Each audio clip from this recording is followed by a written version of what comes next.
Golden Gems of Life by Emory Adams Allen and S. C. Ferguson. Section 51. Envy.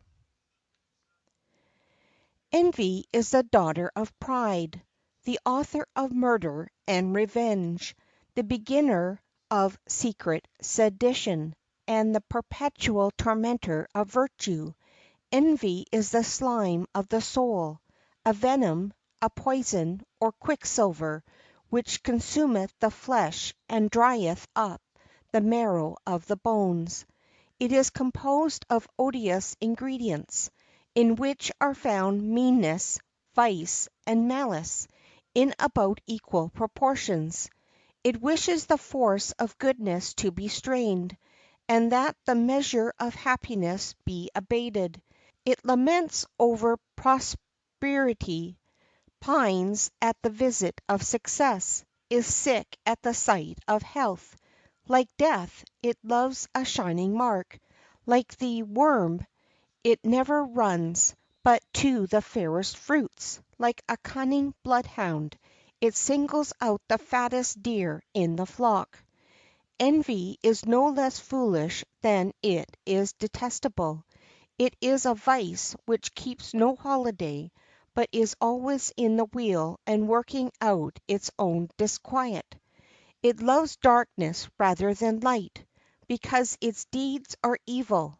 Scorpions can be made to sting themselves to death when confined within a circle of fire.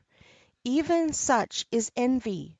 For when surrounded on all sides by the brightness of another's prosperity, it speedily destroys itself.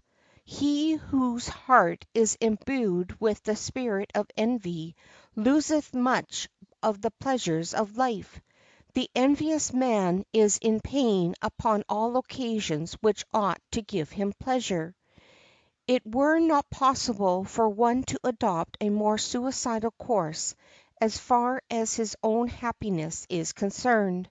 The relish of his life is inverted, and the objects which administer the highest satisfaction to those who are exempt from this passion give the quickest pangs to those subject to it.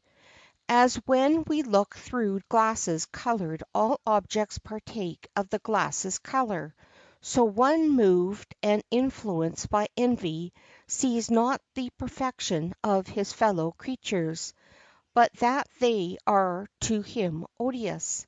Youth, beauty, valor, and wisdom are, to their perverted view, but objects calculated to provoke their displeasure.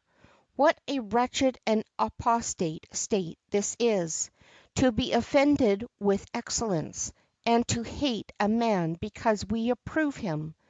Were not its effects so disastrous to personal character, the fit weapon wherewith to meet it were the ridicule of all sensible people. But the evil is too deeply seated to be spoken of lightly. As its cause is situated deep in the character of the individual, so its effects are far reaching in his life. He that is under the dominion of envy cannot see perfections. He is so blinded that he is always degrading or misrepresenting things which are excellent. This brings out strongly the difference between the envious man and him who is moved by the spirit of benevolence. The envious man is tormented, not only by all the ills that befall him, but by all the good that happens to another, whereas the benevolent man is better prepared to bear his own calamities unruffled, from the complacency and serenity he has secured from contemplating the prosperity of all around him. For the man of true benevolence the sun of happiness must be totally eclipsed, before it can be darkness around him. But the envious man is made gloomy, not only by his own cloud of sorrow, but by the sunshine around the heart of another. Other passions have objects to flatter them, and seem to content and satisfy them for a while. There is power in ambition, pleasure in luxury, and pelf in covetousness. But envy can give nothing but vexation. Envy is so base and detestable, so vile in its origin, and so pernicious in its effects, that the predominance of almost any other quality is to be preferred. It is a passion so full of cowardice and shame that nobody ever had the confidence to own it. He that eveneth maketh another man's virtue his vice, and another man's happiness his torment, whereas he that rejoiceth at the prosperity of another is partaker of the same. Envy is a sentiment that desires to equal or excel the efforts of its compeers, not so much by increasing our own toil and ingenuity as by diminishing the merits due to their efforts of others. It seeks to elevate itself by the degradation of others. It detests the sound of another's praise and deems no renown acceptable that must be shared. Hence, when disappointments occur, they fall with unrelieved violence, and the consciousness of discomfited rivalry gives poignancy to the blow. Whoever feels pain in learning the good character of his neighbors will feel a pleasure in the reverse, and those who despair to rise to distinction by their virtues are happy if others can be depressed to a level with themselves. Envy is so cruel in its pursuit that, when once hounded on, it rests not till the grave closes over its victim. There is a secure refuge against defamation, and one redeeming trait of human nature is that there every man's well earned honors defend him against calumny. Honors bestowed upon the illustrious dead have in them no admixture of envy, but these are about the only kind of honors administered free from envy. Though the fact is to be deeply lamented, it is unfortunately true, that such is the perversion of the human heart, that oftentimes the only reward of those whose merits have raised them above the common level is to acquire the hatred and aversion of their compeers. He who would acquire lasting fame, and would be remembered as one who did his duty well, must resolve to submit to the shafts of envy for sake of noble objects. Envy is a weed that grows in all soils and climates, and is no less luxuriant in the country than in the court. It is not confined to any rank of men or extent of fortune, but rages in the breast of those of every degree. We are apt to find it in the humble walks of life as in the proud, as much in the sordid, affected dress as in all the silks and embroideries which the excess of age and folly of youth delight to be adorned with. Since then it keeps all sorts of company, and infuses itself into the most contrary natures and dispositions, and yet carries so much poison and venom with it that it ruins any life in which it finds lodgment, alienating the affections from heaven, and raising rebellion against God himself. It is worth our utmost care to watch it in all its disguises and approaches, that we may discover it at its first entrance, and dislodge it before it procures a shelter to conceal itself, and work to our confusion and shame. End of section 51.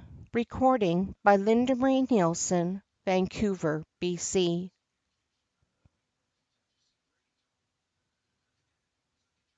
The Golden Gems of Life by Emory Adams Allen and S. C. Ferguson. Section 52. Discontent. Thinkest thou the man whose mansions hold the worldling's pomp and miser's gold obtains a richer prize than he who, in his cot at rest, finds heavenly peace a willing guest, and bears the promise in his breast of treasures in the skies? Mrs. Signory.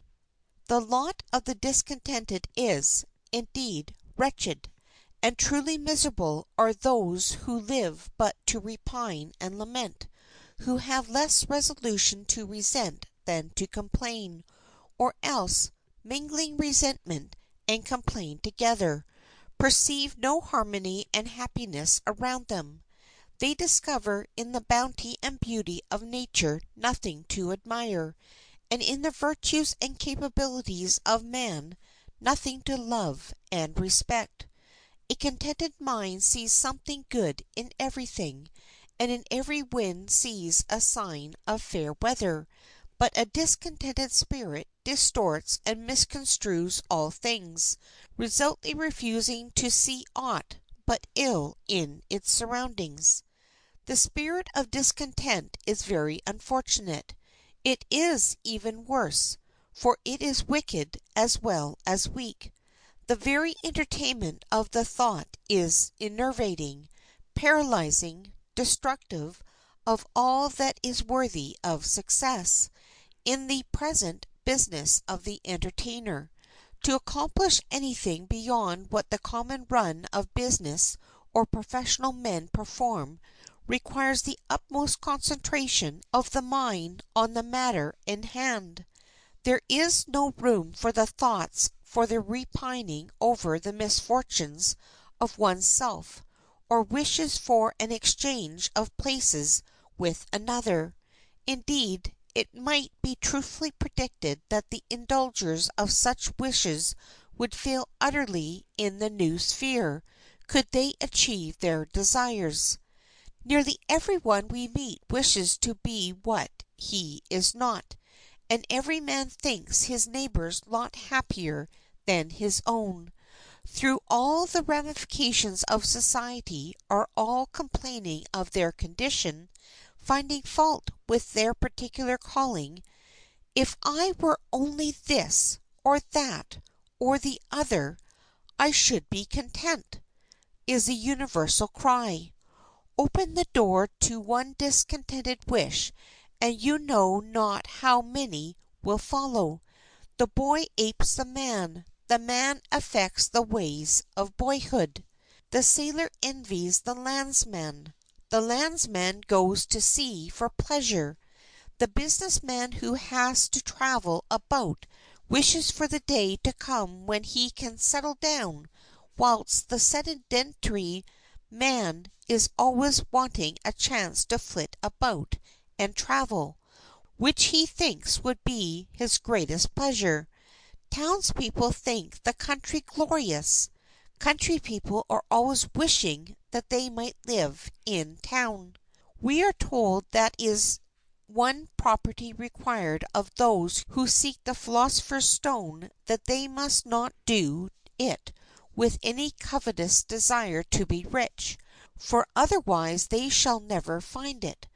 But most true it is, that whosoever would have this jewel of contentment, which turns all into gold, yea, want into wealth, must come with all minds divested of all ambitious and covetous thoughts, else they are never likely to obtain it. The foundation of content must spring up in a man's own mind, and he who has so little knowledge of human nature as to seek happiness by changing aught but his own disposition will waste his life in fruitless efforts, and multiply the griefs which he proposes to remove. Contentment is felicity. Few are the real wants of man. Like a majority of his troubles, they are more imaginary than real. If the world knew how much felicity dwells in the cottage of the poor but contented man, how sound he sleeps, how quiet his rest, how composed his mind, how free from care, and how joyful his heart, they would never more admire the noises and diseases, the throngs of passions, and the violence of unnatural appetites that fill the houses of the luxurious and the hearts of the ambitious.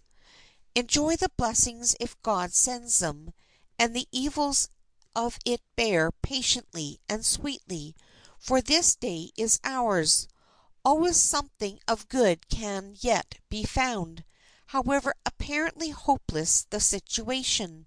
There is scarcely any lot so low but there is something in it to satisfy the man whom it has befallen. Providence having so ordered things that in every man's cup, how bitter soever, there are some cordial drops, some good circumstances, which, if wisely extracted, are sufficient for the purpose he wants them, that is, to make him contented and, if not happy, resigned. Contentment often abides with little and rarely dwells with abundance. Peace and few things are preferable to great professions and great cares. Such was the maxim of the Stoics. Nature teaches us to live, but wisdom teaches us to live contented. Contentment is the wealth of nature, for it gives everything we either want or need. A quiet and contented mind is the supreme good. It is the utmost felicity a man is capable of in this world, and the maintaining of such an uninterrupted tranquillity of spirit is the very crown and glory of wisdom. The point of aim for our vigilance to hold in view is to dwell upon the brightest parts in every prospect, to call off the thoughts when running upon disagreeable objects, and to strive to be pleased with the present circumstances surrounding us. Half the discontent in the world arises from men regarding themselves as centers instead of the infinitesimal elements of circles. When you feel dissatisfied with your circumstances, contemplate the condition of those beneath you. One who wielded as much influence as was possible in this republic of ours says, "There are minds which can be pleased by honors and preferments, but I can see nothing in them save envy and enmity. It is only necessary to possess them to know how little they contribute to happiness. I had rather be in a cottage with my books, my family, and a few old friends, dining upon simple bacon and hominy, and letting the world roll on as it likes, than to occupy the highest place which human power can give." Some make the sorry mistake of confounding under the term contentment that fatal lack of energy which repels all efforts for the improvement of one's condition. Improvement can only be won by continuous efforts for advancement, and a true contentment is not to rest satisfied, to hope for nothing, to strive for nothing, or to rest in inglorious ease. Do nothing for your own or others' intellectual or moral good. Such a state of feeling is only allowable where nature has fixed an impassable and well ascertained barrier to all further progress, or where we are troubled by ills past remedying. In such cases it is the highest philosophy not to fret or grumble when, by all our worrying, we cannot help ourselves a jot or tittle, but only aggravate an affection that is incurable. To soothe the mind to patience is then the only resource left us, and thrice happy is he who has thus schooled himself to meet all reverses and disappointments. When ills admit of a remedy, it is the veriest sarcasm upon contentment to bid you suffer them. It is a mockery of content not to strive to improve your condition as much as possible.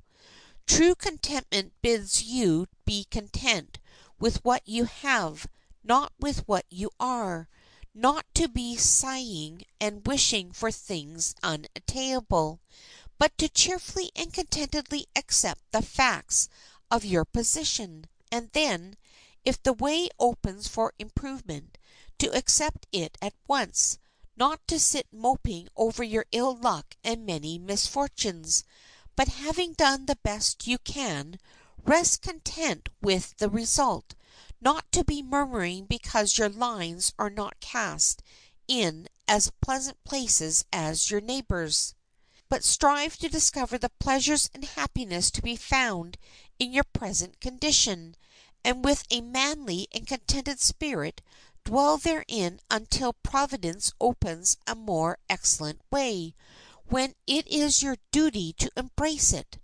But do not make the fatal mistake of hiding behind the word contentment your lack of energy and pluck.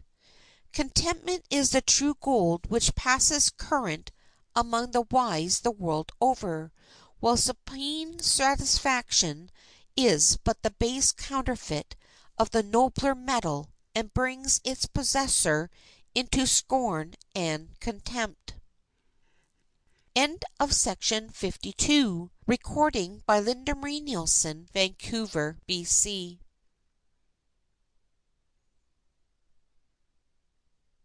Golden Gems of Life by Emory Adams Allen and S. C. Ferguson.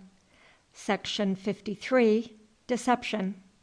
Deceit and falsehood, whatever conveniences they may for a time promise or produce, are in the sum of life obstacles to happiness. Those who profit by the cheat distrust the deceiver, and the act by which kindness was sought puts an end to confidence. Nothing can compete with human deceitfulness.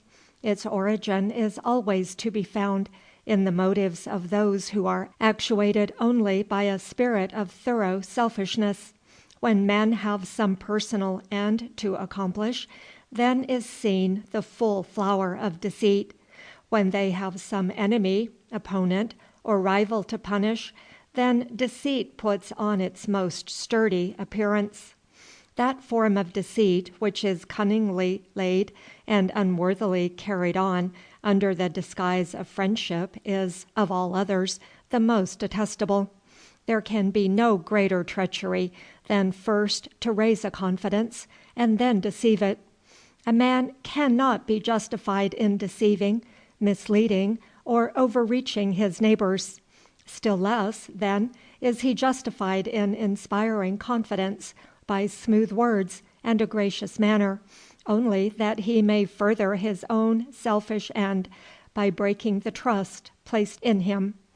Nothing can be more unjust than to play upon the belief of a confiding person, to make him suffer for his good opinion, and fare the worse for thinking you an honest man. The course of deception always defeats the true end of society. Society is a great compact designed to promote the good of man, and to elevate him in dignity, refinement, and intelligence. But too often it is understood solely as a cunning contrivance to palm off unreal virtues, and to conceal real defects. Dignity is too often only pretension, refinement an artificial gloss, and intelligence only verbal display, based upon knowledge barely sufficient to make a show. All is vanity and disguises, empty mockeries and hollow-hearted nullities. But the heart of man is such a sorry mixture of good and bad that we are only too willing to urge on the race, striving to see who can be the most deceitful of all. Those whom we live with are like actors on a stage. They assume whatever dress and appearance may suit their present purpose, and they speak and act in keeping with this character. Man is as naturally set on ambition as the bee is to gather honey. In the mad haste to stand well in the eyes of the public and third parties, they are prone to assume any disguise or counterfeit any virtue by which they may accomplish their selfish ends. They are afraid of slight outward acts which will injure them in the eyes of others, but are utterly heedless of the tide of evil, of hatred, jealousy, and revenge, which throb in their souls to their own condemnation and shame. They are more troubled by the outward and external effects of an evil course of life than by the evil itself. It is the love of approbation, and not the conscience, that enacts the part of a moral sense in this case. Though a man may never give them outward expression, still, if he harbors in his breast all manner of evil thoughts, they will be potent in shaping his character. Though he may disguise them by artful words and a gracious bearing, still they are there, and their effect is as direful as though their expression was open and plain to all. Society at large may be less injured by the latent existence of evil than by its public expression, but the man himself is as much injured by the cherished thoughts of evil as by the open commission of it, and sometimes even more, for evil brought out ceases to disguise itself and appears as hideous as it is in reality. But the evil that lurks and glances through the soul avoids analysis and evades detection. Hypocrisy and deception are so near akin to each other that you cannot wound the one without touching the sensibilities of the other. A hypocrite lives in society in the same apprehension as the thief who lies concealed in the midst of the family he is to rob, for he fancies himself perceived when he is least so. Every motion alarms him. He is suspicious that every one who enters the room knows where he is hid and is coming to seize him. Thus, as nothing hates so valiantly as fear, many an innocent person who suspects no evil intended him is detested by him who intends it. This multitudinous vice of deception takes on many forms. Hypocrisy is but one, though it is perhaps as much detested as any. But it is a lamentable fact that scarcely anything is really what it is represented to be, and there are so many strange anomalies in human nature, we are not surprised when we discover the shallowness of so many apparently sincere pretensions, the worthlessness of what appears so fair. When it is all carefully summed up, it is found always easier to be than merely appear to be. He who pretends to great acquirements is worse put to it to conceal his ignorance than would have sufficed to have made him master of many sciences. Those who strive by outward appearances to carry an impression of wealth and station beyond their real income are compelled, by their lavish expenditures in aid of the deception, to a strict economy in seclusion, whereas were they content to exercise a judicious economy at all times, they would soon be placed in that position they so much long for. As for the hypocrite, surely this is the most foolish deception of all, since the hypocrite is at pains to put on the appearance of virtue. He pretends to morality, to pure friendship and esteem, and is more anxious than his outward walk and conversation shall savor of these virtues than if he were at heart possessed of them. Since, then, a course of deception puts us to more straits than ever the open course, is it not true then, in everyday life as well as individual acts, honesty is the best policy? Why purchase the base imitation of noble virtues, and derive from them naught but ridicule and dislike, when no greater outlay would procure for us the true metals, which bring peace of mind, and the honor and esteem of all? End of section 53.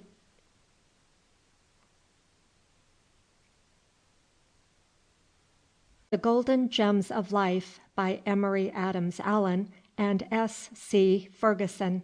Section 54. Intermeddling.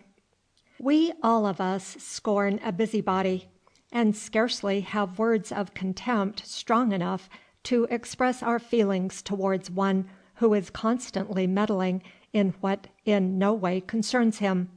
There are some persons so unfortunately disposed that they cannot rest until they have investigated their neighbor's business in all of its bearings, and even neglect their own to attend to his.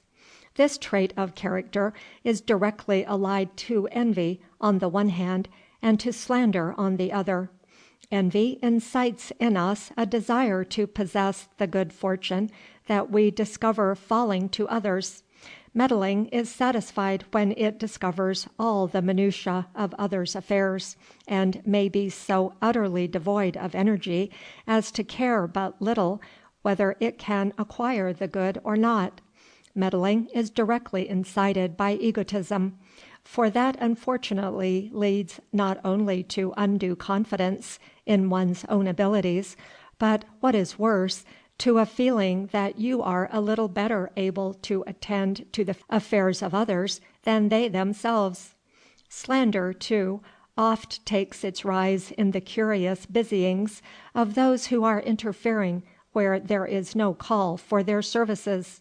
There is such a tendency in human nature to flaunt abroad the faults of others, that no sooner does one who systematically intermeddles discover some failing, and he or she is sure to do this, since it is human to err, than they straightway hasten to lay before others the fruits of their investigations, and thus is given to the public the petty defects of some home life, which, by constant repetition, soon assumes gigantic size, as snowballs rolled over and over by boys.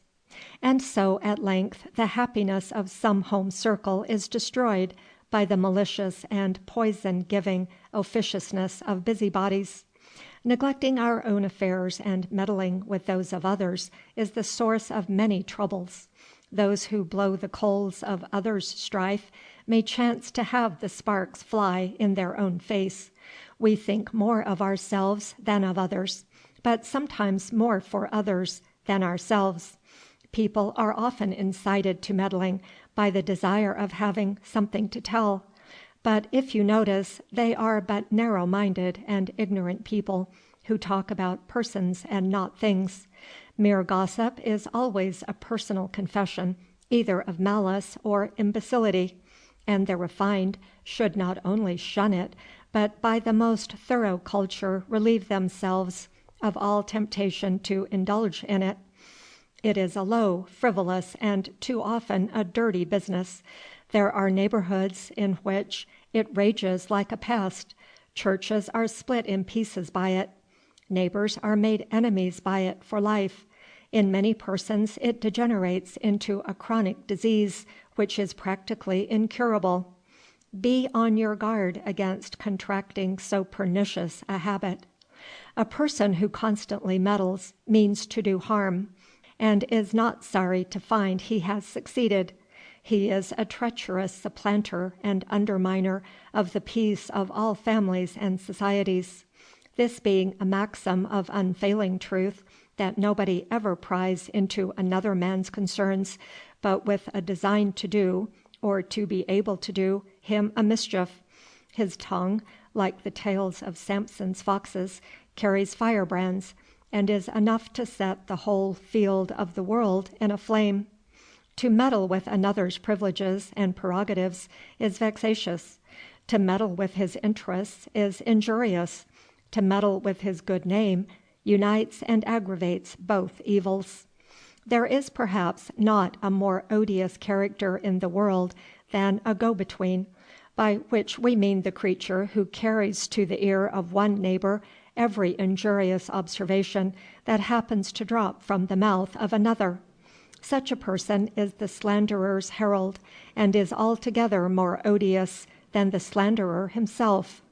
By this vile officiousness he makes that poison effective which else would be inert.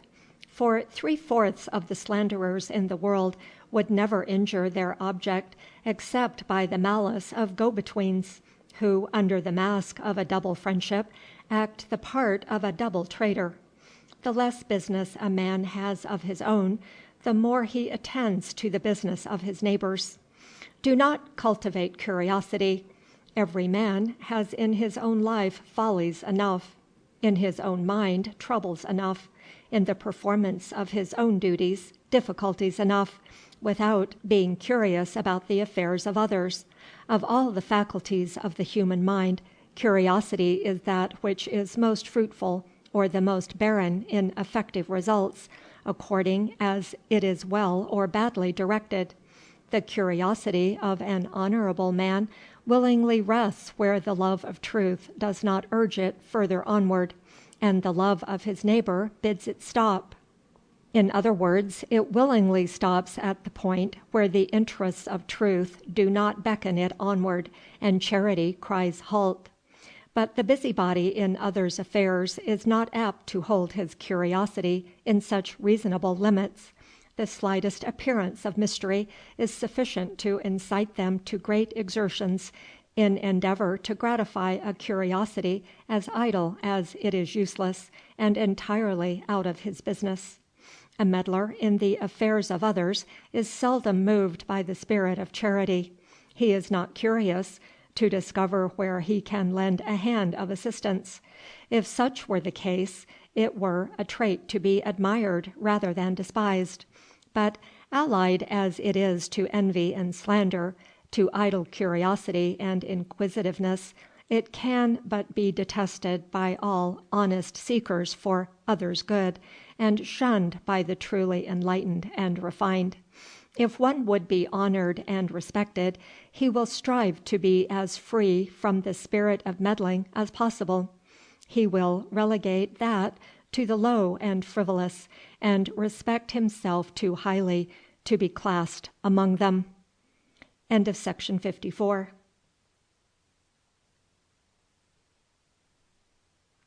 Golden Gems of Life by Emory Adams Allen and S. C. Ferguson.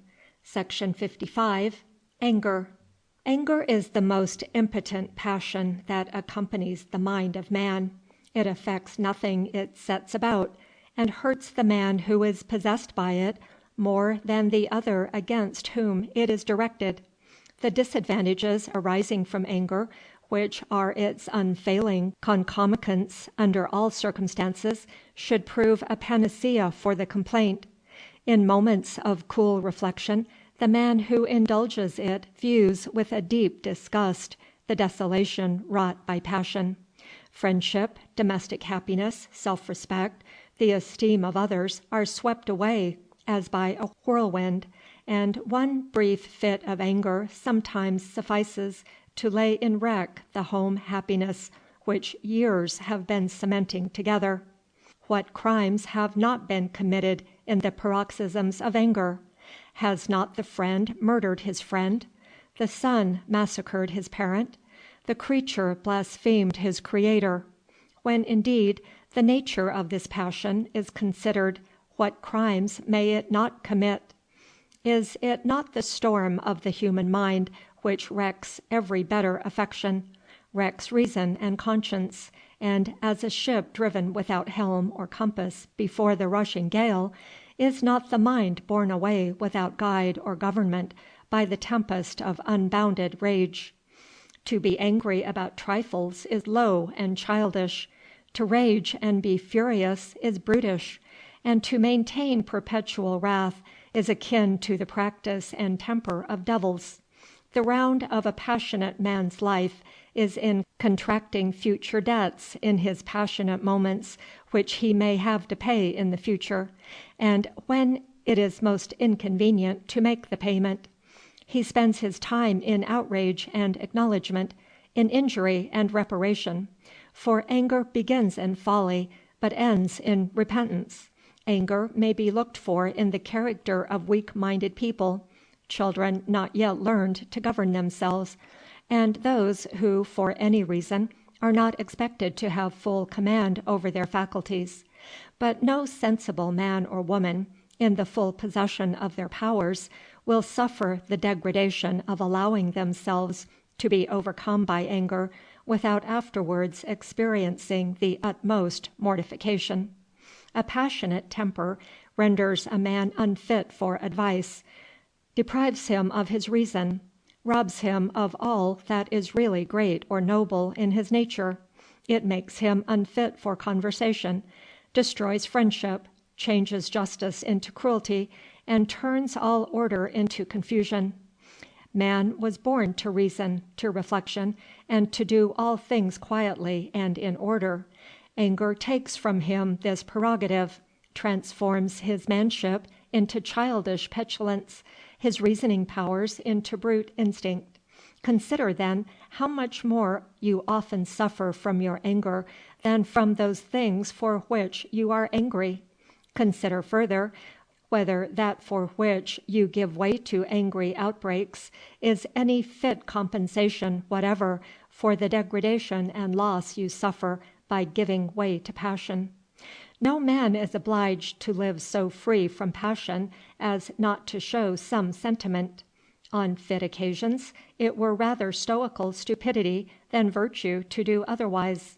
There are times and occasions when the expression of indignation is not only justifiable but necessary. We are bound to be indignant at falsehood, selfishness, and cruelty. A man of true feeling fires up naturally at baseness or meanness of any sort, even in cases where he may be under no obligation to speak out. But then his anger is as reasonable in its outward expression as in its origin. We must, however, be careful how we indulge in virtuous indignation. It is the handsome brother of anger and hatred. Anger may glance into the breast of a wise man, but rests only in the bosom of fools. A wise man hath no more anger than is necessary to show that he can apprehend the first wrong, nor any more revenge than justly to prevent a second. If anger proceeds from a great cause, it turns to fury. If from a small cause, it is peevishness. And so it is always either terrible or ridiculous. Sinful anger, when it becomes strong, is called wrath. When it makes outrage, it is fury. When it becomes fixed, it is termed hatred. And when it intends to injure any one, it is called malice. All these wicked passions spring from anger. The intoxication of anger, like that of the grape, shows us to others, but conceals us from ourselves, and we injure our own cause in the eyes of the world when we too passionately and eagerly defend it. There is many a man whose tongue might govern multitudes if he could only govern his tongue. He is the man of power who controls the storms and tempests of his mind. How sweet the serenity of habitual self-control! How many stinging self-reproaches it spares us! When does a man feel more at ease with himself than when he has passed through a sudden and strong provocation without speaking a word, or in undisturbed good humor? When, on the contrary, does he feel a deeper humiliation than when he is conscious that anger has made him betray himself? How many there are who check passion with passion, and who are very angry in reproving anger. Thus, to lay one devil they raise another, and leave more work to be done than they found undone. Such a reproof of anger is a vice to be reproved. Reproof either hardens or softens its object. The sword of reproof should be drawn against the offense, and not against the offender. It is not falling in the water, but remaining in it, that drowns a man. So it is not the possession of a strong and hasty temper, but the submission to it, that produces the evils incident to anger. In no other way does a man show genuine nobility more than in resolutely holding his temper subject to reason. In no other way can he so effectually attain success, For a strong temper indicates a good amount of energy. Passion serves to dissipate this, so that its good effects are not perceived, whereas, under the guiding reins of self-control, this energy is gathered into a central glow, which renders success in any predetermined line not only a possibility, but a very probable sequence. End of section 55.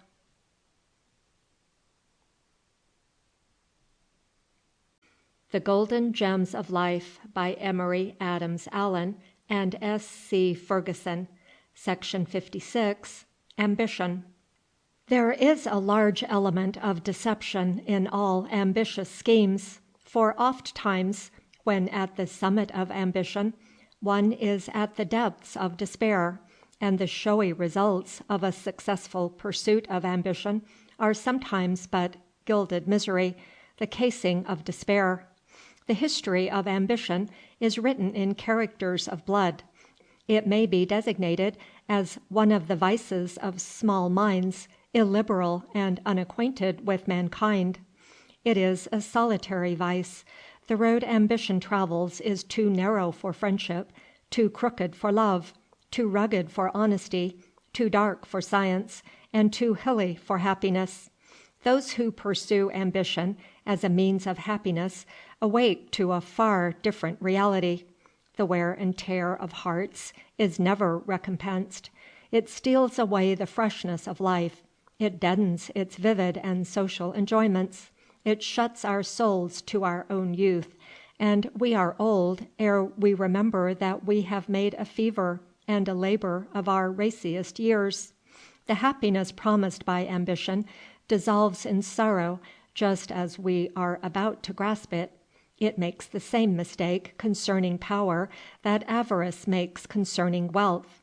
She begins by accumulating power as a means of happiness, but she finishes by continuing to accumulate it as an end. A thoroughly ambitious man will never make a true friend, for he who makes ambition his god tramples upon everything else. What cares he if in his onward march he treads upon the hearts of those who love him best? In his eyes your only value lies in the use you may be to him. Personally, one is nothing to him. If you are not rich or famous or powerful enough to advance his interests, after he has got above you he cares no more for you. It is the nature of ambition to make men liars and cheats, to hide the truth in their breast, and show, like jugglers, another thing in their mouth, to cut all friendships and enmities to the measure of their interests, and to make a good countenance without the help of a good will. If, as one says, ambition is but a shadow's shadow, it were well to remember that a shadow, wherever it passes, leaves a track behind. It would conduce to humility also to remember that of the greatest personages in the world, when once they are dead, there remains no monument of their selfish ambition, except the empty renown of their boasted name. It is a very indiscreet and troublesome ambition which cares so much about fame, about what the world will say of us, to be always looking in the faces of others for approval, to be always anxious about the effect of what we do or say, to be always shouting to hear the echo of our own voices. To be famous? What does this profit a year hence, when other names sound louder than yours? The desire to be thought well of, to desire to be great in goodness, is in itself a noble quality of the mind, and is often termed ambition, though it lacks the element of selfishness which renders ambition so odious to all right-minded people. It seems an abuse of language to confound such a trait of the mind with ambition. It were better to call it aspiration, which becomes ambition only when carried to an extreme, or when the objects for the attainment of which ambition incites us to put forth our utmost exertions are unworthy the attention of sentient moral beings, who live not only for time but for eternity. A worthy aspiration may be a great incentive to advancement and civilization, a great teacher to morality and wisdom; but an unworthy ambition, unworthy because of its ends or the zeal with which they are pursued, is often the instrument of crime and iniquity, the instigator of intemperance and rashness. Ambition is an excessive quality, and as such is apt to lead us to the most extraordinary results. If our ambition leads us to excel, or seek to excel in that which is good, the currents it may induce us to support will be none but legitimate ones. But if it is stimulated by pride, envy, avariciousness, or vanity, we will confine our support principally to the counter currents of life, and thus leave behind us misery and destruction. An ambition to appear to be thought great in noble qualities may lead us to appear good; but where we only act from ambition and not from aspiration, we are subject to fall at any moment, since it were vain to expect selfishness to long continue in any right action. If it is our ambition to gain distinction, we will rob the weak and flatter the strong, and become the fawning slave of those who are able to foist us above our betters, and deck us with the titles and honors of the great, without any regard to our own merit of respectability. But if we are ambitious to do good, without any regard for the fame we may win or the praise we may command, our course will be honorable and just, our acts and deeds most worthy and good. When we have done with the world, the prince of our worthy ambition will still remain as a legacy to those who come after us to enjoy and reap the benefits, for which they will revere our memory, and retain our names in the lists of those whose labors have aided in enriching the world and exalting the general interests of mankind. To be ambitious of true honor, of the true glory and perfection of our nature, is the very principle and incentive of virtue. But to be ambitious of titles, of place, of ceremonial respects, and civil pageantry, is as vain and little as the things are which we court. Much of the advancement of the world can be traced to the efforts of those who were moved by ambition to become famous. Like fire, ambition is an excellent servant, but a poor master. As long as it is held subservient to integrity and honor, and made to conform to the requirements of justice, there is but little danger of a man's having too much of it. But beware! It is such an insatiate passion that you must be continually on your guard, lest it speedily become the ruling principle of your being. End of section 56.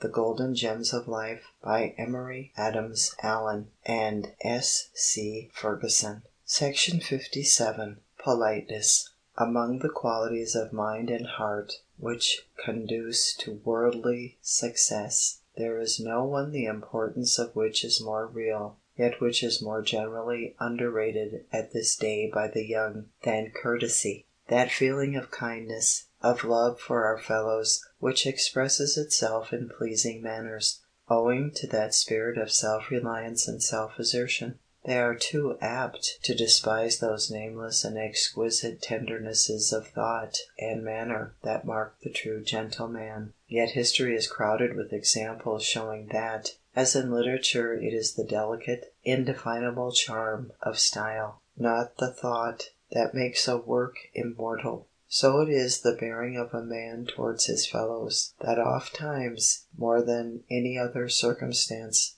promotes or obstructs his advancement in life. Manner has a great deal to do with the estimation in which men are held by the world, and it has often more influence in the government of others than qualities of much greater depth and substance. We may complain that our fellow men are more for form than substance, for the superficial rather than the solid contents of a man. But the fact remains, and it is a clue to many of the seeming anomalies and freaks of fortune which surprise us in the matter of worldly prosperity. The success or failure of one's plans have often turned upon the address and manner of the man, though there are a few people who can look beyond the rough husk or shell of a fellow being to the finer qualities hidden within. Yet the vast majority, not so keen-visaged nor tolerant, judge a person by his outward bearings and conduct. Grace, agreeable manners, and fascinating powers are one thing, while politeness is another. The two points are often mistaken in the occasional meeting, but the true gentleman always rises to the surface at last. Nothing will develop a spirit of true politeness except a mind imbued with goodness, justice, and generosity. Manners are different in every country, but true politeness is everywhere the same. Manners, which take up so much of our attention, are only artificial helps which ignorance assumes in order to imitate politeness, which is the result of much good sense, some good nature, and a little self-denial for the sake of others, but with no design of obtaining the same indulgence from them. A person possessed of those qualities, though he had never seen a court, is truly agreeable, and if without them would continue a clown.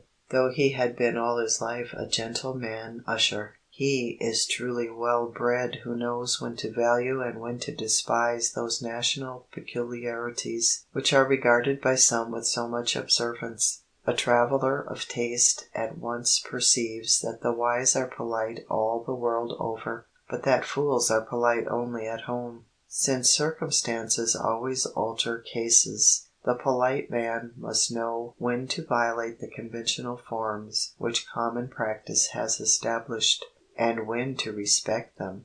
To be a slave to any set code of actions is as bad as to despise them. Perceptiveness, adaptation, penetration, and a happy faculty of suiting manners to circumstances is one of the principles upon which one must work. For the etiquette of the drawing-room differs from that of the office or railroad car, and what may be downright rudeness in one case may be gentility in the other. Benevolence and charity, with a true spirit of meekness, must be one of the ruling motives of the understanding, for without this no man can be polite. Politeness must know no classification. The rich and the poor must alike share its justice and humanity. Exclusive spirits, that shun those whose level in life is not on the same extravagant platform as themselves, cannot aspire to the high honor of wearing the name of gentleman. The truly polite man acts from the highest and noblest ideas of what is right.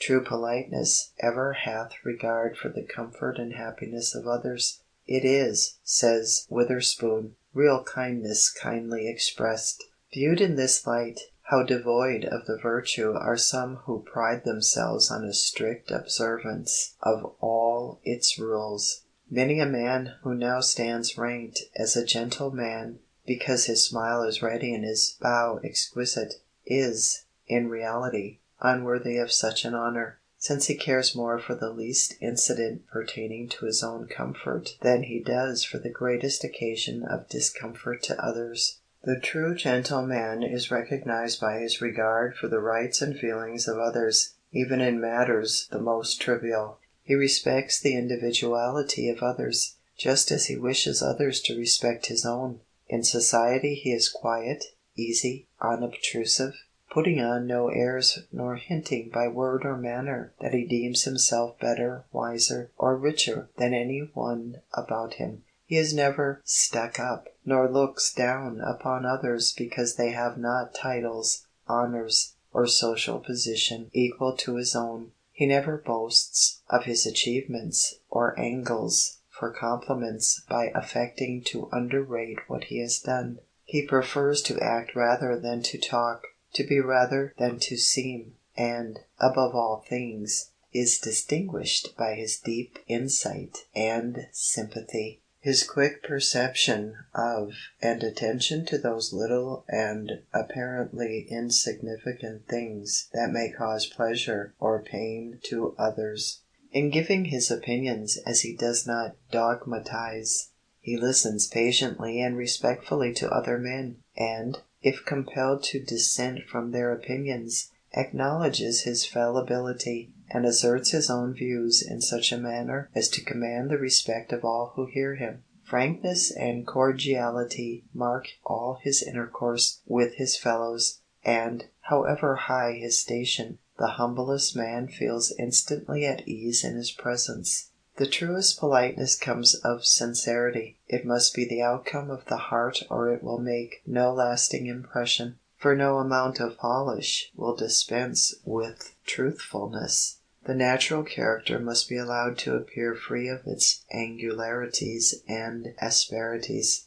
To acquire that ease and grace of manners which distinguishes and is possessed by every well-bred person, one must think of others rather than of one's self, and study to please them even at one's own inconvenience. Do unto others as you would that others should do unto you. The golden rule of life is also the law of politeness, and such politeness implies self-sacrifice, many struggles and conflicts. It is an art and tact rather than an instinct and inspiration. Daily experience shows that civility is not only one of the essentials of success, but it is almost a fortune in itself, and that he who has this quality in perfection, though a blockhead, is almost sure to rise where, without it, men of high ability fail. Give a boy address and accomplishment, says Emerson, and you give him the mastery of palaces and fortunes.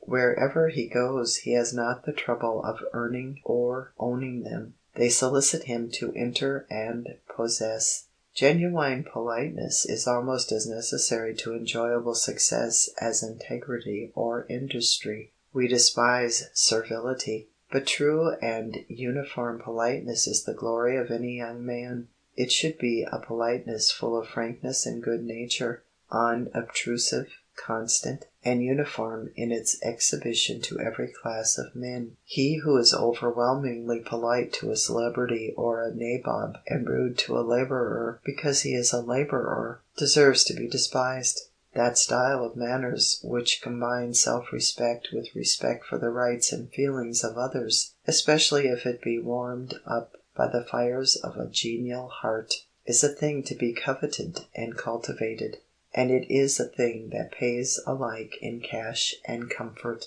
What a man says or does is often an uncertain test of what he is. It is the way in which he says or does it that furnishes the best index of his character. It is by the incidental expression given to his thoughts and feelings by his looks, tones, and gestures, rather than by his deeds and words, that we prefer to judge him. One may do certain deeds from design, or repeat certain professions by rote. Honeyed words may mask feelings of hate, and kindly acts may be formed expressly to veil sinister ends. But the manner of the man is not so easily controlled. The mode in which a kindness is done often affects us more than the deed itself. The act may have been prompted by one of many questionable motives, as vanity, pride, or interests, but the warmth or coldness of address is less likely to deceive. A favor may be conferred so grudgingly as to prevent any feeling of obligation, or it may be refused so courteously as to awaken more kindly feelings than if it had been ungraciously granted. Good manners are well nigh an essential part of life education, and their importance cannot be too largely magnified when we consider that they are the outward expressions of an inward virtue. Social courtesies should emanate from the heart. For remember always that the worth of manner consists in being the sincere expression of feelings. Like the dial of a watch, they should indicate that the works within are good and true. True civility needs no false lights to show its points. It is the embodiment of truth, the mere opening out of the inner self. The arts and artifices of a polished exterior are well enough, but if they are anything more or less than a fair exponent of inward rectitude, their hollowness cannot long escape detection. The cultivation of manner, though in excess it is foppish and foolish, is highly necessary in a person who has occasion to negotiate with others in matters of business. Affability and good breeding may even be regarded as essential to the success of a man in any eminent station and in large sphere of life, for the want of it has not unfrequently been found, in a great measure, to neutralize the results of much industry, integrity, and honesty of character. There are, no doubt, a few strong tolerant minds which can bear with defects and angularities of manner, and look only to the more genuine qualities, but the world at large is not so forbearant, and cannot help forming its judgments and likings mainly according to outward conduct. It has been well remarked that whoever imagines legitimate manners can be taken up and laid aside, put on and off, for the moment, has missed their deepest law. A noble and attractive everyday bearing comes of goodness, of sincerity, of refinement, and these are bred in years, not moments. It is the fruit of years of earnest, kindly endeavors to please. It is the last touch, the crowning perfection of a noble character. It has been truly described as the gold on the spire, the sunlight on the cornfield, and results only from the truest balance and harmony of soul. End of section 57.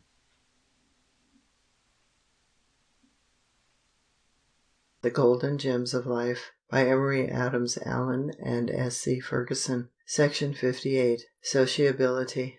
Society has been applied compared to a heap of embers, which, when separated, soon languish, darken, and expire, but, if placed together, glow with a ruddy and intense heat, a just emblem of the strength, happiness, and security derived from society. The savage who never knew the blessings of combination, and he who quits society from apathy or misanthropic spleen, are like the separate embers, dark, dead, useless. They neither give nor receive heat, neither love nor are beloved. From social intercourse are derived some of the highest enjoyments of life. Where there is a free interchange of opinion, the mind acquires new ideas, and, by a frequent exercise of its powers, the understanding gains fresh vigor.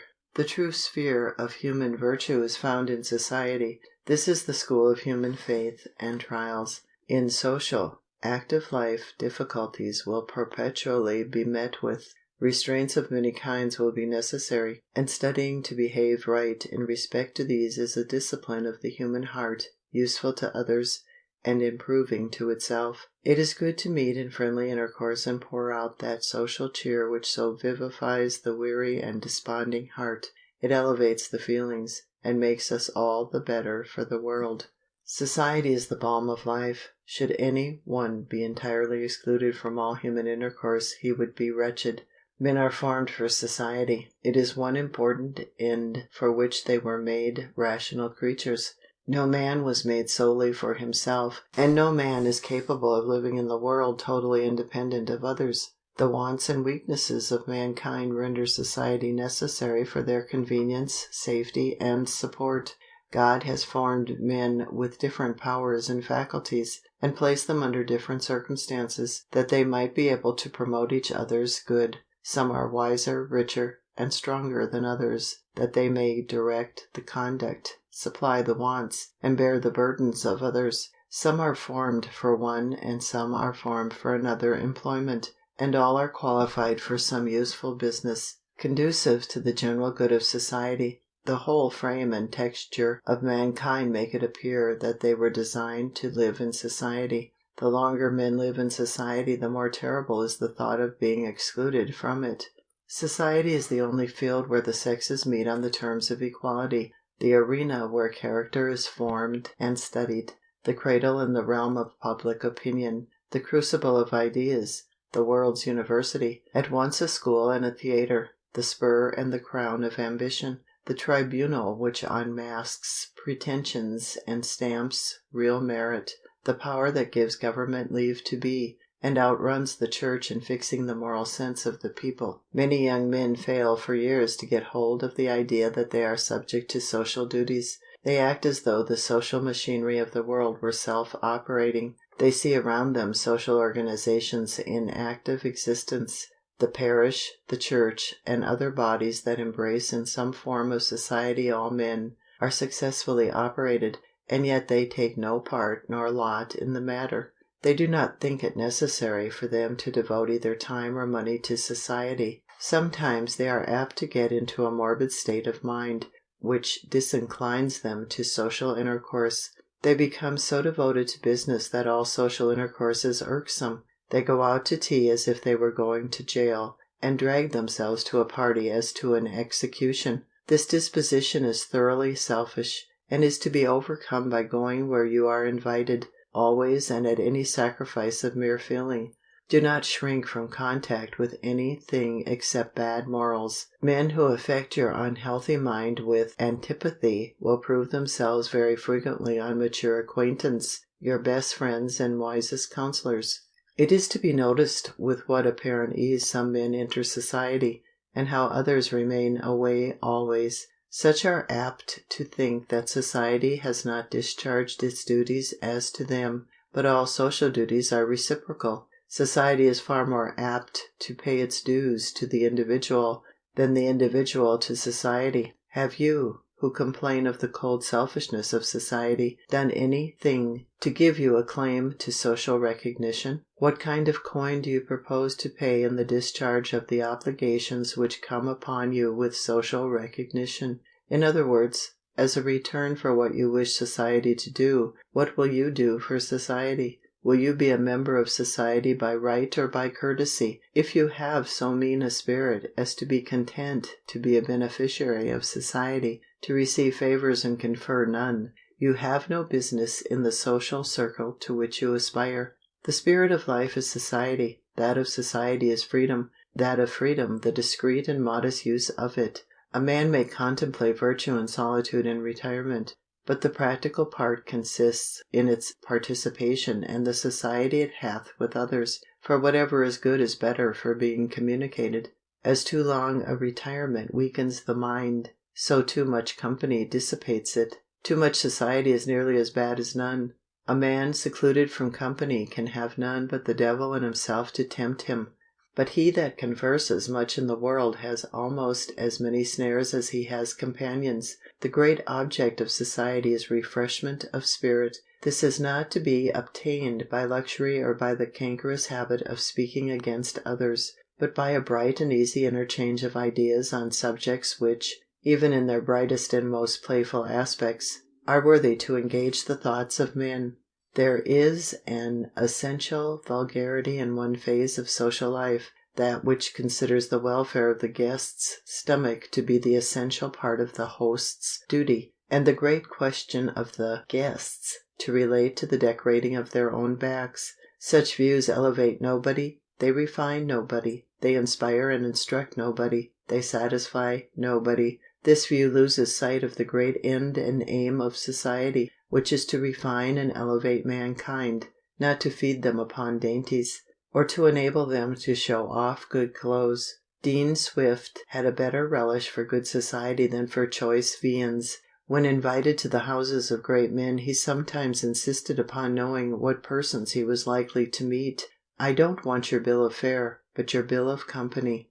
It is this losing sight of the true end of society which causes it to present so many strange anomalies. Yet with all its defects it is well nigh indispensable to one who would wield power and influence in the world's arena. There is no way to act out the promptings of your better nature, and to move men in the right direction, so potential as that offered to the social man. You cannot move men until you show yourself one among them. You cannot know their wants and needs until you have mingled with them. By refusing to cast your lot with others socially, you are as powerless to do good as the mountain peak is to raise tropical flowers. It is the manner of some to forego meeting others socially. There will certainly come a time when they will regret it, For the human heart is like a millstone in a mill. When you put wheat under it, it turns and bruises the wheat into flour. If you put no wheat in it, it still grinds on, but then it grinds away itself. In society the sorrows and griefs of others are the object from which we extract the flour of charity and loving kindness, but to the hermit from society his own griefs and sorrows have the effect to render him cold and selfish. Man in society is like a flower bud on its native stalk. It is there alone his faculties, expanded in full bloom, shine out. There only reach their proper use. It is not safe for man to be alone. In the midst of the loudest vauntings of philosophy, Nature will have her yearning for society and friendship. A good heart wants something to be kind to, and the best part of our nature suffers most when deprived of congenial society. It becomes all men to seek the general good of society in return for the benefits they receive from it. Though the general good of society sometimes requires the individual members to give up private good for that of the public, yet it is always to be supposed that individuals receive more advantage than disadvantage from society on the whole. Indeed, there is scarcely any comparison in this case. The public blessings are always immensely great and numerous. They are more in number than can be reckoned up, and greater in worth than can be easily described. The most independent individuals in society owe their principal independence to society, and the most retired and inactive persons feel the happy influence of society, though they may seem to be detached from it. No man can reflect upon that constant stream of good which is perpetually flowing down to him from well-regulated society, without feeling his obligation to maintain and support it. Should this stream of happiness cease to flow, the most careless and indifferent would feel their loss, and feel a sense of their duty to uphold the good of society. Let the head of society cease to direct and the hands to execute, and the other members of the public body would soon find themselves in a forlorn and wretched state. Section 58.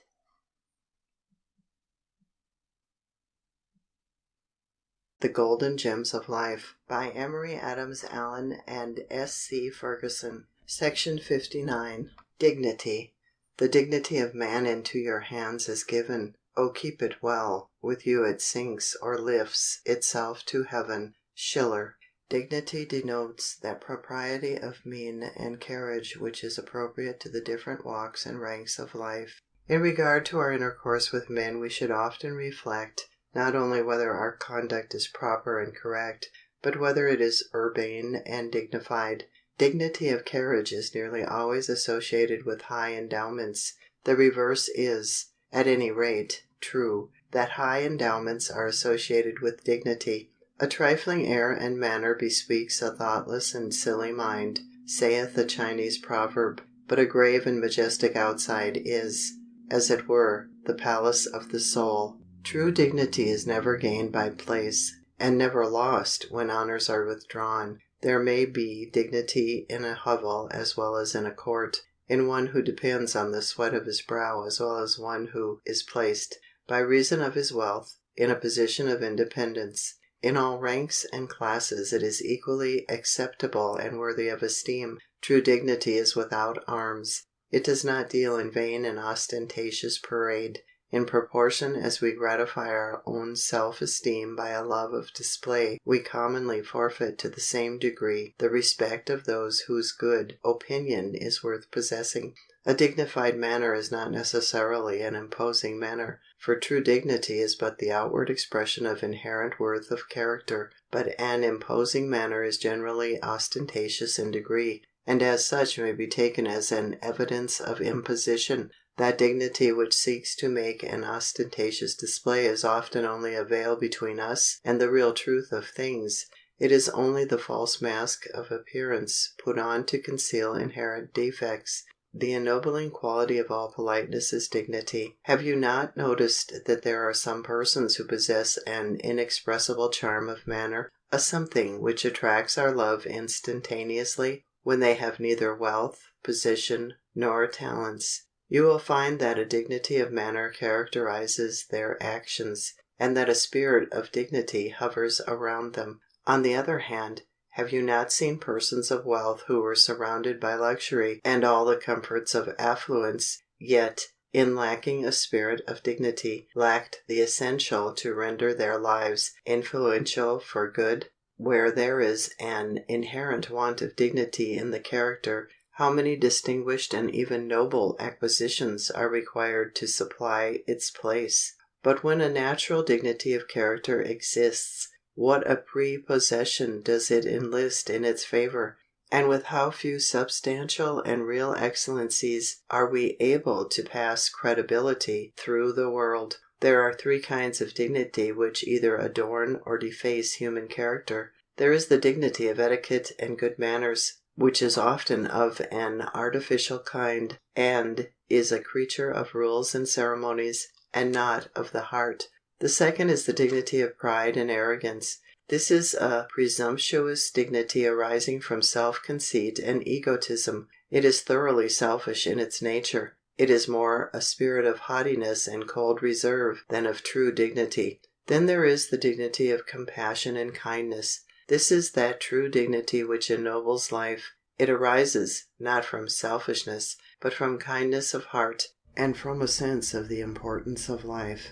Some men find it almost impossible to discover the line which separates dignity from conceit.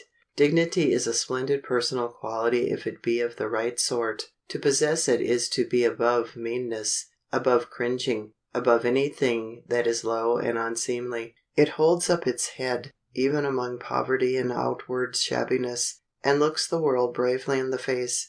It is innate manliness that outward garb cannot change. But conceit is a very different quality, and its possessor is very far from being dignified, though he doubtlessly considers himself to be so. He looks upon himself as the grand center of his social system, and upon all others as satellites, whose particular business is to revolve around him. The assumption may not take shape in words, but it comes out in his manner all the same. Let him undertake to be amiable, and there is a sort of royal condescension. He takes the attitude of stooping rather than that of one reaching out friendly hands to his equals. All this would be offensive and somewhat exasperating were it not ridiculous. But we laugh in charitable good nature, and pity his absurdities. There is little use in trying to point them out to him. He is so hoodwinked by his overshadowing self-esteem that he cannot see. True dignity does not consist in haughty self-assurance. In resolving to be dignified, let us see to it that we strive for the true kind. In counseling dignity we advise no spirit of cold hauteur and pride, but we do counsel such outward walk and conversations as shall become one who has a just appreciation of life and its possibilities. One who is always given to light and flippant remarks, and always assuming a free and easy style in his demeanor, cannot carry such an impression of power as one who bears about him the impression of a man among men by his dignified and decorous bearing. True dignity exists independent of studied gestures or well-practiced smiles. Its seat should be in the mind, and then it will not be found wanting in the manner. It is often strikingly and eloquently displayed in the bearings of those utterly unacquainted with the strict rules of etiquette.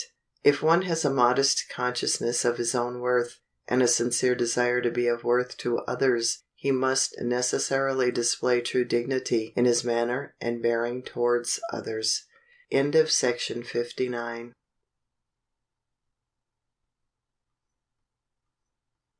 The Golden Gems of Life by Emory Adams Allen and S. C. Ferguson. Section 60. Affability.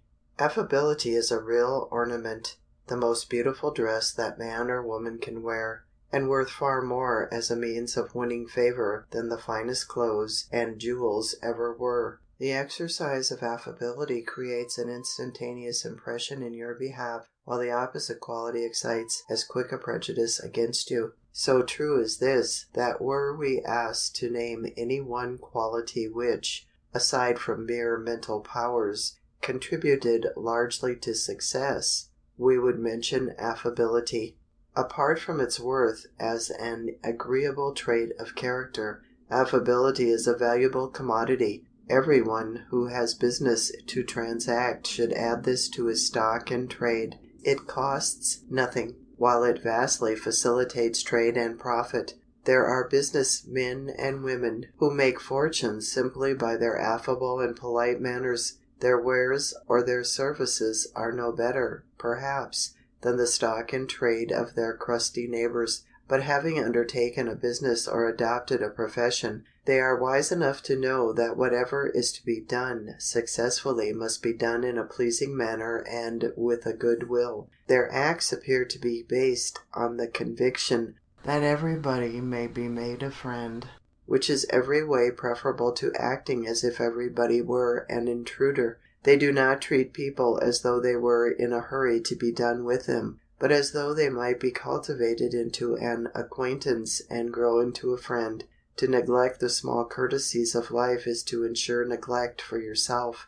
And the reason that some persons are successful where others fail is that they invite strangers to become friends by civility, while the others repel even friends by the want of courtesy. The world at best is extremely selfish. We are too much taken up with our own personal aims to notice how others are thriving. We little think how others may be wishing for some friendly recognition, how far with them the friendly shake of the hand may go.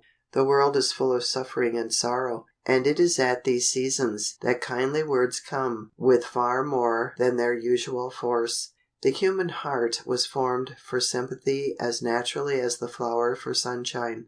Hence it is no wonder that the man of affable and kind manners should be the one who would make friends wherever he goes. It is good to meet in friendly intercourse, and pour out that social cheer which so vivifies the weary and desponding heart. Give to all the hearty grasp and sunny smile. They send sunshine to the soul, and make the heart leap as with new life and joy. Thus may we become brothers in every good word and deed, and peace and goodwill spread in the world. We long for friendly intercourse, and when deprived of the society of others we pine and grow sick at heart. We become misanthropic and gloomy. The summer of the heart changes to dreary winter, and our lives seem overcast and gloomy. We are not well enough acquainted, each with each, and all with all. We are not social enough. We are not found often enough at one another's houses. We are especially delinquent in the duty of calling upon such as come among us and connect themselves with us. We do not welcome them, and seek to make their stay as pleasant as possible. We do not take the kindly notice we should of such as come to our places of public and social gatherings. This is wrong. It is incumbent on us as members of society to cultivate a spirit of affability, to strive to make all within our influence happy by our kind solicitude for their welfare. Says Daniel Webster, "We should make it a principle to extend the hand of fellowship to every man who discharges faithfully his duties and maintains good order, who manifests a deep interest in the general welfare of society, whose deportment is upright, and whose mind is intelligent, without stopping to ascertain whether he swings a hammer or draws a thread." As there is nothing to be lost and so much to be gained by the exercise of affability, it is deeply to be regretted that so few use it. To be affable does not imply an indiscriminate taking into confidence and imparting to third persons the secrets of your business, at the same time expecting to be informed of his. To do thus is merely simplicity, and is an utter disregard of all cautious rules. But the friendly conversation, the hearty grasp of the hand, the feeling of kindness and goodwill which finds expression in the tones, the willingness to do a favor cheerfully, these constitute true affability, which is not only of value to the possessor, but may almost claim a place among the Christian graces. How many there are who are not in want of assistance of material things, but who are yearning for social recognition, who feel themselves shut out from intercourse with their fellow beings by the spirit of selfishness which shows itself in a refusal of social privileges. It is so easy to become thoughtless in this matter that each one should strive against the feeling, and should constantly strive to make all around him feel that he recognizes in them the man or woman, an equal being with himself, and to meet them with kindness by no means devoid of dignity, but to let them see that he is moved by a spirit of goodwill towards all, and desires, as far as possible, to do away with the distinction of rank or wealth, and to meet with them on the plane of equality. In urging affability we do not ignore the fact that there are many to be found in every walk of life with whom the less one has to do the better, that you would as soon think of taking a serpent into the bosom of your family as some people who infest society. But this lamentable fact does not lessen the claims of affability, since, because you are fond of fruit, you are not required to eat indiscriminately all kinds of fruits, the good and also the bad, the nutritious as well as the poisonous, but you are to exercise a judicious elimination. So you are not required to be frank, open-hearted, and sociable with villains and blacklegs, the depraved and licentious. To do this is to sink yourself to their level. But a man may be a gentleman, and as such entitled to recognition, though his coat be not of broadcloth or of the most fashionable make, and a real lady, though clad in calico, is as worthy of frank and courteous treatment as though robed in silk and satins. End of section 60.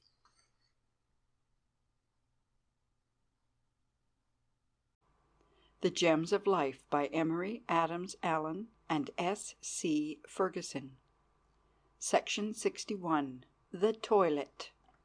Quote, "Costly thy habit as thy purse can buy, but not expressed in fancy, rich, not gaudy, for the apparel oft proclaims the man." Shakespeare. End quote. As the index tells us the contents of books and directs to the particular chapter, even so does the outward habit and superficial order of garment denote the spirit, and demonstratively point out, like to a marginal note, the internal qualities of the soul. We believe it to be the duty of all, young and old, to make their persons, as far as possible, agreeable to those with whom they are associated. If possible, dress yourself fine where others are fine, and plain where the apparel of others is plain. A man who finds himself badly dressed amongst well-dressed people feels awkward and ill at ease. He stammers and is confused in speech. He makes all manner of ridiculous blunders, and it is well nigh impossible for him to assume that air of simple dignity which should characterize the bearing of a gentleman. But it should be remembered that this feeling should have nothing to do with dress proper. It is only when there is a manifest impropriety in the mode of dress. The dress should suit the time and the occasion. The man in his workshop or field, or the lady busied with the household duties, should have no occasion to feel ill at ease, because not so finely dressed as the casual caller. Such a feeling should be instantly checked, since it is born of pride, not of an innate desire to please others. The love of beauty and refinement belongs to every true woman. She ought to desire in moderation pretty dresses, and delight in beautiful colors and graceful fabrics. She ought to take a certain, not too expensive, pride in herself, and be solicitous to have all belongings to her well chosen and in good style. Many fail to understand the true object and importance of this sentiment. Let no woman suppose that any man, much less her husband, is indifferent to her appearance, but women should constantly beware lest what was meant as a means of influence becomes a ruling passion. And let it be ever remembered that beauty of dress does not reside in the material. That time, place, and circumstance are all to be considered, that they may look far more bewitching in the eyes of those whom they are desirous to please when clad in neat calico, than if robed in silks and satins. And depend upon it that the husband, wearied with his day's work, had far rather find the wife neatly clad, doing or superintending household duties, than, when dressed in the height of fashion, she greets him to a home that sadly needs an efficient, willing housekeeper. Through dress the mind may be read, as through the delicate tissue the lettered page. Women are more like flowers than we think. In their dress and adornments they express their natures, as the flowers in their petals and colors. Some women are like the modest daisies and violets. They never look or feel better than when dressed in a morning wrapper. When women are free to dress as they like, uncontrolled by others and not limited by their circumstances, they do not fail to express their true characters. A modest woman will dress modestly. A really refined and intelligent woman will bear the marks of careful selection and faultless taste. It is to be feared that many, both ladies and gentlemen, fail to recognize the beauty which always accompanies simplicity. The stern simplicity of the classic taste is seen in the statues and pictures of the old masters. In Athens the ladies were not gaudily but simply arrayed, and we doubt whether any ladies have ever excited more admiration. Female loveliness never appears so good advantage as when set off by simplicity of dress. Tinselries may serve to give effect on the stage or upon the ballroom floor, but in daily life there is no substitute for the charm of simplicity. A vulgar taste is not to be disguised by gold and diamonds. The absence of a true taste and refinement of delicacy cannot be compensated by the possession of the most princely trousseau. Mind measures gold, but gold cannot measure mind. Those who think that in order to dress well it is necessary to dress extravagantly or gaudily make a great mistake. Elegance of dress does not depend upon expense. A lady might wear the costliest silks that Italy could produce, adorn herself with laces from Brussels which years of patient toil are required to fabricate. She might carry the jewels of an Eastern princess around her neck and upon her wrists and fingers, yet still in appearance be essentially vulgar. These are nothing without grace, without adaptation, without an harmonious development of colors, without the exercise of discrimination and good taste. God has implanted in the minds of all, but especially in the female breast, the love of beauty, and one way that this feeling finds expression is in the matter of dress and personal adornment. We think that it is the duty of all to clothe themselves in that style of dress which most becomes them, provided that it does not conflict with hygienic rules, and is warranted by their circumstances. It is their duty, since when in choice personal adornment they have a dignity and sense of personal elevation which they do not experience when in uncouth attire. Pride, of course, often enters into fine dressing, and many women are fond of flaunting their fine feathers in people's eyes. But a great majority love handsome dressing in obedience to an instinct of refinement, in consequence of that sense of personal purity which accompanies the wearing of choice apparel. To advise a young lady to dress herself with any serious departure from the prevailing fashion of her day and class is to advise her to incur a penalty which may very probably be the wreck of her whole life's happiness.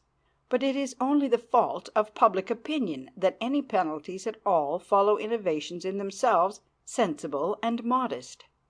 To train this public opinion by degrees to bear with more variations of costume, and especially to insist upon the principle of fitness as the first requisite of beauty, should be the aim of all sensible women. Nothing can be in worse taste than for sensible women to wear clothes by which their natural movements are impeded, and their purposes, of whatever sort, thwarted by their habiliments. The styles of dress are so many and varied that it would be a vain as well as useless attempt to classify them. There is one principle running through all which every woman should carefully consider. Are your modes of dress in accordance with the rules of hygiene? This question you ought carefully to consider, ever remembering that nature will allow none of her laws to be violated in the name of fashion with impunity, and that every style of dress that does not conform to the plainest of nature's teaching should be frowned down upon by all sensible people. Dress, to be in perfect taste, need not be costly. It is to be regretted that in this age too much attention is paid to dress by those who have neither the excuse of ample means nor of social culture. The wife of a poorly paid clerk, or of a young man just starting in business, aims at dressing as stylishly as does the wealthiest among her acquaintances. Consistency in regard to station and fortune is the first matter to be considered. A woman of good sense will not wish to expend in unnecessary extravagance money wrung from an anxious husband, or if her husband be a man of fortune, she will not even encroach upon her allowance.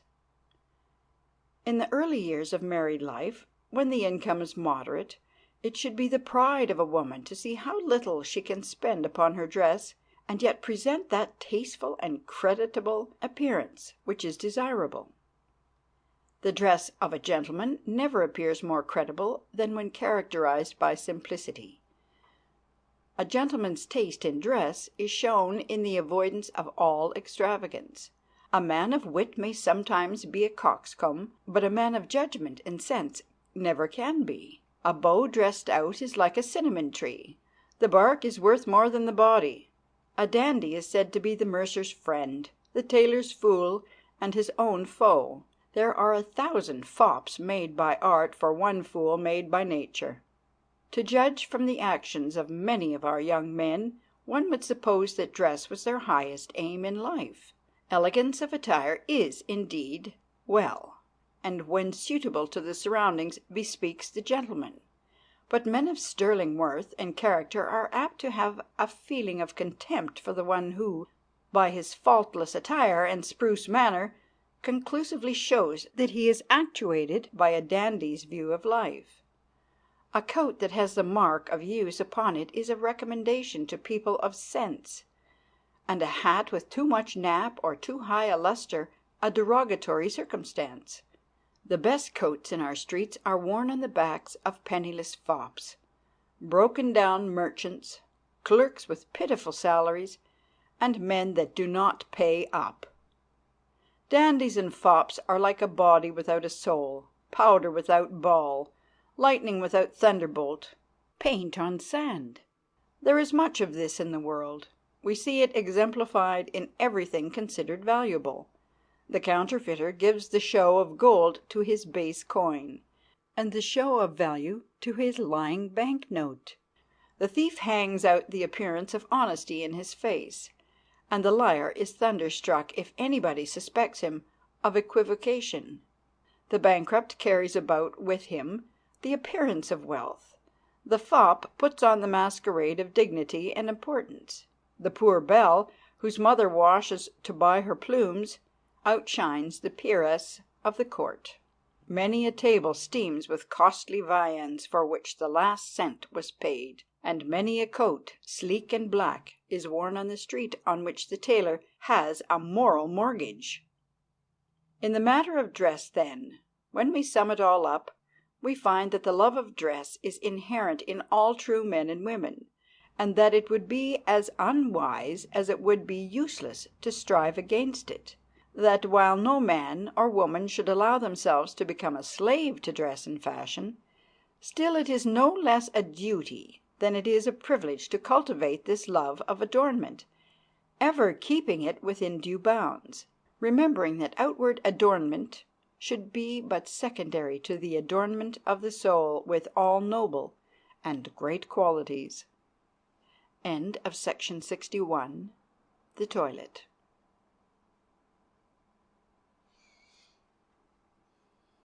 The Gems of Life by Emory, Adams, Allen, and S. C. Ferguson. Section 62. Gentleness. We may admire proofs of hardiness and assurance, but we involuntarily attach ourselves to simplicity and gentleness. Gentleness is like the silent influence of light which gives color to all nature.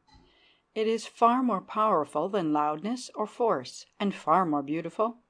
It pushes its way silently and persistently like the tiniest daffodil in spring, which raises the clod and thrusts it aside by the simple persistence of growing. It tends to be feared that in this stirring age, when we enumerate the elements of success, that we do not lay stress enough on the milder virtues of simplicity and gentleness, while fond of applauding the hardier virtues of energy, self-reliance, perseverance, and others of a similar nature. we are in danger of losing sight of the fact that ofttimes an exhibition of gentleness and courtesy is not only extremely pleasing in itself, but is not infrequently one of the most expeditious and efficacious modes of advancing present interests. It is singular what power gentleness and courtesy bestows on him who practices them. The most boisterous winds only cause the traveller to wrap his cloak the closer to him, while the gentle rays of the sun speedily induce him to discard it. And thus it is with many of the pursuits of life, where sheer force of intellect or intensity of application would ofttimes end only in a failure of plans and purposes. Gentleness, by its silent but powerful influence, will not only excite a feeling of goodwill in the minds of others, but as oil removes friction from a machine and causes it to move smoothly, so will gentleness remove apparently insurmountable objects from the pathway of our success. Gentleness belongs to virtue, and is to be carefully distinguished from the spirit of cowardice or the fawning assents of sycophants. It removes no just right from fear. It gives no important truth to flattery. It is, indeed, not only consistent with a firm mind, but it necessarily requires a manly spirit and a fixed principle in order to give it any real value. An able man shows his spirit by gentle words but resolute actions. How often experience convinces us that a bold and brazen loudness of tones and roughness of manner cover only a vacillating spirit and irresolute actions. On the other hand, do not history and observation show that quietness and gentleness ofttimes mark the most determined of actions? The rarest bravery of all the world is found actively engaged accompanied by an exhibition of gentleness. And ought we not so to expect it? The person moved by a spirit of gentleness throws all the energy of his nature into action. It is not allowed to waste in boisterousness, but is guided and directed in the most appropriate channels by an understanding calm and collected. In the captain of a canal boat we generally expect gruffness of manner, loudness of tones, and a general lack of refinement, dignity, and gentleness. But in the commander of an ocean steamer we shall always find the quietness, gentleness, and dignity that we all recognize as such a proper accompaniment of power. So true it is that gentleness of manner is the most appropriate and general expression of true greatness and worth that we use the expression "a gentle man" to express the highest type of worth in man. In the mechanical world do we not always find that the greater the exhibition of power, the steadier and quieter the movement becomes? It is the rickety engine of but few horse powers that goes with a fizz and a clatter, while the massive engine that supplies the motive power for acres of machinery goes almost noiselessly. And the sublimest exhibition of power in the universe, the movement of the heavenly bodies, proceeds in absolute quiet. We observe the same effect in the moral world. The master minds who have moved kingdoms and swayed the thoughts of millions are uniformly gentle and dignified in their bearings. The loud-tongued and clatter-brained fanatics merely cause a movement in their immediate vicinity. There is a magic power in gentle words, the potency of which but few natures are so icy as to wholly resist. Would you have your home a cheerful, hallowed spot, within which may be found that happiness and peace which the world denies to its votaries? Let not loud, harsh words be uttered within its walls. Let only gentle, quiet actions there be found. Speak gently to the wearied husband, who with anxious brow returns from the perplexities of his daily avocations, and let him, in his turn, speak gently to the careworn woman and wife, who, amid her never-ending round of little duties, finds rest and encouragement in the sympathy of him she loves. Speak gently to the wayward child. A pleasant smile and a word of kindness will often restore good humor and playfulness. Human nature is the same with it. It has its joys and sorrows as well as those of mature growth, and its little heart will quickly yield to the power of gentle, loving kindness. Hearts of children are, after all, much like flowers. They remain open to the softly falling dew, but shut up in the violent downfalls of rain. Therefore, when you have occasions to rebuke children, be careful to do it with manifest kindness and gentleness. The effect will be incalculably better. Speak gently to the dependent who lightens your daily toil. Kind words ensure respect and affection, while the angry rebuke provokes impertinence and dislike. Speak gently to the aged ones. Many are the trials through which they have passed, and now, in a little while, they will be missed from their accustomed places. The spirit will have passed to its rest.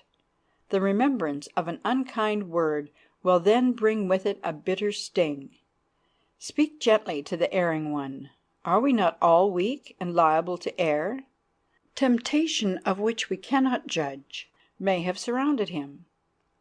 Harshness will drive him on the sinful way. Gentleness may win him back to virtue. True gentleness is founded on a sense of what we owe to Him who made us, and to the common nature of which we all share. It arises from reflection on our own failings and wants, and from just views of the condition and duty of man. It is native feelings, heightened and improved by principle. It is not deficient in a sense of true worth and dignity, but it recognizes in all men the possessors of infinite possibilities, even the possibilities of eternal life, and it treats them as brethren. It summons to its highest and best form of expression all that is noble in manhood, inspiring in purpose, grand in aim, and walks proudly therein, humbly, yet with an air of conscious dignity, quietly, yet with the insignia of power. Since, then, true gentleness is thus significant of power, thus potential for good, and is the high and distinctive test of a gentleman, ought not all the young earnestly strive to learn that spirit of self-control, and accustom themselves to speak and act gently at all times, and by so doing to act as becomes a man and responsible being? End of section 62. Gentleness. The Gems of Life by Emory, Adams, Allen, and S. C. Ferguson. Section 63. Modesty. It has been remarked that the modest deportment of really wise men, when contrasted to the assuming air of the vain and ignorant, may be compared to the difference of wheat, which, while its ear is empty, holds up its head proudly, but as soon as it is filled with grain, bends modestly down and withdraws from observation. Thus, with true worth and merit, it is uniformly modest in deportment. It is only the shallow-pated who strive to attract attention by pretentious claims. The ocean depths are mute. It is only along shallow shores that the roar of the breakers is heard. It is not difficult to draw the line between self-reliance and modesty on the one hand, and self-esteem and arrogant pretensions on the other. True self-reliance does not call on all men to witness its exploits. It displays itself in action. It may be reserved in deportment, but quietly and modestly proceeds in the path that wisdom points out, with a steady reliance on its own powers. Not so self-esteem. Its boast is that it is sufficient for all things, which, to be sure, were not so bad were it not for the fact that when put to the test by necessity, it so quickly abandons its pretentious claims, and forgetting to use its own powers, is anxious only for the aid of others. Modesty is a beautiful setting to the diamond of talents and genius. The mark of the truly successful man is absence of pretensions. He talks only in ordinary business style, avoids all brag, dresses plainly, promises not at all, performs much, speaks monosyllables, hugs his fact. He calls his employment by its lowest name, and so takes from evil tongues their sharpest weapon. Who made more wide and sweeping discoveries, of more far-reaching consequences than Newton? Yet listen to his modest confession. I know not what the world may think of my labours, but to myself it seems as though I had been but a child playing on the seashore, now finding some pebble rather more polished, and now some shell rather more agreeably variegated than another, while the immense ocean of truth extended itself unexplored before me. Thus it is always found that modesty accompanies great merit, and it has even been said that merit without modesty is generally insolent in expression. The greatest events in the world's history dawn with no more noise than the morning star makes in rising. All great developments complete themselves in the world, and modestly wait in silence, praising themselves never, and announcing themselves not at all. If honesty be the best policy, we cannot deny that modesty, as a matter of policy even, hath a rare virtue. What so quickly commands our good wishes as modesty struggling under discouragement? What our sympathy more than modesty struck down by affliction?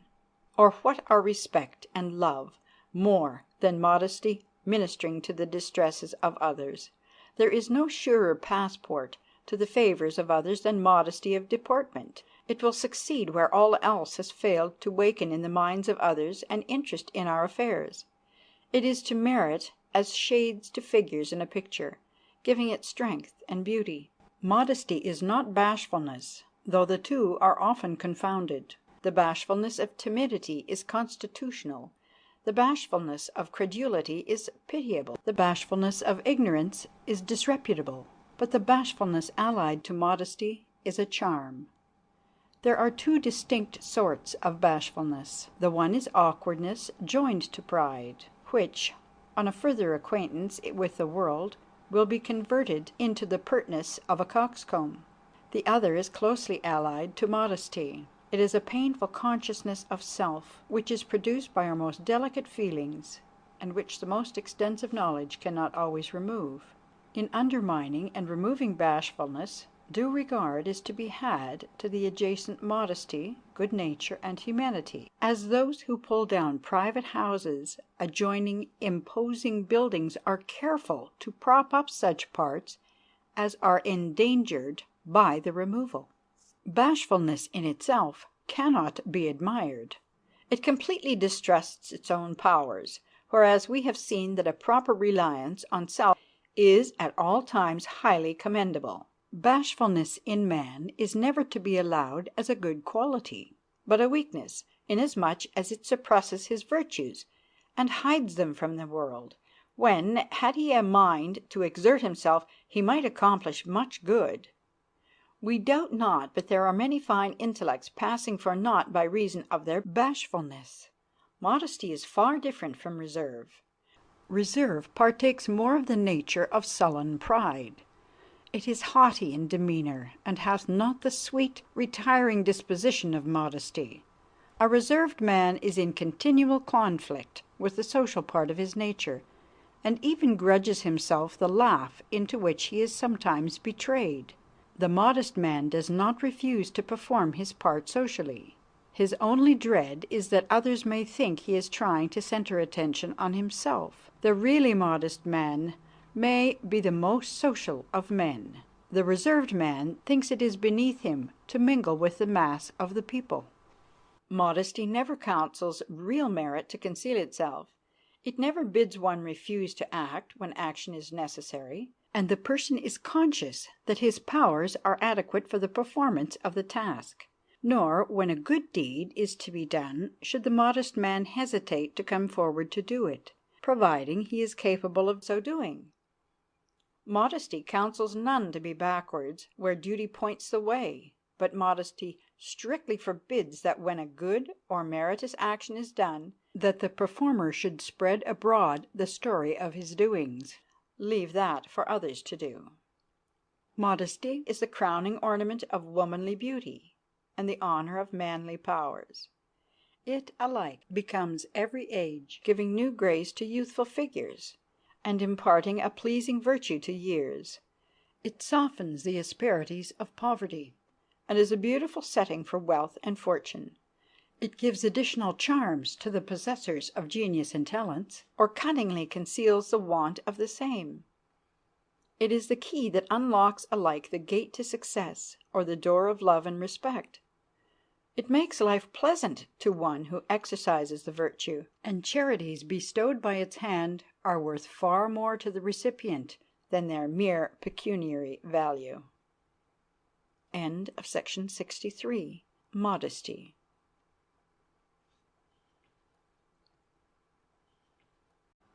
The Gems of Life by Emory, Adams, Allen, and S. C. Ferguson.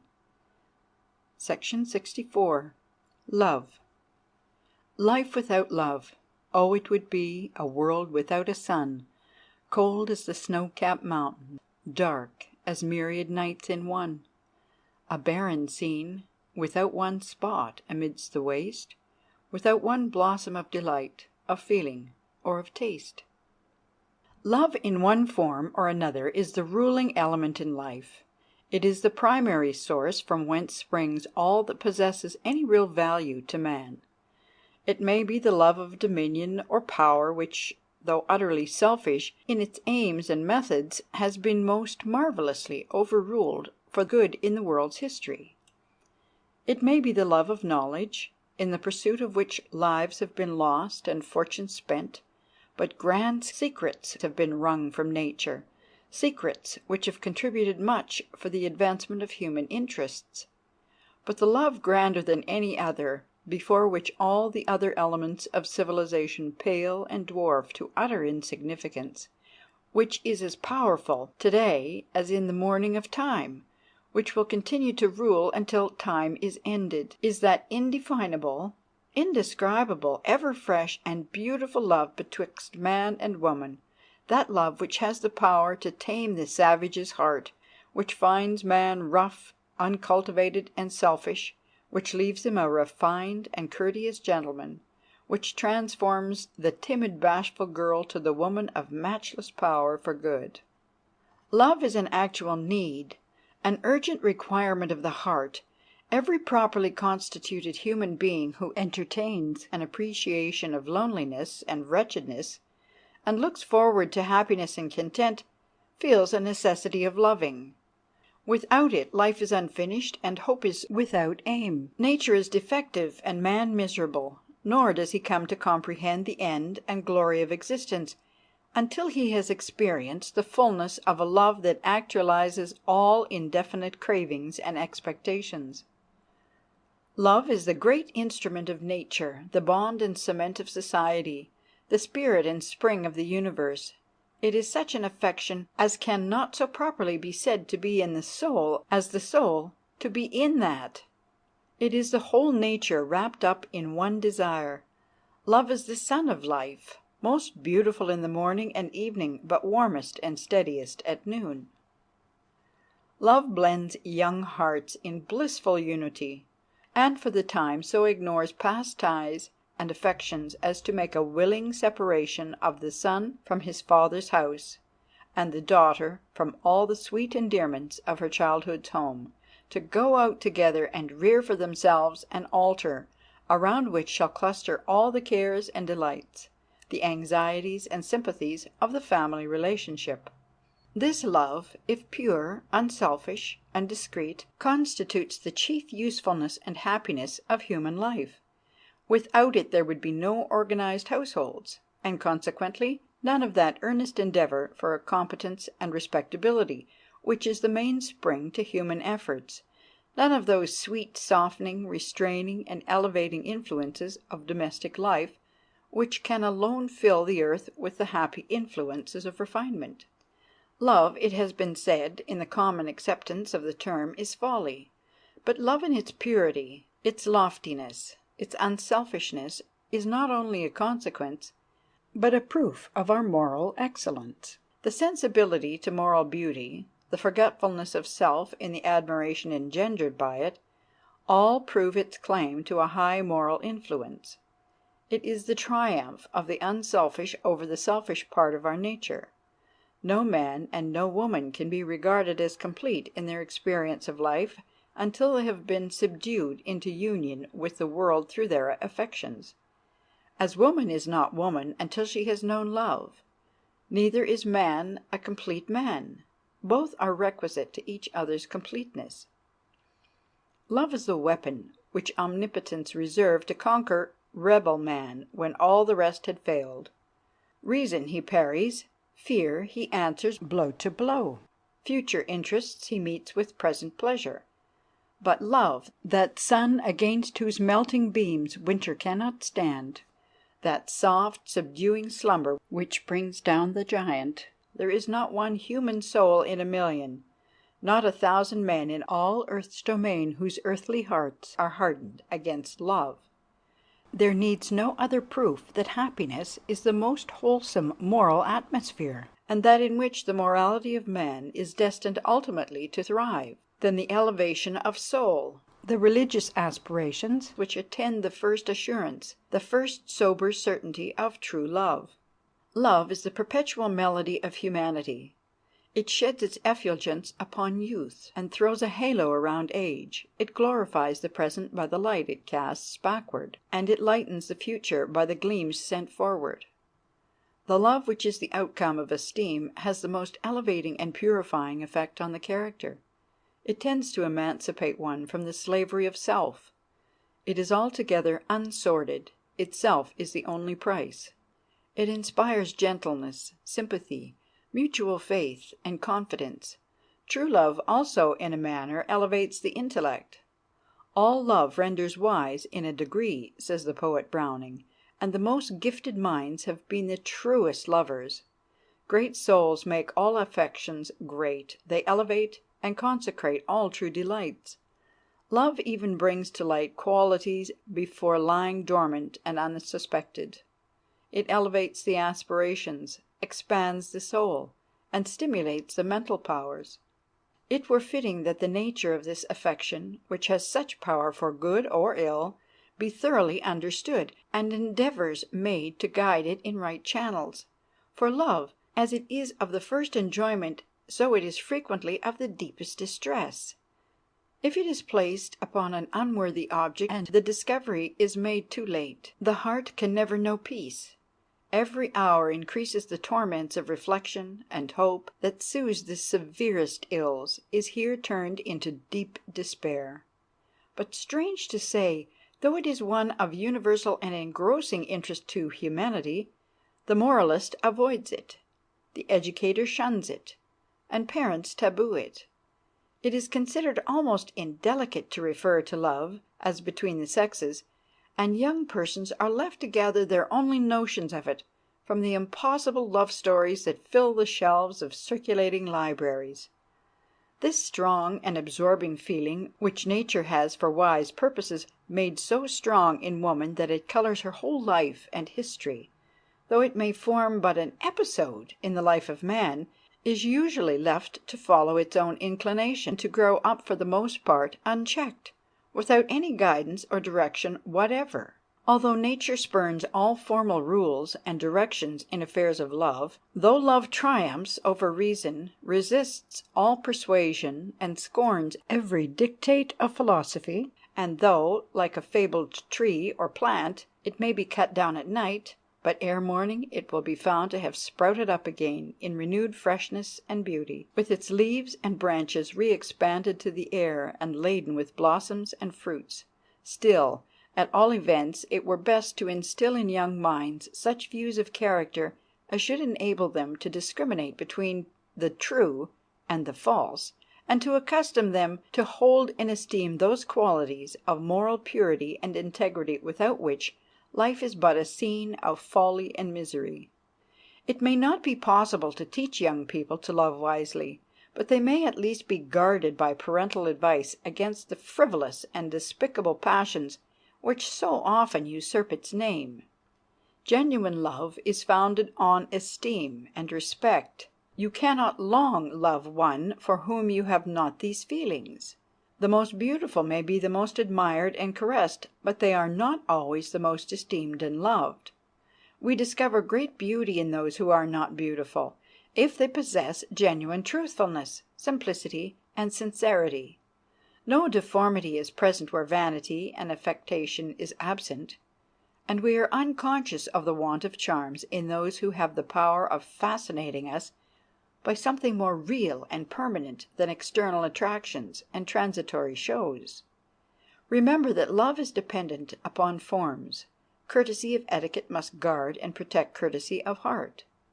How many hearts have been lost irrecoverably, and how many averted eyes and cold looks have been gained from what seemed, perhaps, but a trifling negligence of forms.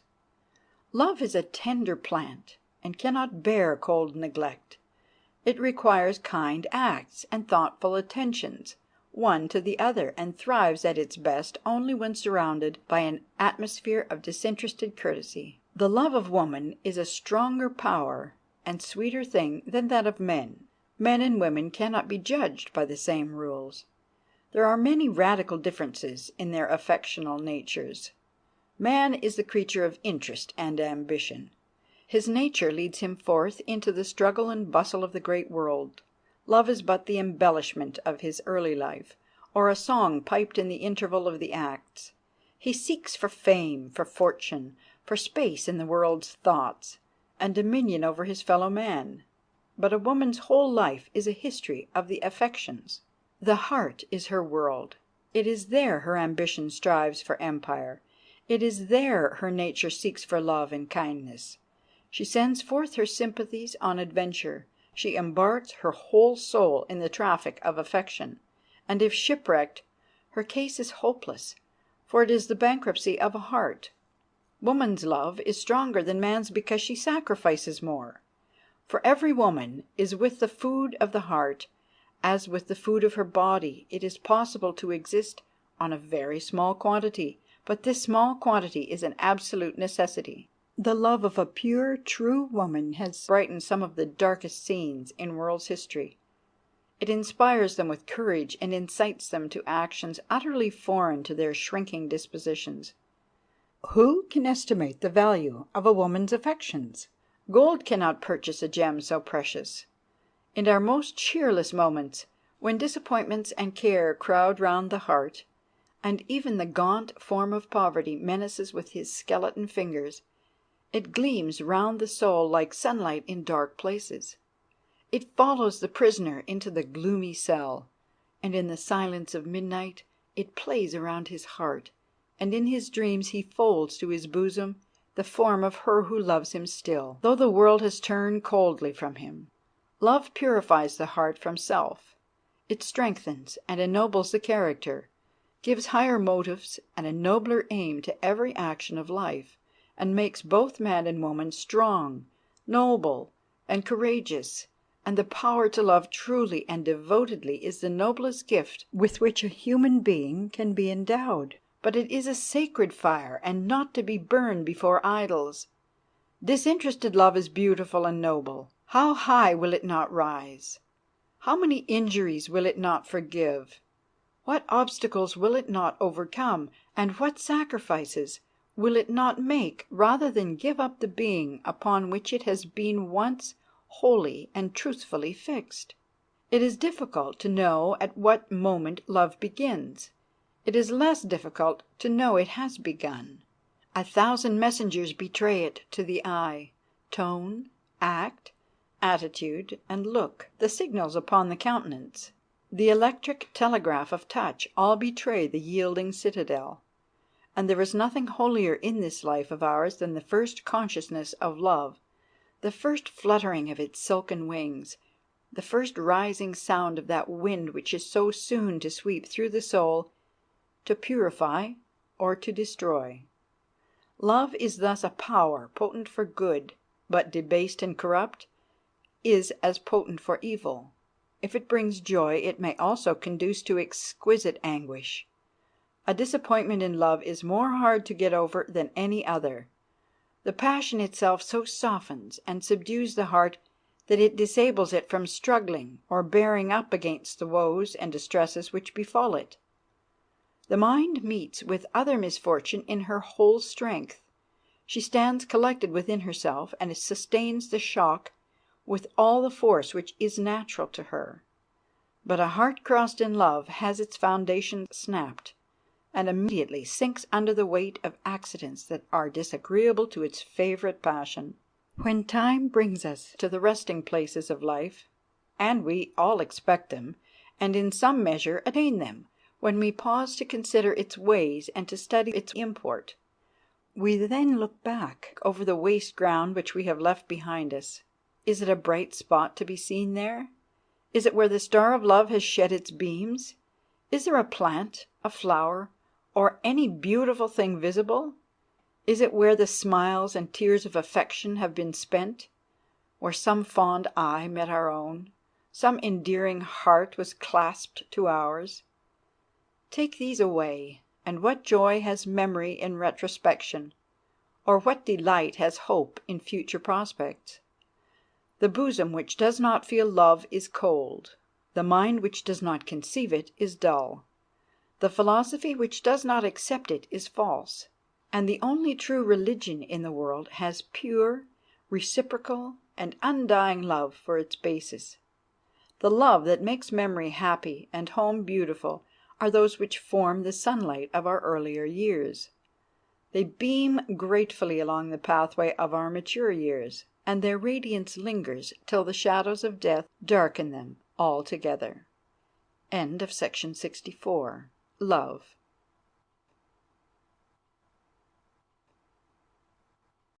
The Gems of Life by Emory, Adams, Allen, and S. C. Ferguson. Section 65. Courtship.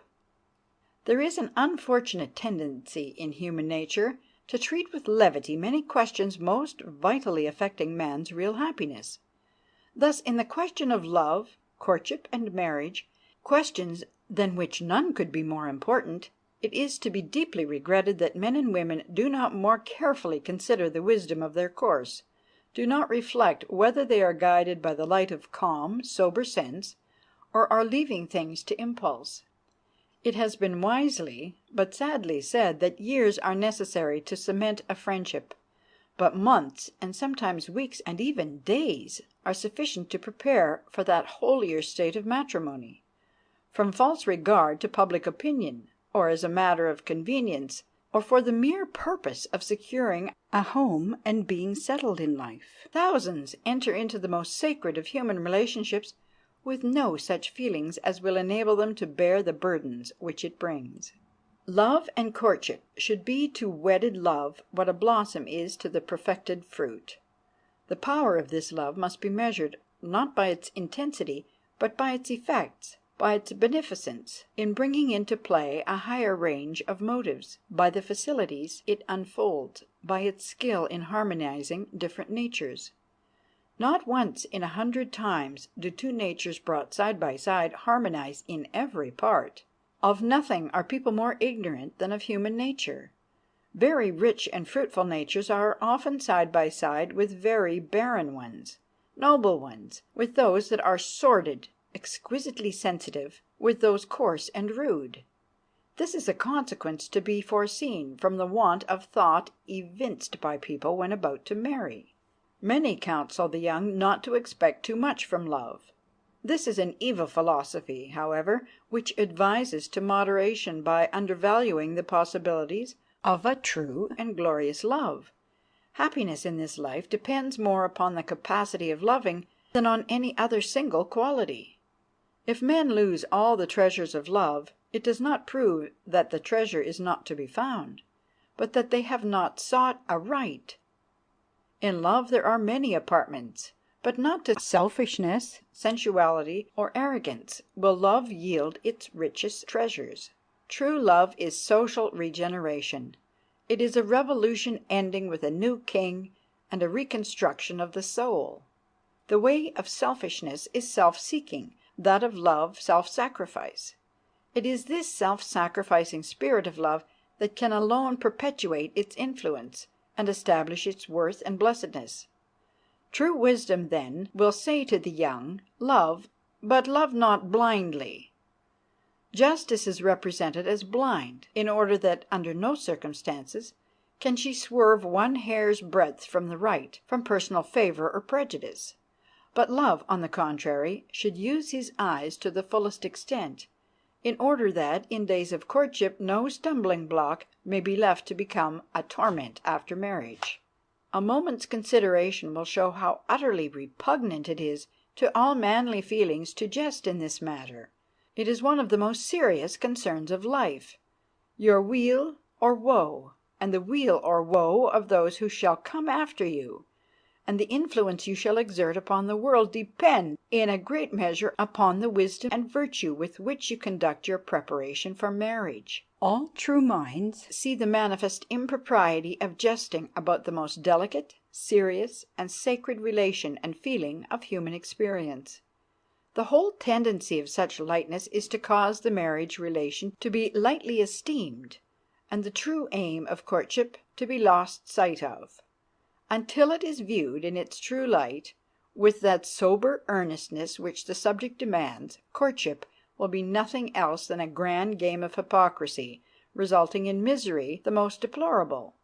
Courtships are sweet and dreamy thresholds of unseen temples, where half the world has paused in couples, talked in whispers under the moonlight, passed on but never returned. It should be to all but the entrance to scenes of happiness and content, but alas! In the history of many we know that such is not the case. We have been but poor observers if we fail to recognize that marriage is not necessarily a blessing. It may be the bitterest curse. It may sting like an adder and bite like a serpent. Its bower is as often made of thorns as of roses. It blasts as many sunny expectations as it realizes. And an illy mated human pair is the most woeful picture of wretchedness that is presented in the book of life, and yet such pictures are plenty. It becomes all young men and women who are standing where the radiant beams of love are just beginning to gild the pathway before them, to endeavor to ascertain, with the aid of others' experience, with calm and careful consideration, with an appeal for guidance from on high, whether the person he or she proposes to unite their destiny to is the one with whom of all the world they are best adapted to make the journey. If, as the result of such reflection, they are convinced that the choice is wise, they may with confidence proceed to take upon themselves the duties and privileges of the marriage relation. But if such observation shows that they have heretofore erred, as they value their future happiness and the happiness of others, let them stop before the vow is said that indissolubly unites their fate with another's. Marriage should be made a study. Every youth, both male and female, should so consider it. It is the grand social institution of humanity. Its laws and relations are of momentous importance to the race. Should it be entered blindly, in total ignorance of what it is, what its conditions of happiness are? The object of courtship is not to woo, it is not to charm, gratify, or please, simply for the present pleasure. It is simply for the selection of a life companion, one who must bear, suffer, and enjoy life with us in all of its forms, in its frowns as well as smiles, joys, and sorrows, one who will walk pleasantly, willingly, and confidently by our side through all the intricate and changing vicissitudes incident to mortal life. What is to be sought is a companion, a congenial spirit, one possessed of an interior constitution of soul similar to your own, of similar age, opinions, tastes, habits, modes of thought and feeling. A congenial spirit is one who, under any given combination of circumstances, would be affected, feel, and act as we ourselves would. It is one who would approve what we approve and condemn what we condemn, not for the purpose of agreeing with us, but of his or her own free will.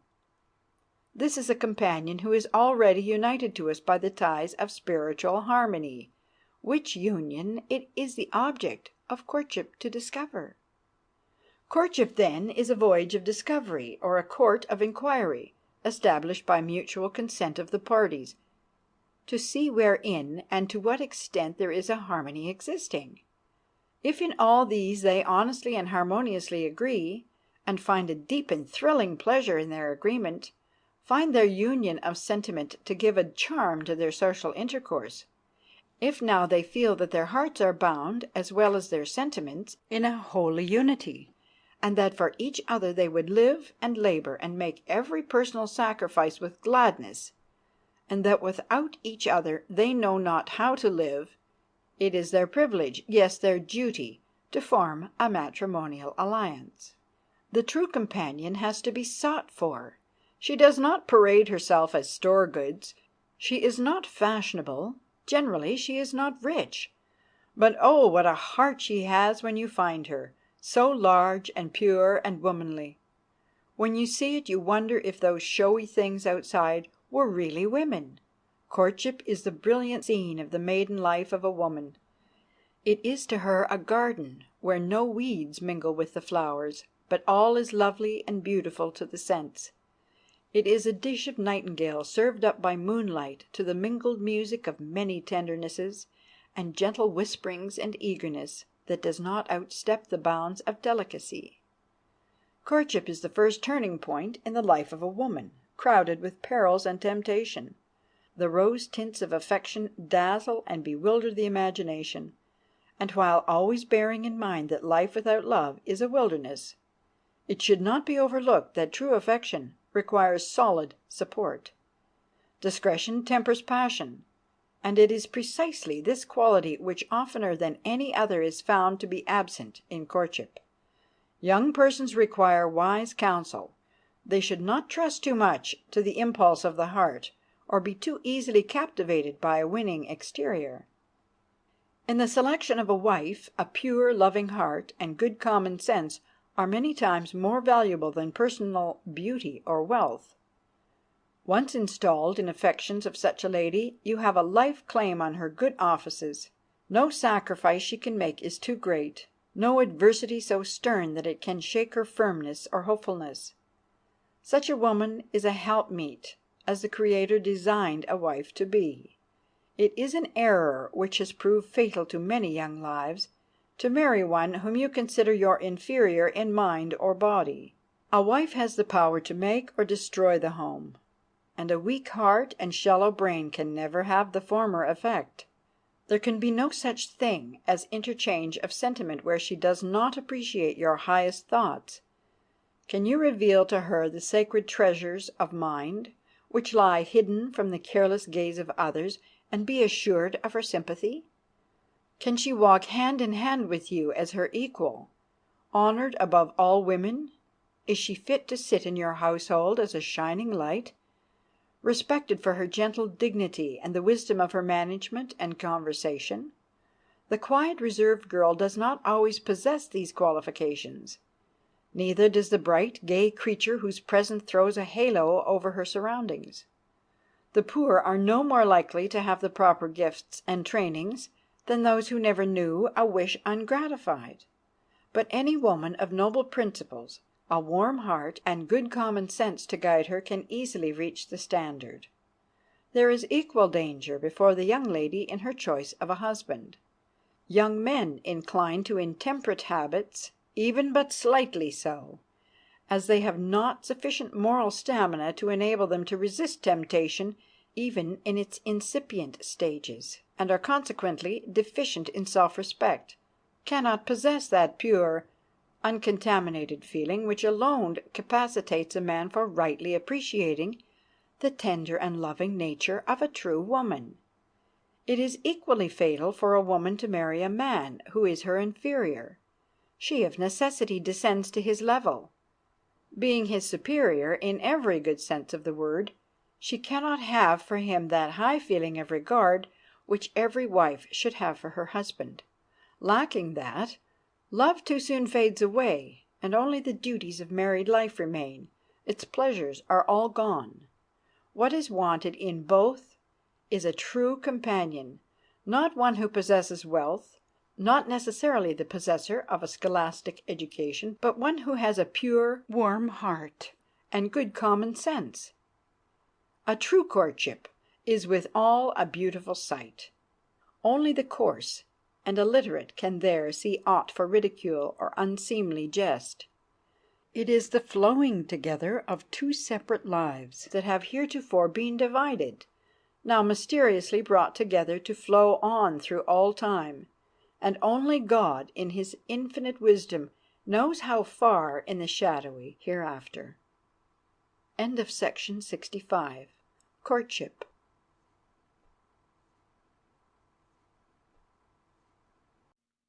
The Golden Gems of Life by Emory Adams Allen and S. C. Ferguson. Section 66. Marriage. The marriage ceremony is one of the most interesting and solemn spectacles that social life presents. To see two rational creatures, in the glow of youth and hope which invests life in a halo of happiness, appear together and acknowledge their preference for each other, voluntarily enter into a league of perpetual friendship and amity, and call on all to witness the sanctity of their vows, awakens deep feeling in the hearts of all beholders. A holy influence is felt to pervade the place. The spirit of the hour is sacramental.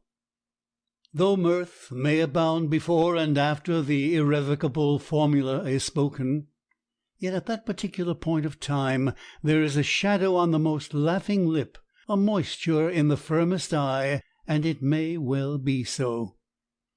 To think of the endearing relations and the important consequences which are to flow from it as the couple walk side by side through life, participating in the same joys and sharing the same sorrows, two weak, frail human natures thus taking upon themselves, in the sight of God and man, the weighty duties of a new and untried state of existence, exerts a solemn influence on all. All pictures of human happiness represent sorrow in the background. Thus the wedding ceremony. True, it is considered an occasion of great joy, but there remains the thought, the smile that kindles to ecstasy at their union will at last be quenched in the tears of the survivor. Man may unite, but death only separates. If from this proceed some of the deepest joys of life, from hence also come not unfrequently the deepest sorrows. There is no one thing more lovely in this life, more full of the divinest courage, than when a young maiden, from her past life, from her happy childhood, when she rambled over every field and moor around her home, when a mother anticipated her wants and soothed her little cares, when brothers and sisters grew from merry playmates to loving, trustful friends, from the Christmas gatherings and romps, the festival in bower or garden, from the rooms sanctified by the death of relatives, from the holy and secure background of her early life, looks out into a dark and unknown future, away from all that, and yet, unterrified, undaunted, undertakes the journey with a trusting confidence in the one beside her. Buoyed up with the confidence of requited love, she bids a fond and grateful adieu to the life that is past. She turns with excited hopes and joyful anticipations of happiness to what is to come.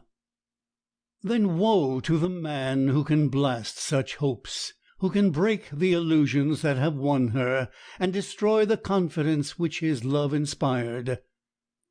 Marriage offers the most effective opportunity for spoiling the life of another.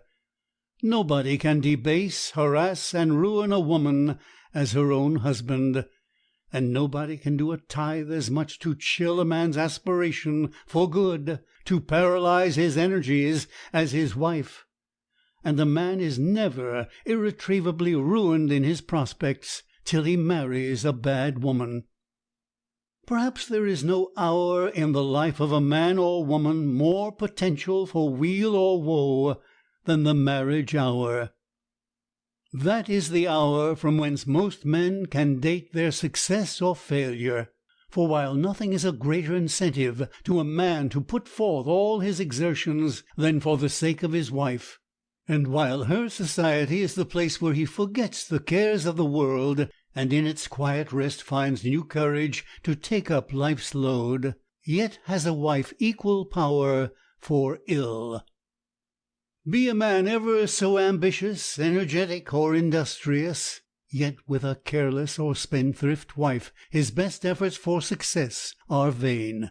And nothing will sooner discourage a man than a wife too ignorant or too careless to understand, appreciate, and sympathize with his efforts. And for the woman, too, it is at once the happiest and saddest hour of her life. It is the promise of future bliss, raised on the death of all present enjoyment. She quits her home, her parents, her companions, her occupation, her amusements, her everything upon which she has hitherto depended for comfort, for affection, for kindness, and for pleasure. With the marriage ceremony she enters a new world, but it is with her a world from whence she cannot return. If the man of her choice be an upright, pure man, with manly traits of character, industrious and honest, in the majority of cases she is to blame if it be not to her a world of happiness. But if she has erred, and she finds herself bound for life with one inferior to her, or who is enslaved to habit or temper, or destitute of manly attributes, God help her! Her future is full of misery. A man's moral character is necessarily powerfully influenced by his wife. A lower nature will drag him down, as a higher one will lift him up. The former will deaden his sympathies, dissipate his energies, and distort his life, while the latter, by satisfying his affections, will strengthen his moral nature, and by giving him repose, tend to energize his intellect. Not only so, but a woman of high principle will insensibly elevate the aim and purpose of her husband, as one of low principles will unconsciously degrade them. In the course of life we may see even a weak man display real public virtue, because he had by his side a woman of noble character who sustained him in his career, and exercised a fortifying influence on his views of public duty; while, on the contrary, all have often witnessed men of grand and generous instincts transformed into vulgar self-seekers by contact with women of narrow natures, devoted to an imbecile love of pleasure, and from whose minds the grand motive of duty was altogether absent. As wives may exercise a great moral influence upon their husbands, so, on the other hand, there are few men strong enough to resist the influence of a lower character in a wife. If she does not sustain and elevate what is highest in his nature, she will speedily reduce him to her own level, and thus a wife may be the making or unmaking of the best of men. It is by the regimen of the domestic affections that the heart of man is best composed and regulated. The home is the woman's kingdom, her state, her world, where she governs by affection, by kindness, by the power of gentleness. There is nothing which so settles the turbulence of a man's nature as his union in life with a high-minded woman. There he finds rest, contentment, and happiness, rest of brain and peace of spirit. He will also find in her the best counselor, for her instinctive tact will usually lead him right, where his own unaided reason might be apt to go wrong. The true wife is a staff to lean upon in times of trial and difficulty, and she is never wanting in sympathy and solace when distress occurs or fortune frowns. In the time of youth she is a comfort and an ornament of man's life, and she remains a faithful helpmate in maturer years, when life has ceased to be in anticipation and we live in its realities. Of all the institutions that affect human weal or woe on earth, none is more important than marriage. It is the foundation of the great social fabric, and conceals within its mystic relations the coiled secrets of the largest proportion of happiness and misery connected with the lot of man. Marriage, to be a blessing, must be properly entered. It has its fundamental laws which must be obeyed. It is not a mysterious, wonder-working institution of the Almighty, which cannot be studied by the common mind, but a simple necessity laid in man's social nature, which may be read and understood of all men who will investigate that nature. The reasons for every enjoyment of the matrimonial life may be understood before entering upon its relations. The conditions upon which its joys and advantages are realized may be learned beforehand. It should not be entered in blindness, but rather in the daylight of a perfect knowledge of its rules and regulations, its promises and conditions, its laws and privileges, so that no uncertainty shall attend its realization, no unhappy revealments shall follow a knowledge of its reality. Marriage, then, should be made a study. Every youth, both male and female, should so consider it. It is the grand social institution of humanity. Its laws and relations are of momentous importance to the race. Shall it be entered blindly, in total ignorance of what it is, what its conditions of happiness are? Its relations involve some of the most stern duties and acts of self-denial that men are called upon to perform. Shall youth enter upon its relations without a knowledge of these duties? For all the professions, trades, and callings in life, men and women prepare themselves by previous attention to their principles and duties. They study them, devote time and money to them. Every imaginable case of difficulty or trial is considered and duly disposed of according to the general principles of the trade or profession. But marriage, incomparably the most important and holy relation of life, involving the most sacred responsibilities and influences, social, civil, and religious, that bear upon men, is entered upon in hot haste or blind stupidity by a great majority of youth. No young man has any right to ask a young woman to enter the matrimonial bonds with him till he is thoroughly acquainted with the female constitution and character. Woman loves the strong, the resolute, and the vigorous in man. To these qualities she looks for protection. Under the shadow of their wings she feels secure, but she wants them blended with the tender, the sensitive, and the lofty in sentiment. Her companionship, her joy, she finds in these sentiments. Where she finds these, she pours the full tides of her loving soul, and willingly enters the bower of conjugal felicity. He who knows not her nature knows not how to gratify and satisfy that nature. So woman should know the nature of man. The rough world often makes him appear what he is not. He has a vein of tenderness below that sternness of his worldly manners, which woman should know how to penetrate and bring for her own, as well as for his, proper enjoyment. It is in this strata of tenderness that she will find her true companionship with him, and he with her. If she is ignorant of his nature, she knows not how to supply his wants or answer the calls of that nature. Thus we see most clearly the necessity of a thorough study of this whole subject by every youth. It is ignorance in these matters that causes a great amount of matrimonial infelicity. Some are disappointed in marriage because they expect too much from it, but many more because they do not bring into the copartnership their fair share of cheerfulness, kindness, forbearance, and common sense. Their imagination has pictured a condition of things never experienced on this side of heaven, and when real life comes with its troubles and cares, there is a sudden wakening up as from a dream, or they look for something approaching perfection in their chosen companion, and discover by experience that the fairest of characters have their weaknesses.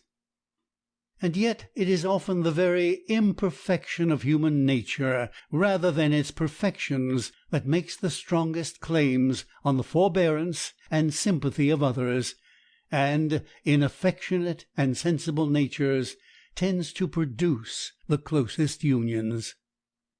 Marriage is the source from whence originates, as from a radiant point, the most beautiful glories of life, and also the deepest cares. Talk as we will of marriage, it is a real affair. It abounds in homely details. The joys of the wedding morn are quickly followed by the anxious cares of daily life. But if entered understandingly, and lived as becomes thoughtful, considerate human beings, each of whom tries to bear with the other's infirmities, and to consider the other's happiness as paramount with their own, it then becomes a delightful scene of domestic happiness, to which all true men and women look forward as the condition of life most consonant to their true happiness. End of section 66.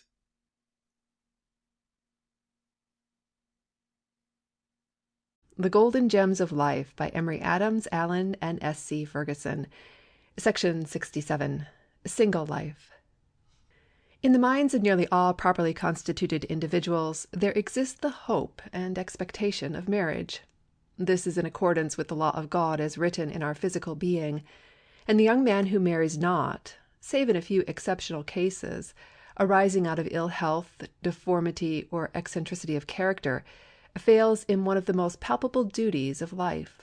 He deprives himself of life's most refined and exalted pleasures, of some of its strongest incentives to virtue and activity, sets an example unworthy of imitation, and fails to do much good that he might do in society. Moreover, he leaves one who might have made him a happy and useful companion to pine in maidenhood of heart through all the weary days of life. A single life is not without its advantages, while a married one that fails of accomplishing its true end is the acme of earthly wretchedness. It is eminently proper to prepare for marriage, since this is designed by the Almighty Author to promote the health, happiness, purity, and real greatness of our species. But it is an error to fancy that you cannot be truly happy in a single state, or hastily to assume the responsibilities of married life without due consideration. There is many a wife who, having married hastily and with a lack of due caution, has buried her hopes even of happiness deep in a grave of despair. And many a man who married without due thought and consideration can date from that hour the death of his ambitious purposes, and in the disappointments of married life lose sight of the glorious hopes which inspired him while single. If the greatest happiness, and perhaps the only real and genuine kind, is to be found in the blessings of chaste and devoted love, yet matrimony, it must be acknowledged, is chargeable with numberless solicitudes and responsibilities, and if it often causes the heart to exult in joy, it as frequently makes it throb with pain.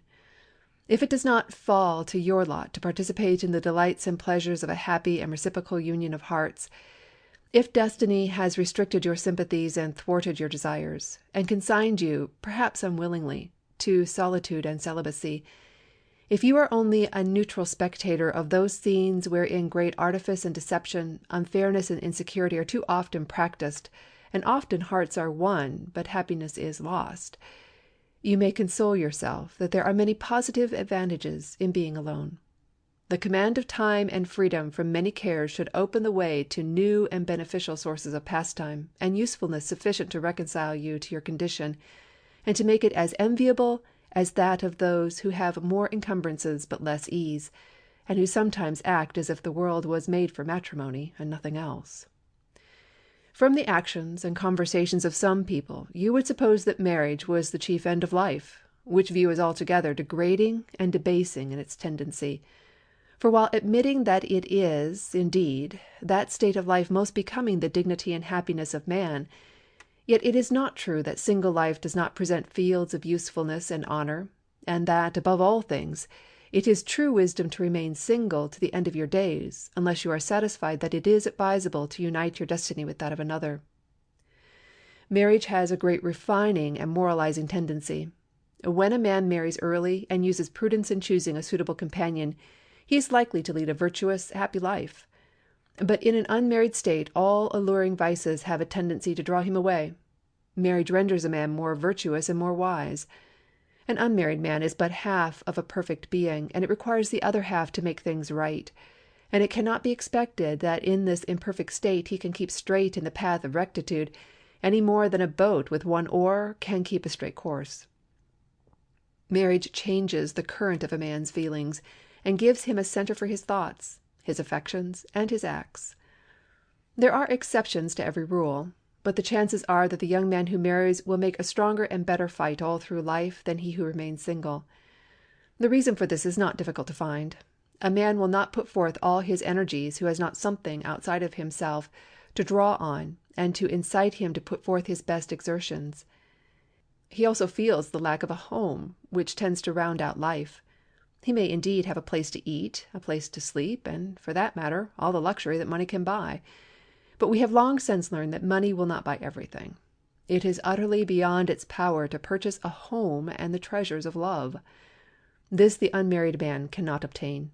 He may be courted for his money, he may eat, drink, and revel, and he may sicken and die in a hotel or a garret with plenty of attendants around him. But alas, what are attendants, waiting like so many cormorants for their prey, as compared with those whose hearts are knit to him by the strong ties of family relationship? If marriage increases the cares, it also heightens the pleasures of life.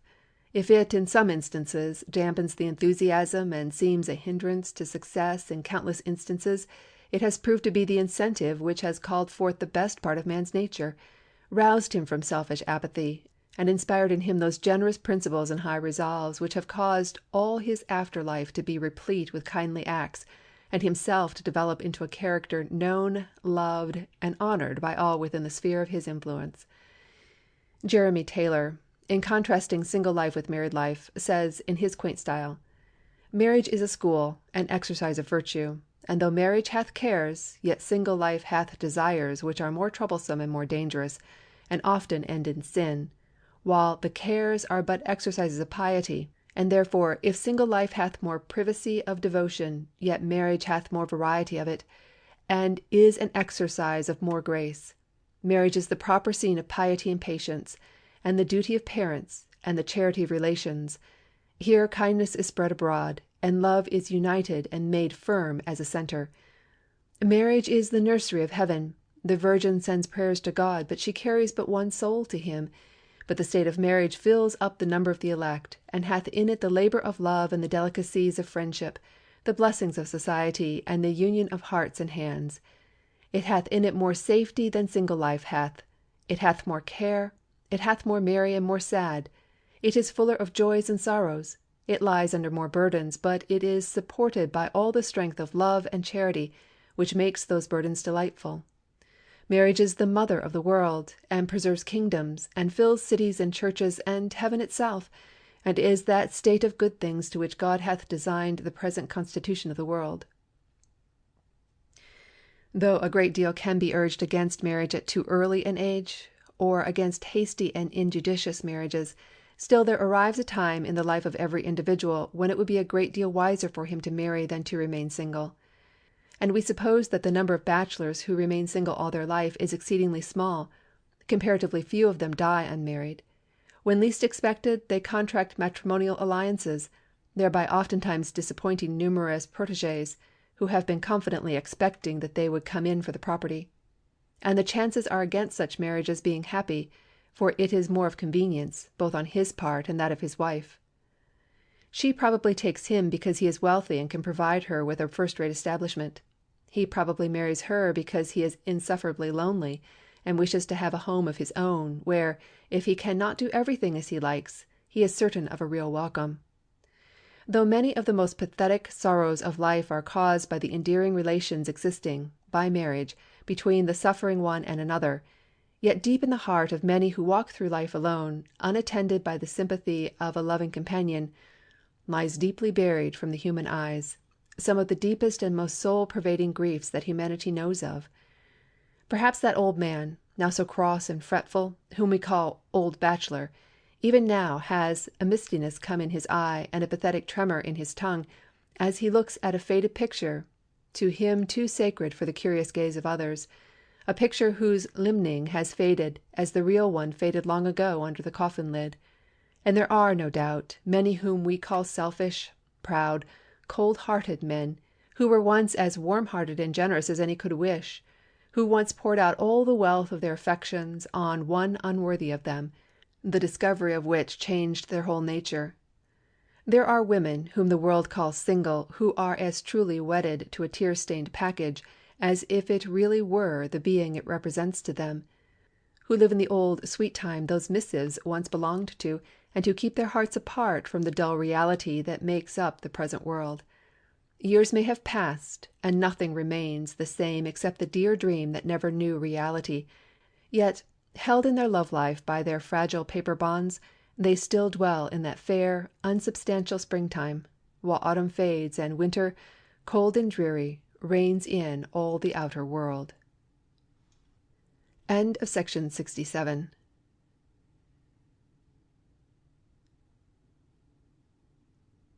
Recording by Laura Langston. The Golden Gems of Life by Emory Adams Allen and S. C. Ferguson. Section 68. Married Life. The marriage institution is the bond of social order, and if treated with due respect, care, and consideration, greatly enhances individual happiness and consequently general good. The Spartan law punished those who did not marry, those who married too late, and those who married improperly. Though positive law has long since ceased to exercise any discretion as to whether a person marries or remains single, yet as the foundation of marriage is fixed in the law of God, written in our physical being, it follows that it is none the less true now than in the morning of time that it is not good for man to be alone. For ages history has shown that the permanent union of one man with one woman establishes a relation of affection and interest which can in no other way be made to exist between two human beings. Hence marriage, both from a theoretical and a practical point of view, becomes to him an aid in the stern conflicts of life. Many a man has risen from obscurity to fame, who in the days of his triumphant victory has freely and gracefully acknowledged that to the sympathy and encouragement of his wife during the long and weary years of toil he owed very much of his achieved success. The good wife! How much of this world's happiness and prosperity is contained in the compass of these two short words! Her influence is immense. The power of a wife for good or for evil is altogether irresistible. Home must be the seat of happiness, or it must be forever unknown. A good wife is to a man wisdom and courage, strength and endurance. A bad one is confusion and weakness, discomfiture and despair. No condition in life is hopeless when the wife possesses firmness, decision, energy, and economy. There is no outward prosperity which can counteract indolence, folly, and extravagance at home. No spirit can long resist bad domestic influences. Man is strong, but his strength is not adamant. He delights in enterprise and action, but to sustain him he needs a tranquil mind and a whole heart. He expends his moral force in the conflicts of the world. In the true wife, the husband finds not affection only, but companionship, a companionship with which no other can compare. The family relationship gives retirement with solitude, and society without the rough intrusion of the world. It plants in the husband's dwelling a friend who can bear his silence without weariness, who can listen to the details that affect his interests or sympathy, who can appreciate his repetition of events only important as they are embalmed in the heart. Common friends are linked to us by a slender thread. We must reclaim them by ministering to their interests or their enjoyments. What a luxury it is for a man to feel that in his home there is a true and devoted being, in whose presence he may throw off restraint without danger to his dignity, he may confide without fear of treachery, and be poor or unfortunate without fear of being abandoned. If in the outer world he grows weary of human selfishness, his heart can safely trust in one whose indulgence overlooks his defects. The treasure of a wife's affection, like the grace of God, is given, not bought. Gold is power. It can sweep down forests, raise cities, build roads, and deck houses, but wealth cannot purchase love and the affections of a wife. If any husband has failed to estimate the affections of a true wife, he will be likely to mark their value in his loss when the heart that loved him is stilled by death. Is man the child of sorrow, and do afflictions and distresses pour their bitternesses into his cup? How are his trials alleviated, his sighs suppressed, his corroding thoughts dissipated, his anxieties and fears relieved, his gloom and depression chased away by her cheerfulness and love? Is he overwhelmed by disappointments and mortified by reproaches? There is one who can hide his faults from her eyes, and can love without upbraiding. A judicious wife is constantly exerting an influence for good over her husband. She is, so to speak, the wielder of the moral pruning knife, and is constantly snipping off from her husband's moral nature little twigs that are growing in the wrong direction.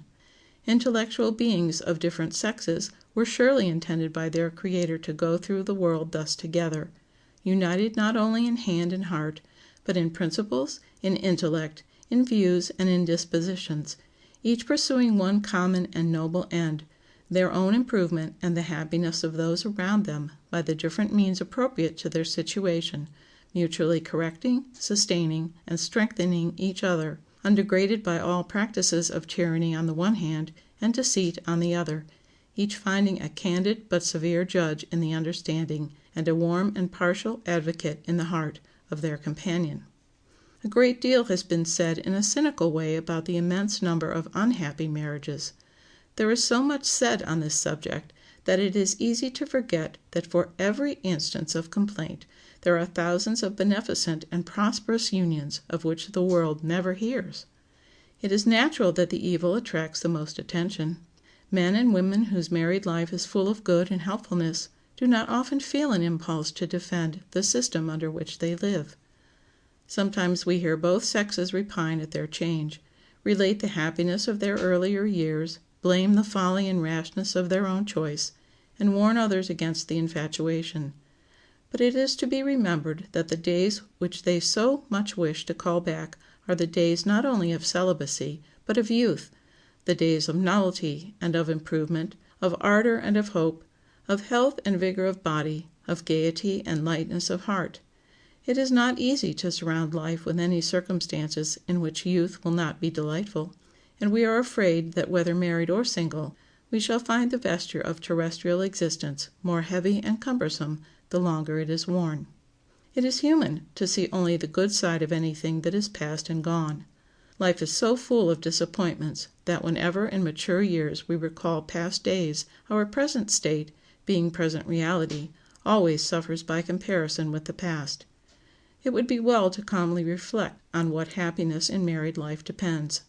There is a great deal of mischief wrought in the world by the common understanding of the phrase mismated.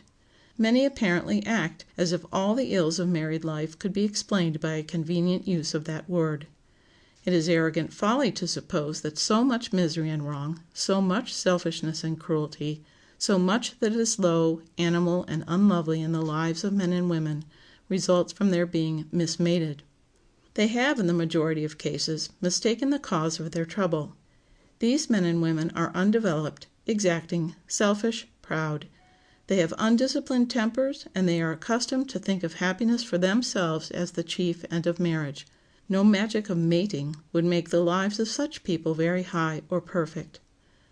Nowhere does it prove so powerfully true as in married life that your happiness is found in consulting the happiness of another. We are too prone to trust to specific treatment for particular evils. The real problem of happiness in married life is not difficult of solution if only sought with a spirit of willingness to learn the truths. There are no short roads to happiness. The men and women who marry must somehow acquire thoughtfulness, self-control, consideration for others, patience, and the other qualities without which life is unendurable in any relations we know of. All candid persons will so readily admit this, that marriage speedily becomes a school for the exercise of virtue, and is the source and nurse of many of the best qualities in the life of man or woman. It is indeed wonderful that marriage does so much for them, and has such power to lift up their lives to light and beauty. The man who remains single to the end of his days cannot well help growing cynical, cold, and selfish. By nature he may be as warm-hearted, as full of generous impulses as any, but he has only himself to care for. He has never felt the necessity of striving to make happy the life of another. He has never known what it is to have a woman's heart, full of womanly tenderness and strength, affection, sympathy, and encouragement, looking to him for love and happiness, for protection and comfort. Has never learned the lesson of patience as it is learned in bearing with the faults of a loved one. He has never known what it is to have a little child turn to him as the source of consolation for its childish troubles and sorrows. It cannot but follow that, lacking all the bittersweet experience of married life, he shall in that degree fail of being a complete man. True, there are natures that, whether married or single, would only develop into the cold, hard-hearted disposition, but that does not at all detract from the fact that marriage does thus tend to make life more replete with kindness and manly attributes than celibacy. Every man feels the need of a home, and there is no more sorrowful sight than to see a man bent with the weight of years, who is homeless and has no friends united to him by family ties. There cannot be a home without the institution of marriage. Think for a moment how much of the joy and sorrow of life is connected with the word home. What visions of hopes, what days of joy, what seasons of sorrow does it not recall? All the lights and shades of life originate from thence. How, then, can a man or woman lacking the experience of home and married life possess the strength of character, the full and complete development expected from those who have taken upon themselves the joys and sorrows, the cross and crown of matrimony?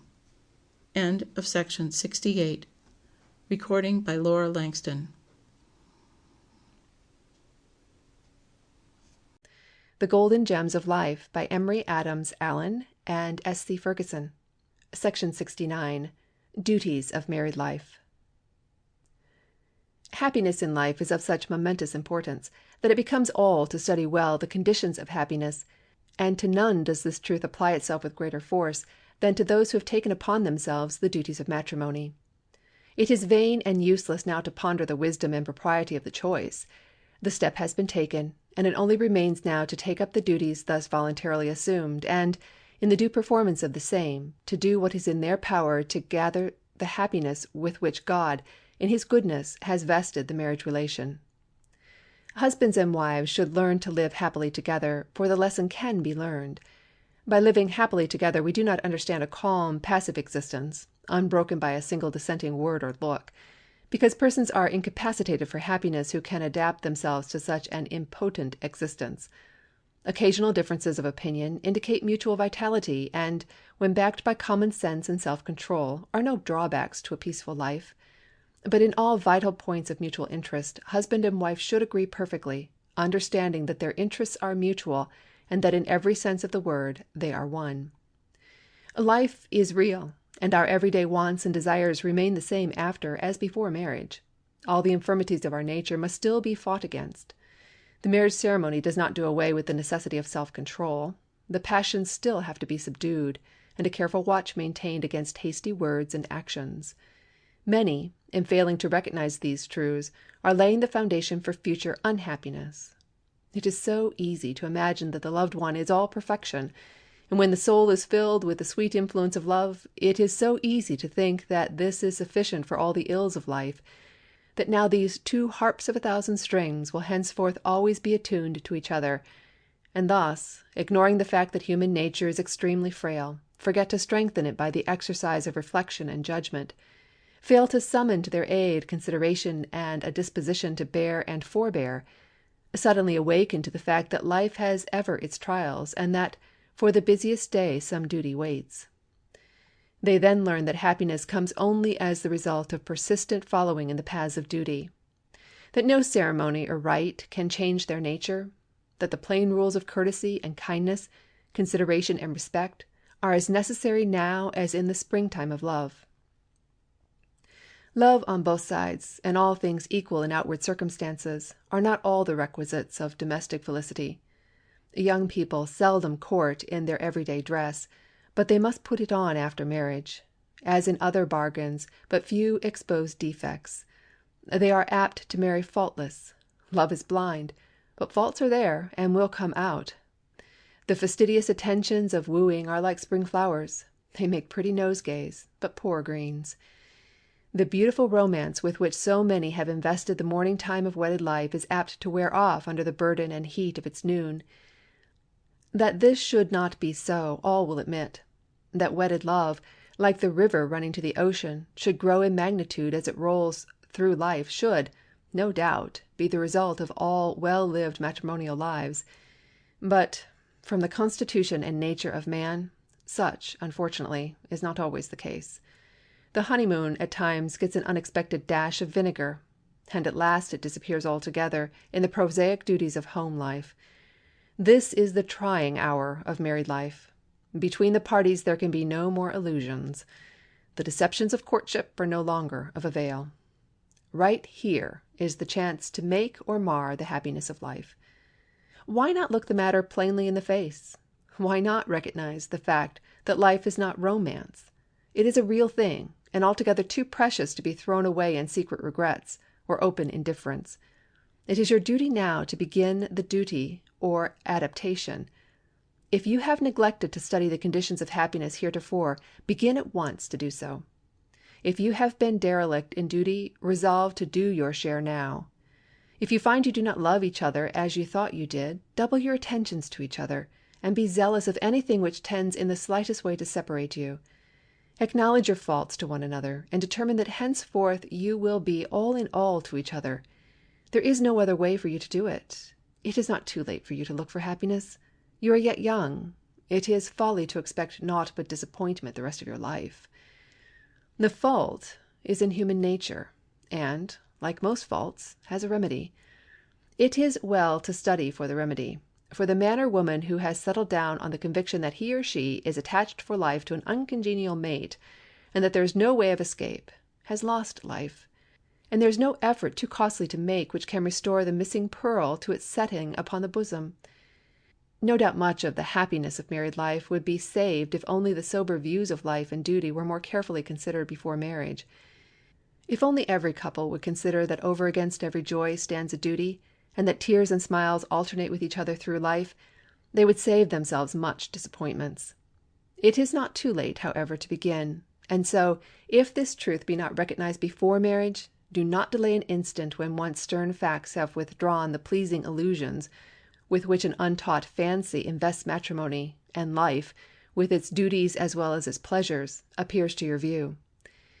It has always seemed to us that much of the danger of home life springs from its familiarity, that in the intimate relations of husband and wife the parties are too apt to forget the claims of courtesy which are constantly pressing upon them.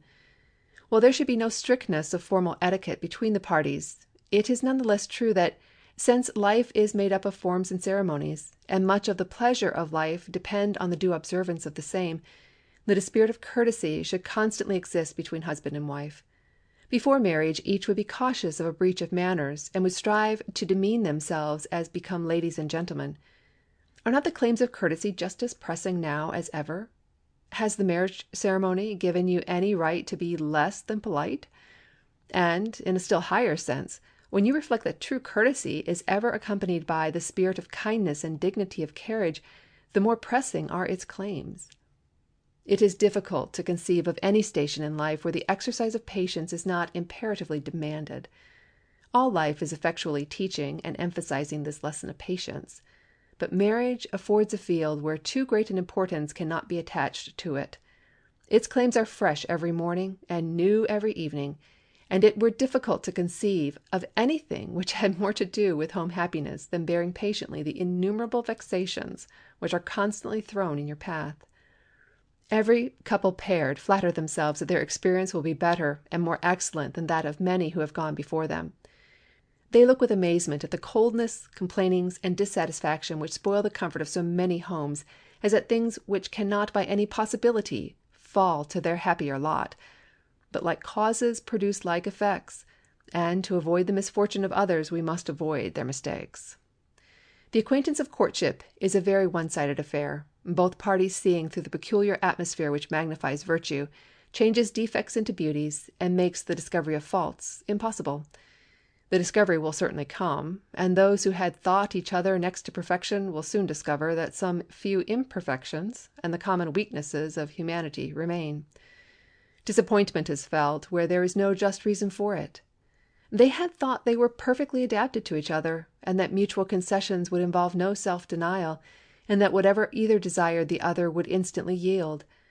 But experience teaches that the work of mutual adaptation is precisely what they have to learn, to understand each other's peculiarities and tastes, weaknesses and excellencies, and by self-discipline and kindness of construction on both sides to receive and impart a modifying influence, bringing them near to each other all the time, until, through this interchangeable moral and spiritual culture, the hopes of happiness are fully realized. But this happy result, which is unquestionably the highest earth affords, depends in a great degree upon the manner in which the first few years of married life are spent, and the success with which its first unavoidable trials are met and overcome. Some allow themselves to lose sight of the great truth that happiness is surest found in consulting the happiness of others. The husband should have as his great object and rule of conduct the happiness of his wife. Of that happiness the confidence in his affection is the chief element, and the proofs of this affection on his part, therefore, constitute his chief duty. An affection that shows itself not in caresses alone, as if those were the only demonstration of love, but of that respect which distinguishes love as a principle from that brief passion which assumes, and only assumes, the name, a respect which consults the judgment as well as the wishes of the object beloved, which considers her who is worthy of being taken to heart as worthy of being admitted to all the counsels of the head. Do not forget that your happiness both here and hereafter depends upon each other's influence. An unkind word or look, or an unintentional neglect sometimes lead to thoughts which ripen into the ruin of body and soul.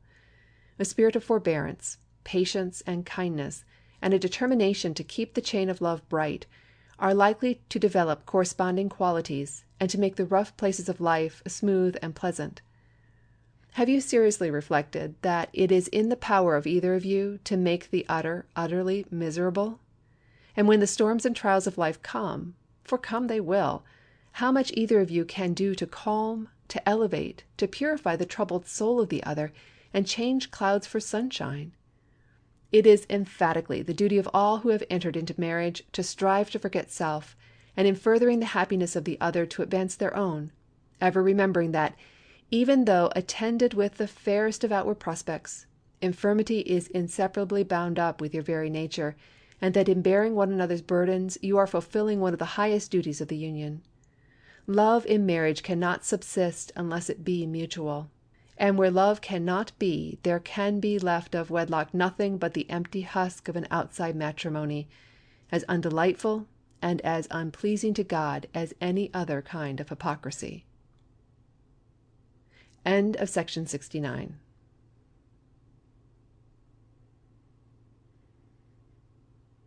The Golden Gems of Life by Emory, Adams, Allen, and S.C. Ferguson.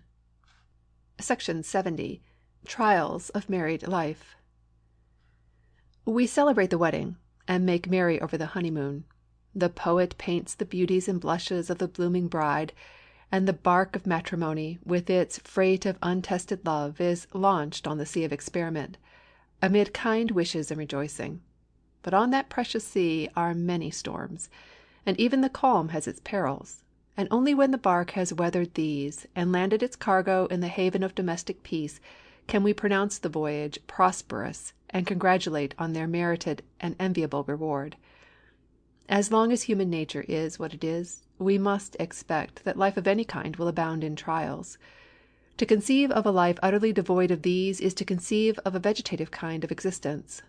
Trials, then, are to be expected, and they must be overcome. This is none the less true of married life. Marriages may be celebrated in bowers as fair as those of Eden, but they must be proved and put to the test in the workshops of the world. And as each state of existence has its peculiar trials and cares, we need not be disappointed when experience teaches that, though marriage hath indeed great joys, it also has its trials and vexations. In prosaic, everyday life, romantic minds are speedily sobered down, and the gloss of pretension is soon worn off. Hands that have heretofore seen no harder work than to entice strains of music from ivory keys, perhaps find themselves engaged in the less poetical, but equally as praiseworthy, occupation of mixing bread, or in the performance of other plain household duties which require to be dispatched, not by angels, but by women. And the possessor of faultless clothes and silken moustache finds himself weighed down with altogether different burdens than those of holding fans and carrying parasols, and he is called upon to solve other questions than those relating to social etiquette. Courtship is to many a dreamy resting place betwixt the joys of youth and the cares of maturity. Under the light of hope, married life is nearly always a land of rainbows to the youth. But as to produce the rainbow it requires the falling of rain as well as the shining sun, so, when the nature of these prospective joys is carefully investigated, it will not surprise one to find that trials and duties are interposed between their present standpoint and the pure happiness of domestic life. To many a young couple, when life's realities come also the discovery of traits of character in each other which perfectly astonish them. Every day reveals something new and something unpleasant. The courtship character slowly fades away, and, with sorrow be it said, too often the courtship love as well. Now comes the disappointment, sorrow, regret. They find that their characters are entirely dissimilar. They also awake to the fact that married life is full of cares, vexations, and disappointments. This indeed should have been expected, but it is human to see naught but joys in the future, especially from the standpoint of youth. This discovery often shipwrecks the happiness of the unfortunate couple. We have all seen the trees die in summer-time, but the tree, with its whispering leaves and swaying limbs, its greenness, its umbrage, where the shadows lie hidden all the day, does not die all at once. First a dimness creeps over its brightness. Next a leaf sickens here and there, and fades. Next a whole bough feels the palsying touch of coming death. And finally the feeble signs of sickly life, visible here and there, all disappear, and the dead trunk holds out its stripped, stark limbs, a melancholy ruin. Just so does the wedded love sometimes die. Wedded love, blessed with the prayers of friends, hallowed by the sanction of God, rosy with present joys, and radiant with future hopes. It dies not all at once. A hasty word casts a shadow upon it, and the shadow deepens with the sharp reply. A little thoughtlessness misconstrued, a little unintentional negligence deemed real, a little word misinterpreted. Through such small channels do dissension and sorrow enter the family circle. Love becomes reticent, confidence is chilled, and noiselessly but surely the work of separation goes on, until the two are left as isolated as the pyramids, nothing remaining of the union but the legal form, the dead trunk of the tree, whose branches once waved in the sunlight. Is it not a melancholy reflection on human nature that petty trials and difficulties, from which no life is free, should have wrought such a startling effect? The great secret is to learn to bear with each other's failings, not to be blind to them. That were either an impossibility or a folly. We must see and feel them. If we do neither, they are not evils to us, and there is obviously no need of forbearance. We are to throw the mantle of charity around them, concealing them from the curious gaze of others, to determine not to let them chill the affections. Surely it is not the perfections, but the imperfections, of human character that make the strongest claims on our love. All the world must approve, and even enemies must admire, the good and estimable in human nature. If a husband and wife estimate only that in each other all must be constrained to value, what do they more than others? It is the infirmities of character, imperfections of nature, that call for pitying sympathy, the tender compassion that makes each the comforter, the monitor of the other. Forbearance helps each to attain command over themselves. This forbearance is not a weak and wicked indulgence of each other's faults, but such a calm, tender observation of them as excludes all harshness and anger, and takes the best and fullest method of pointing them out in the full confidence of affection. It should be remembered that trials and sufferings are the real test of merit in all life, as they bring out the real character. In married life, husband and wife are often adapted to each other through trials, and the closest union is often wrought by suffering, even as iron is welded by heat. As much of happiness of real life is artificial, so many things in wedded life that to third persons must seem as trials are, after all, only the sweetness of domestic life. How many couples, now in mature life and surrounded by luxury and all the comforts of wealth, look back to the days of early privation as amongst the happiest days of their life! Succeeding years have brought them wealth, but it took with them their domestic happiness. Marriage is too frequently the end instead of the beginning of love. The dreams of courtship vanish too often into thin air soon after the wedding ring is put on. The realization of that perfect and unalloyed happiness that each partner anticipated is seldom found in the holy bonds of matrimony. Cool and distant, with a feeling that the sweet courtesies of wooing time are now out of place, they treat each other with the indifference that ends in mutual aversion and contempt. This is altogether wrong. As reasoning men and women, they have entered the relation. It is vain to suppose it is one of unmixed delights. It has its trials. You must expect to meet them. The conditions of happiness there are much the same as elsewhere. Therefore the only sure way of finding it is to forget self in the furtherance of the happiness of others. The trials of wedded life are seen to be but the approaches to its joys once the spirit of kindly forbearance is spread abroad in the heart. It must seem to all who seriously meditate on this subject that many of the trials of married life arise from mistaken notions of economy and the right use of money. Every wife knows her husband's income, or ought to know it. That knowledge should be the guide of her conduct. A clear understanding respecting the domestic expenses is necessary to the peace of every dwelling. If it be little, better is a dinner of herbs where love is than a stalled ox and hatred therewith. If it be ample, let it be enjoyed with all thankfulness. Partners in privation are more to each other than partners in wealth. Those who have suffered together love more than those who have rejoiced together. Where a wife, seeing her duty, has made up her mind to this, she will brighten her little home with smiles that will make it a region of perpetual sunshine. We account these two things essential to the happiness of married life: to have a home of your own, and to live distinctly and honestly within your means. A great proportion of the failures in wedlock may be traced directly to the neglect of the latter rule. No man can feel happy or enjoy the sweets of domestic life who is spending more than he earns. No sensible person will account it a hardship to begin on a moderate scale, and those who do thus begin, and afterwards attain to the possession of wealth, always look back to the days of small things with peculiar satisfaction, as the golden days of their hearts, if not of their purses.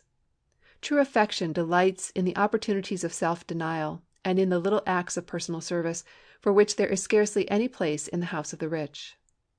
At the shrine of domestic ambition, much of the comfort and happiness of home life is immolated, and, for the sake of appearance, happiness and content are exchanged for wearying cares. To regulate our expenses by other people's income is the height of folly, and to contract debts for a style of living which is of our neighbor's choosing rather than our own is nearly akin to insanity. There is no happiness, social, domestic, or individual, without independence, and no dependence is so bitter as that of debt. And when you reflect how needless this is, you can readily see that in this instance, as in many others, the trials are of our own choosing, and might be avoided by consideration and care. End of section 70.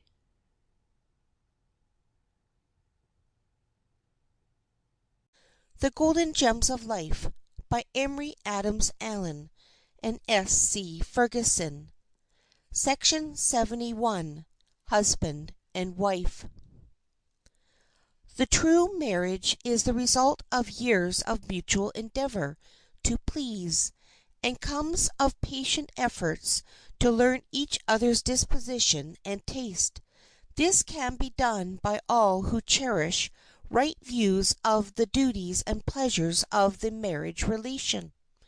You have but one life to live, and no amount of money or influence or fame can pay you for a life of unhappiness. You cannot afford to quarrel with one another.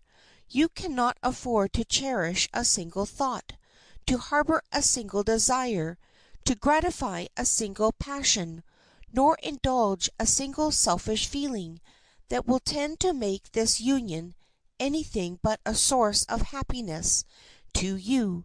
So it becomes you at starting to have a perfect understanding with one another. It becomes you to resolve that you will be happy together at any rate, or that if you suffer, it shall be from the same cause and in perfect sympathy. You are not to let any human being step between you under any circumstances.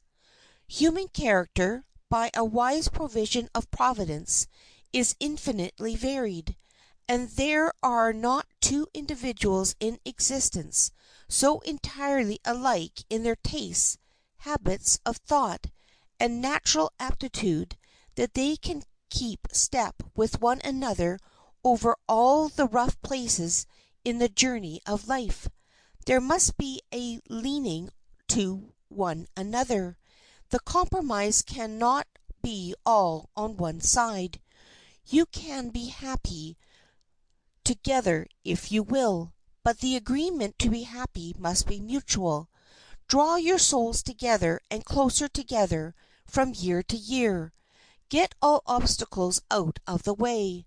Just as soon as one arises, attend to it, and get rid of it. At last they will all disappear. You will have become wonted to one another's habits and frames of mind and peculiarities of disposition, and love, respect, and charity will take care of the rest. If you observe faults in your companion, keep them to yourself. What right have you, who should be the very one to kindly conceal faults, to inform others of their presence? Neither father nor mother, neither brother nor sister, have any right to be informed of the secrets of your domestic life. A husband and wife have no business to tell one another's faults to anybody but themselves. They can not do it without shame. Their grievances are to be settled in private between themselves, and in all public places and among friends they are to preserve towards one another that nice consideration and entire respectfulness which their relations enjoin. With a true wife, the husband's faults should be secret. A wife forgets when she condescends to that refuge of weakness, a female confidant. A wife's bosom should be the tomb of her husband's failings, and his character far more valuable in her estimation than life. Happiness between husband and wife can only be secured by that constant tenderness and care of the parties for each other which are based upon warm and demonstrative love. The heart demands that the man shall not sit silent, reticent, and self-absorbed in the midst of his family. The wife who forgets to provide for her husband's tastes and wishes renders her home undesirable for him. In a word, every present and every demonstrative gentleness must reign, or else the heart starves. There is propriety in all things, and though public displays of affection, familiarity of touch, and half-concealed caresses are always distasteful to men and women of sense, yet love is of such a nature that you must give it expression or it languishes. There are husbands so cold and formal that they have no kiss or caress for the wives whom they really love. There are wives to whom a single demonstration that shall tell to their hearts how inexpressibly pleasant their faces and their society are, and how fondly they are loved, would be better than untold gold. The affection that should link together man and wife is a far holier and more endearing passion than the enthusiasm of young love. It may want its gorgeousness or its imaginative character, but it is far richer in its attributes. It should not call for such daily proofs of existence as is demanded of the lover, but it is human to wish for the freshness of morning to continue far into the day and evening.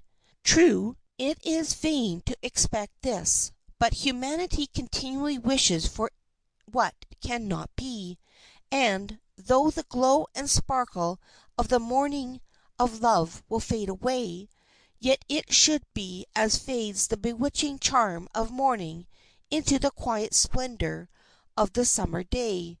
And though recognizing that exhibitions of tenderness so appropriate for the morning of life are out of place in its noon, yet as long as it is human to love, so long are exhibitions of it, quiet though they may be, gratifying to the one beloved. We exhort you who are a husband to love your wife, even as you love yourself. Continue through life the same manly tenderness that in youth gained her affections.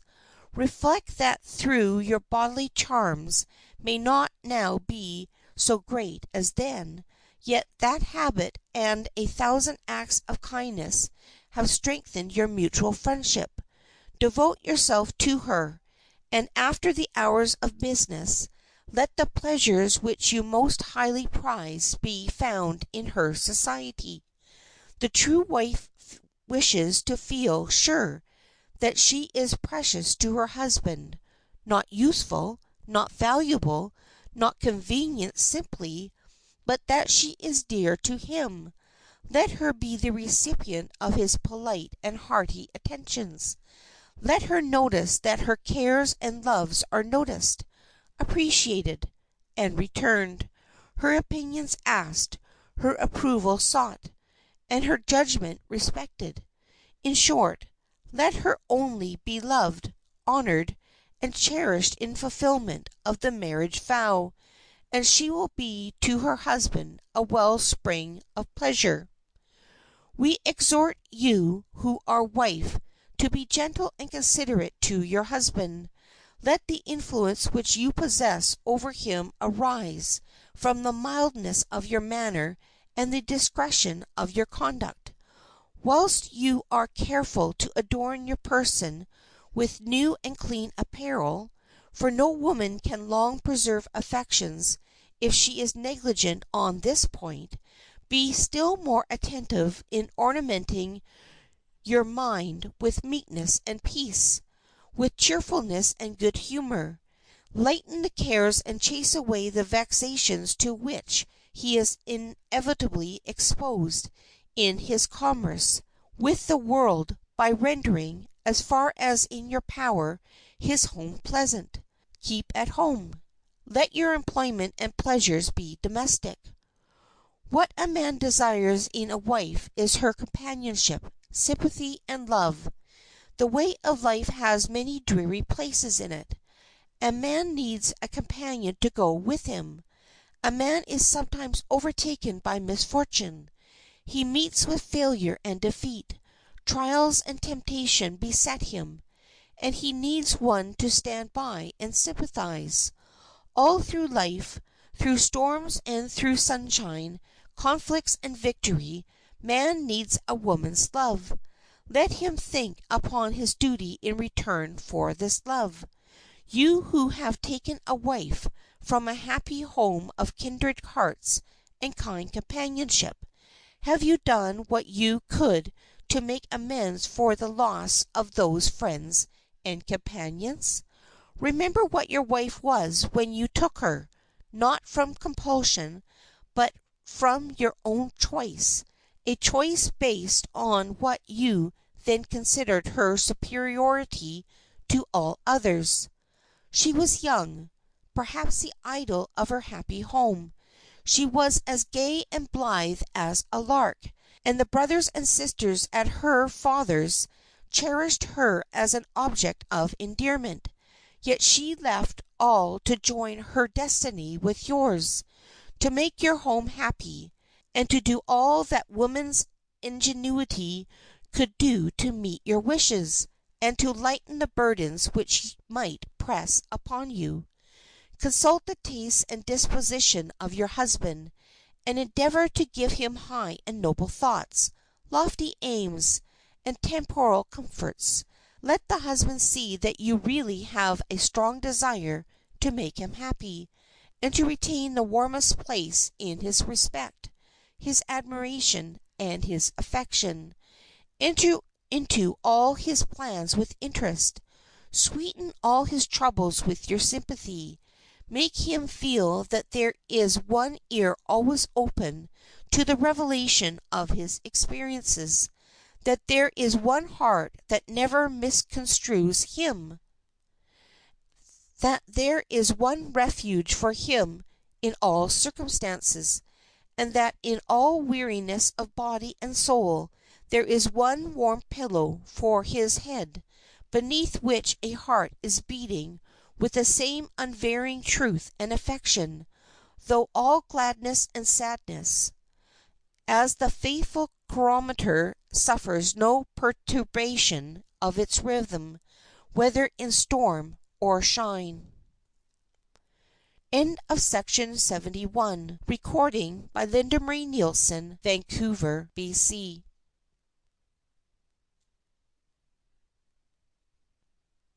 The Golden Gems of Life by Emory Adams Allen and S. C. Ferguson. Section 72. Jealousy.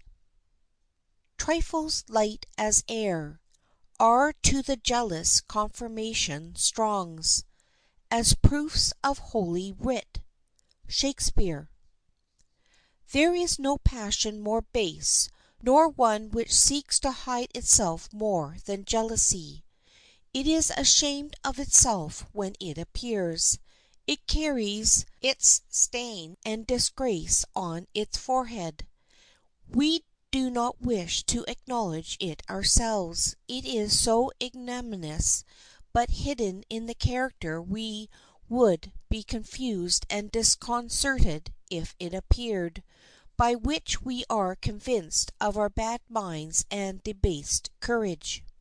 It is difficult sometimes to distinguish between jealousy and envy, for they often run into one another, and are blended together. The most valid distinction seems to be that jealousy is always personal. The envious man desires some good which another possesses. The jealous man suspects another of seeking to deprive him of some good that he already possesses. Jealousy is, in many respects, preferable to envy, since it aims at the preservation of some good which we think belongs to us, whereas envy is a frenzy that cannot endure, even in idea, the good of others. Jealousy is such a headstrong passion that herein doth consist its danger. All the other passions condescend at times to accept the inexorable logic of facts, but jealousy looks facts straight in the face, ignores them utterly, and says she knows a great deal better than they can tell her. Jealousy violates contracts, dissolves society, breaks wedlock, betrays friends and neighbors, thinks nobody is good, and that every one is either doing or designing them an injury. Its rise is in guilt or ill nature, as he that is overrun with the jaundice takes others to be yellow. If jealousy were not a hardened offender, he must have disappeared, ere this by the abuse which poets and moralists have alike delighted to heap upon him. Yet he still lives and flourishes, exerts his influence and displays his power, as though he were a favored friend or welcome guest. Did jealousy always make its appearance in its ordinary form of detraction, it would be, comparatively speaking, harmless, but it is surprisingly how many different masks it can assume, and how it lurks and tries to conceal itself under some less mean and unlovable quality. Sometimes it appears in the character of injustice. Sometimes it takes the form of rudeness and want of courtesy, occasionally a bitter or sarcastic way of speaking.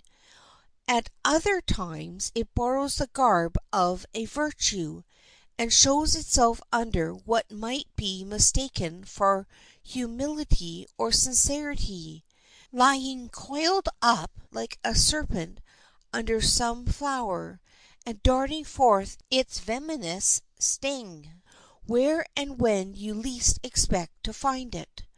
No stronger proof is needed to show how contemptible a fault jealousy is than that no one is willing to acknowledge that they are jealous. It is jealousy that is the root and foundation of many offenses, but they are charged to other causes. Jealousy is singular in this: every trifling circumstance is regarded as confirming and strengthening the previously aroused suspicions. It is a sore curse, more than certain and fatal blight to the heart on which it seizes, than it can be to those against whom its spite is hurled. Jealousy is as cruel as the grave, not the grave that opens its deep bosom to receive and shelter from further storms the worn and forlorn pilgrim, who rejoices exceedingly and is glad when he can find its repose, but cruel as the grave is when it yawns and swallows down from the lap of luxury, from the summit of fame, from the bosom of love, the desire of many eyes and hearts.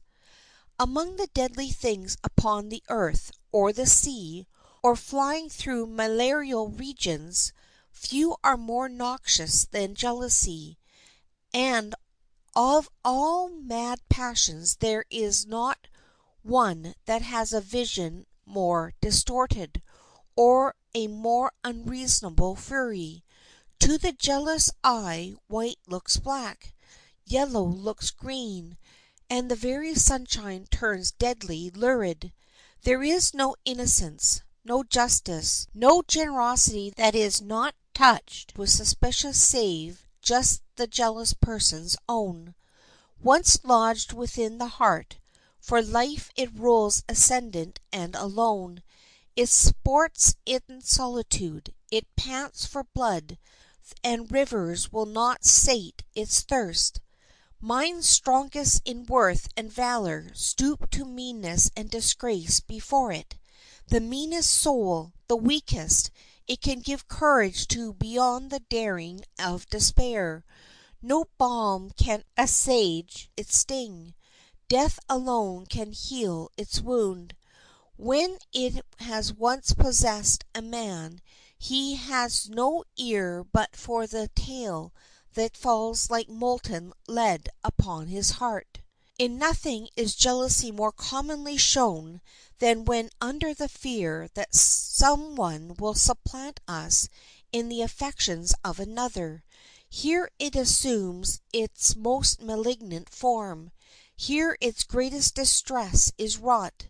The gamester, whose last piece is lost, the merchant, whose whole risk the sea has swallowed up, the child, whose air bubble has burst, may each create a bauble like the former. But he whose treasure was in woman's love, who trusted as man once trusts and was deceived, that hope once gone, there is no finding it again, no restoring it.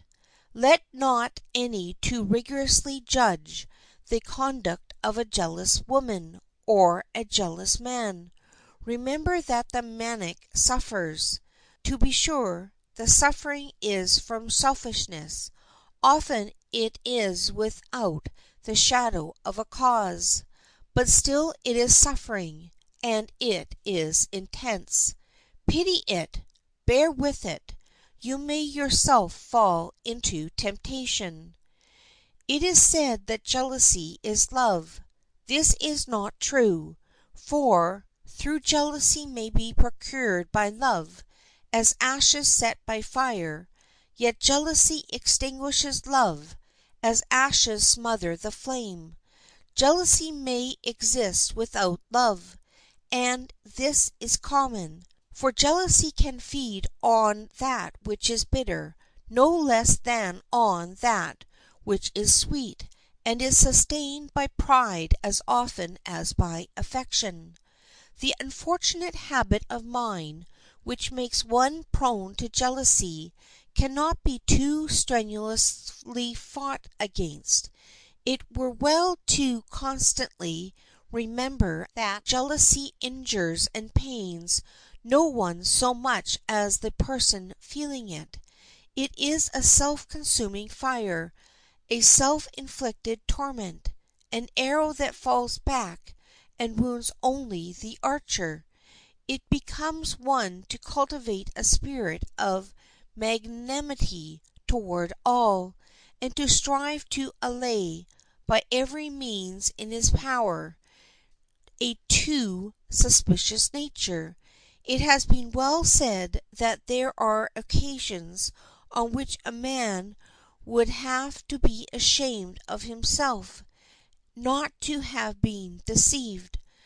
A man to be genuine to himself must believe and be believed, must trust and be trusted. Suspicion is no less an enemy to virtue than to happiness.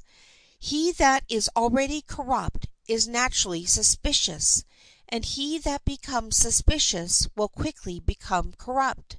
Suspicion is the child of guilt, the virtue of a coward.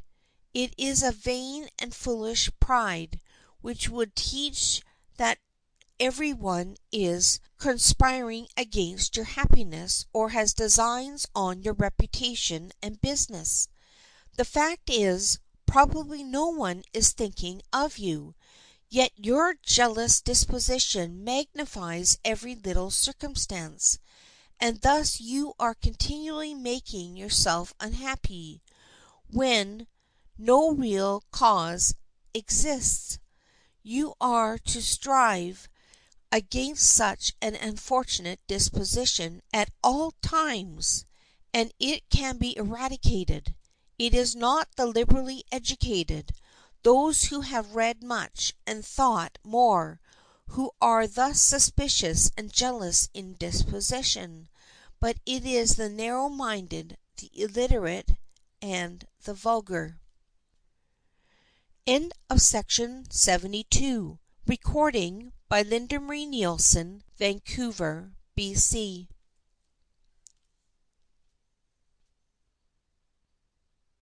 The Golden Gems of Life by Emory Adams Allen and S. C. Ferguson.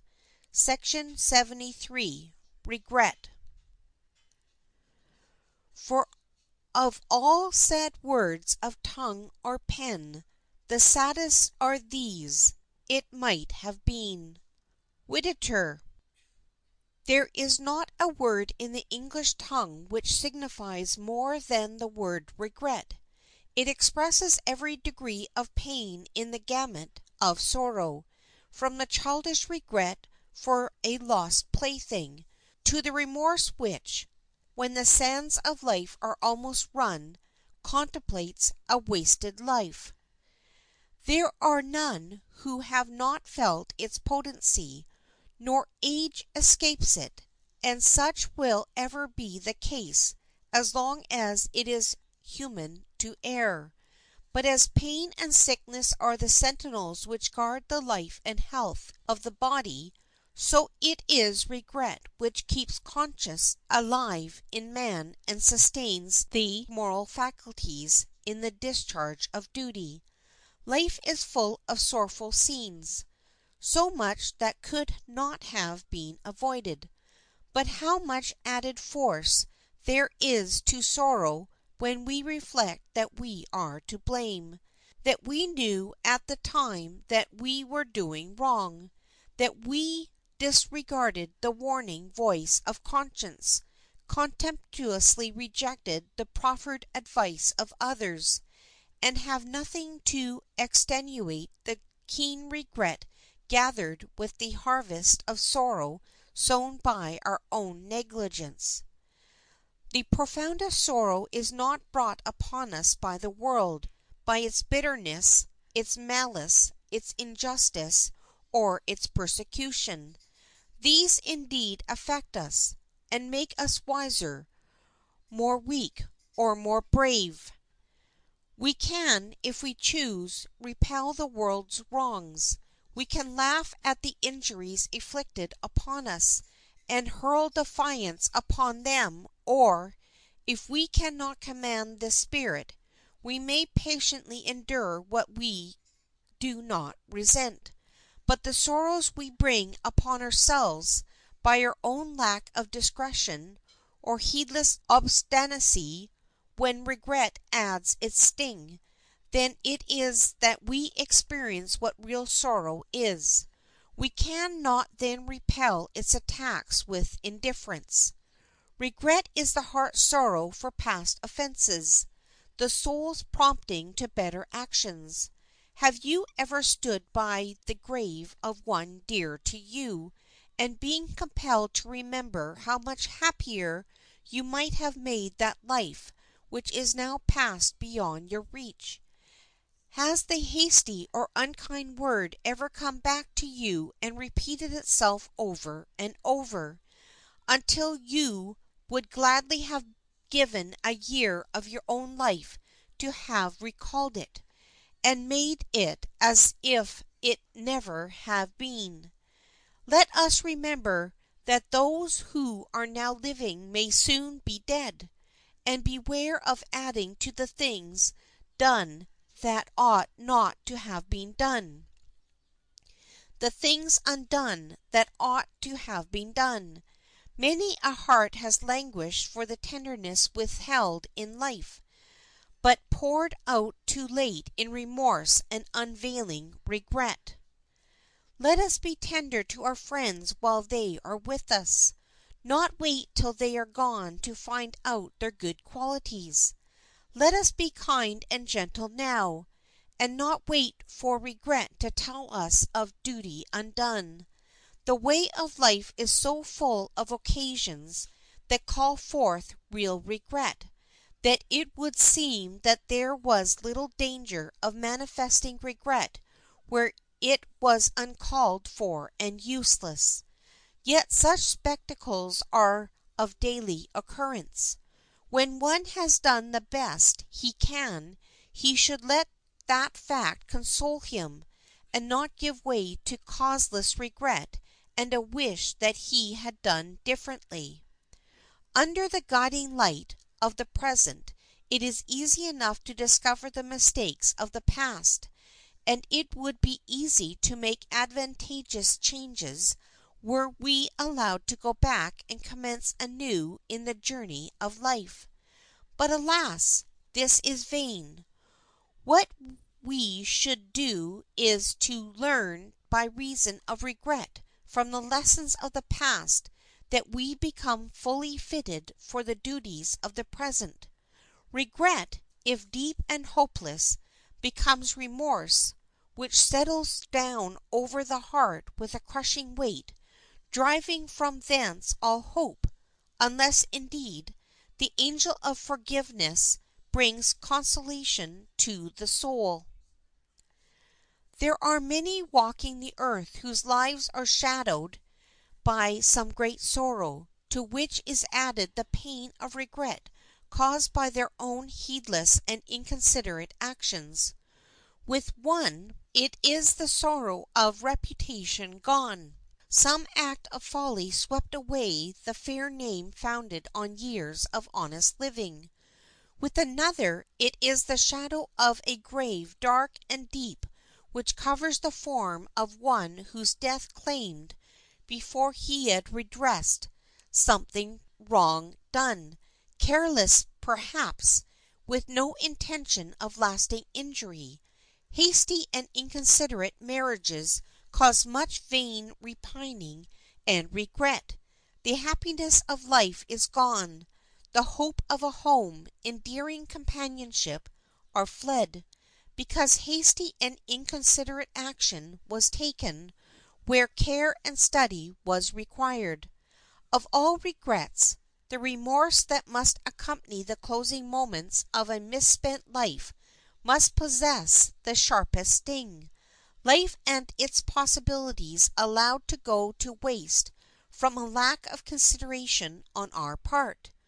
Oh, that the young would give heed to the warning voice of experience and thus escape the vain regrets of later years. To escape regret, it is necessary to form the habit of doing your whole duty and avoiding impulsive actions. Pause before you say a hasty or a cruel thing. Human life is so uncertain. Are you sure that you will have a chance to make it right before death will have claimed the object of your momentary anger? Tears and expressions of regret are of no avail when addressed to cold clay. Pause before doing a hasty or inconsiderate action. It may be of such a nature that you can not undo its effects. It may embitter your whole after life. Reflection is your good angel. Give heed to her warning voice. How are you spending your life? Are you living as becomes a man and immortal being? Are you striving to make the most of life and its possibilities? If not, be warned in time, and turn from your ways. When life is nearly ended, you will think of the past, wonder at your actions, and sigh for the days of youth. They will not come to you again.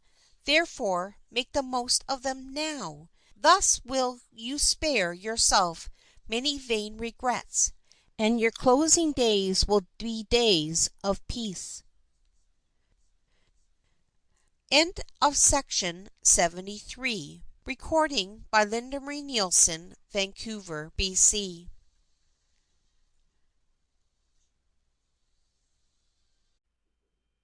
The Golden Gems of Life by Emory Adams Allen and S. C. Ferguson. Section 74. Memory.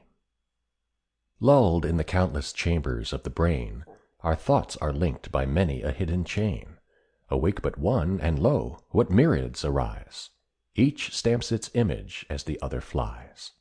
Pope. Someone has said that of all the gifts with which a beneficent Providence has endowed man, the gift of memory is the noblest.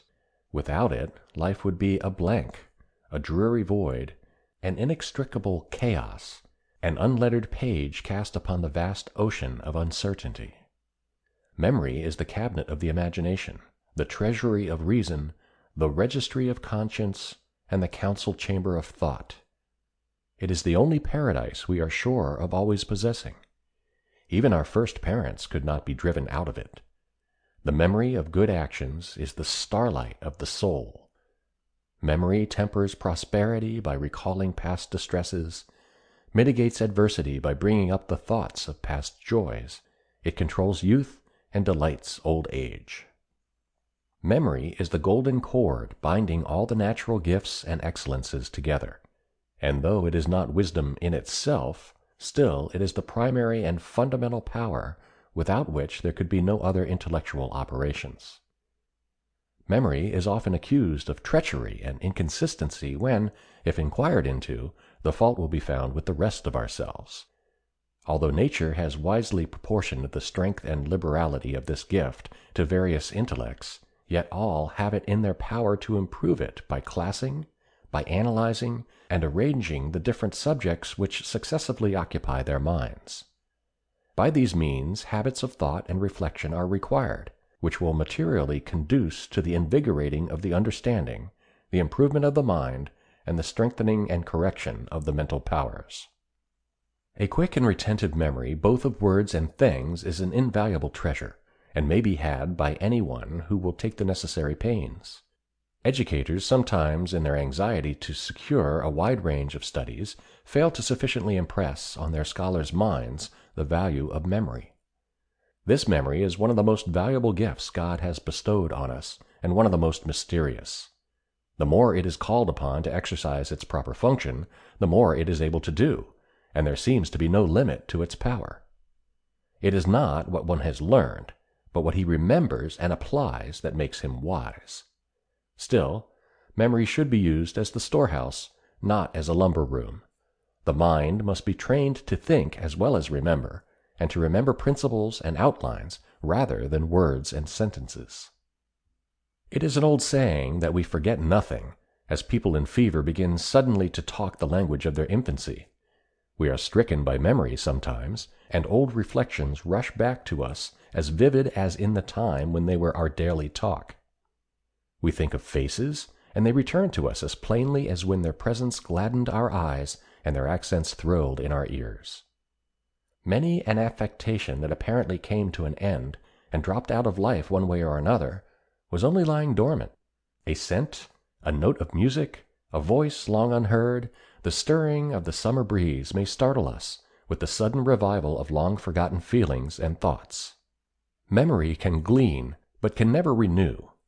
It brings us joys faint as the perfume of the flowers, faded and dried of the summer that is gone. Who is there whose heart is dead to the memories of his childhood days? Old times steal upon us, quietly making us young again, even amid the din of business and the whirl of household cares. The careworn face relaxes its tension, and the saddened brow clears for a time as some well-remembered scene rushes through the mind, bringing back the childhood home and the loved faces which met around the daily board. We love to think of days that are past if they were days of happiness, and even experience a sad pleasure in recalling days of sadness. The man or woman who loves to look back upon the direction and counsel of a wise father and a faithful mother will seldom do an unworthy or unjust act.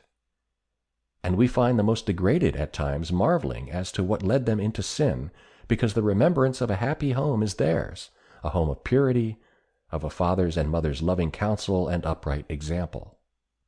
When sorrow and trial, care and temptation surround us, how often do we gain courage and renewed strength by thinking of the past? The bankrupt loves to think that he started on a fair basis from the cradle, and the worldly woman, who seems plunged in the vortex of fashionable pleasure, stops to think that it was not always thus, that a devoted mother taught her nobler things, and an earnest father bade her live for some real object in life. Just that moment's reflection may sow the seed in which will develop into a life of charity and good works among her fellow mortals. And that condemned criminal, who knows what memory recalls to his view? Perhaps it was a home from whence the incense of daily prayer ascended to God, where kind words enforced a cheerful obedience to wise counsels. Disturb him not, the influence is holy. 'Tis memory's voice urging him to final repentance.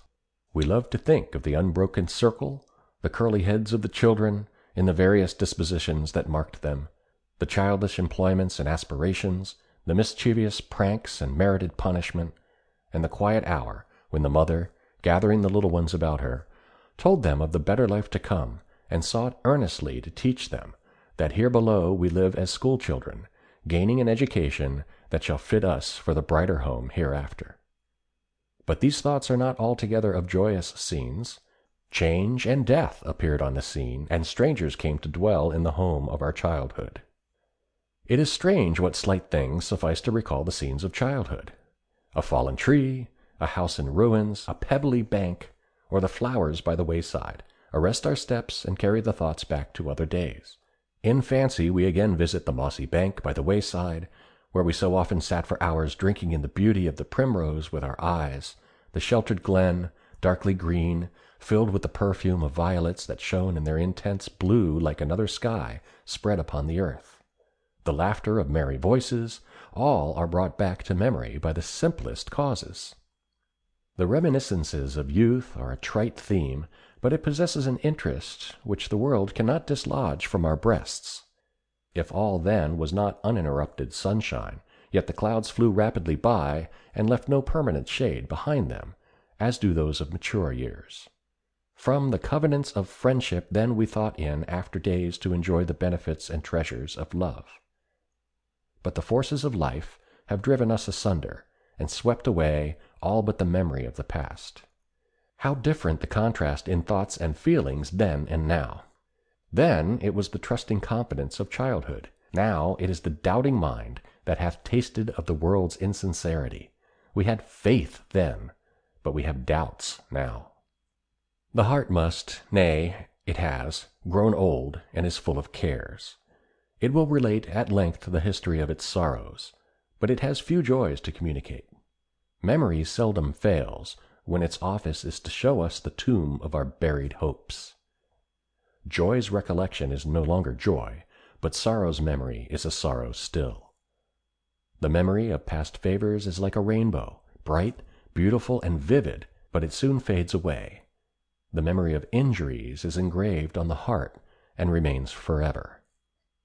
The course of none has been along so beaten a road that they remember not fondly some resting places in their journey, some turns in their path in which lovely prospects broke in upon them, some plats of green refreshing to their weary feet.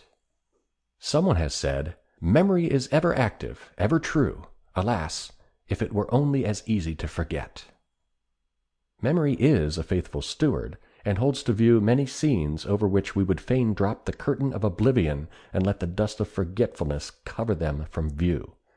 What a relief could we but forget that angry word! The uncalled-for harshness and the passionate outbreak that went unrecalled so long that death intervened. Oh, could we but erase their remembrance! But no, with a retaliative justice memory summons us to review them. Words which can never be recalled, deeds whose effect on others can never be effaced. How they come, one by one, showing us how useless our lives have been, how vain. Still, these memories are friends in disguise, for they are faithful monitors and our experiences ready prompters. How much is spoken which deserves no remembrance, and which does not serve as a single link in one's existence, not calling forth one result for others' weal, or thrilling one chord with nobler impulses.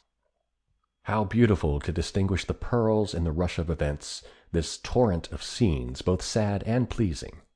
The gift of memory is diversified to different people, some having a taste for history, some for literature, others delight in politics, and so on, through all the different phases of existence, with its diversity of thought and feeling. Memory has been compared to a vast storehouse. How important, then, that we inure the mind to healthful actions, instead of feeding it on poisons until it would produce naught but poisonous thoughts. Look at the world of literature and science. Why not delve in its mines of glittering, genuine treasures? Inasmuch as the mind derives much of its pleasures from thoughts of the past, it becomes all to provide, as far as possible, for happy reminiscences. This is the reward of right living. An aged person, whose thoughts revert to a life of self-denial and exertion in virtue's ways, has a source of happiness, pure and unalloyed, which is denied to him whose guiding rule of life has been selfishness. Memory has a strange power for crowding years into moments. This is observed ofttimes when death is about to close the scene. As the sunlight breaks from the clouds and across the hills at the close of a stormy day, lighting up the distant horizon, even so does memory, when the light of life is fast disappearing into the darkness of death, break forth and illume the most distant scenes and incidents of past years. And the very clouds of sorrow which have drifted between are lighted up with a glorious light. As the soft, clear chimes of the silvery bells at the vesper hour float down on the shadowy wings of evening, even so are the thoughts of old age. They recall scenes past, their memory being all that is left now. It may be the face of a mother, the smile of a sister, a father's kind voice, all stilled by death. Many of these thoughts are too sacred to expose to the gaze of the curious. They are their only treasures. Beware of drawing back the curtain which conceals them from your view. End of section 74. Recording by Robert Robinson.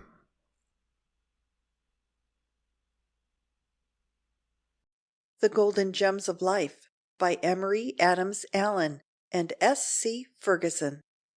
Section 75. Hope. Auspicious Hope, in thy sweet gardens grow wreaths for each toil, a charm for every woe. All that happens in the world is directly or indirectly brought about by hope.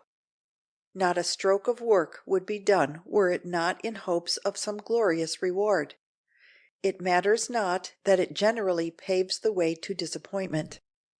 Phoenix-like, it rises from its ashes and bids us forget the disappointment of the present in the contemplation of future delights.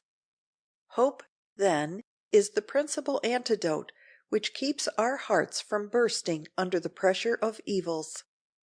Some call hope the manna from heaven that comforts us in all extremities; others the pleasant flatterer that caresses the unhappy with expectations of happiness in the bosom of futurity.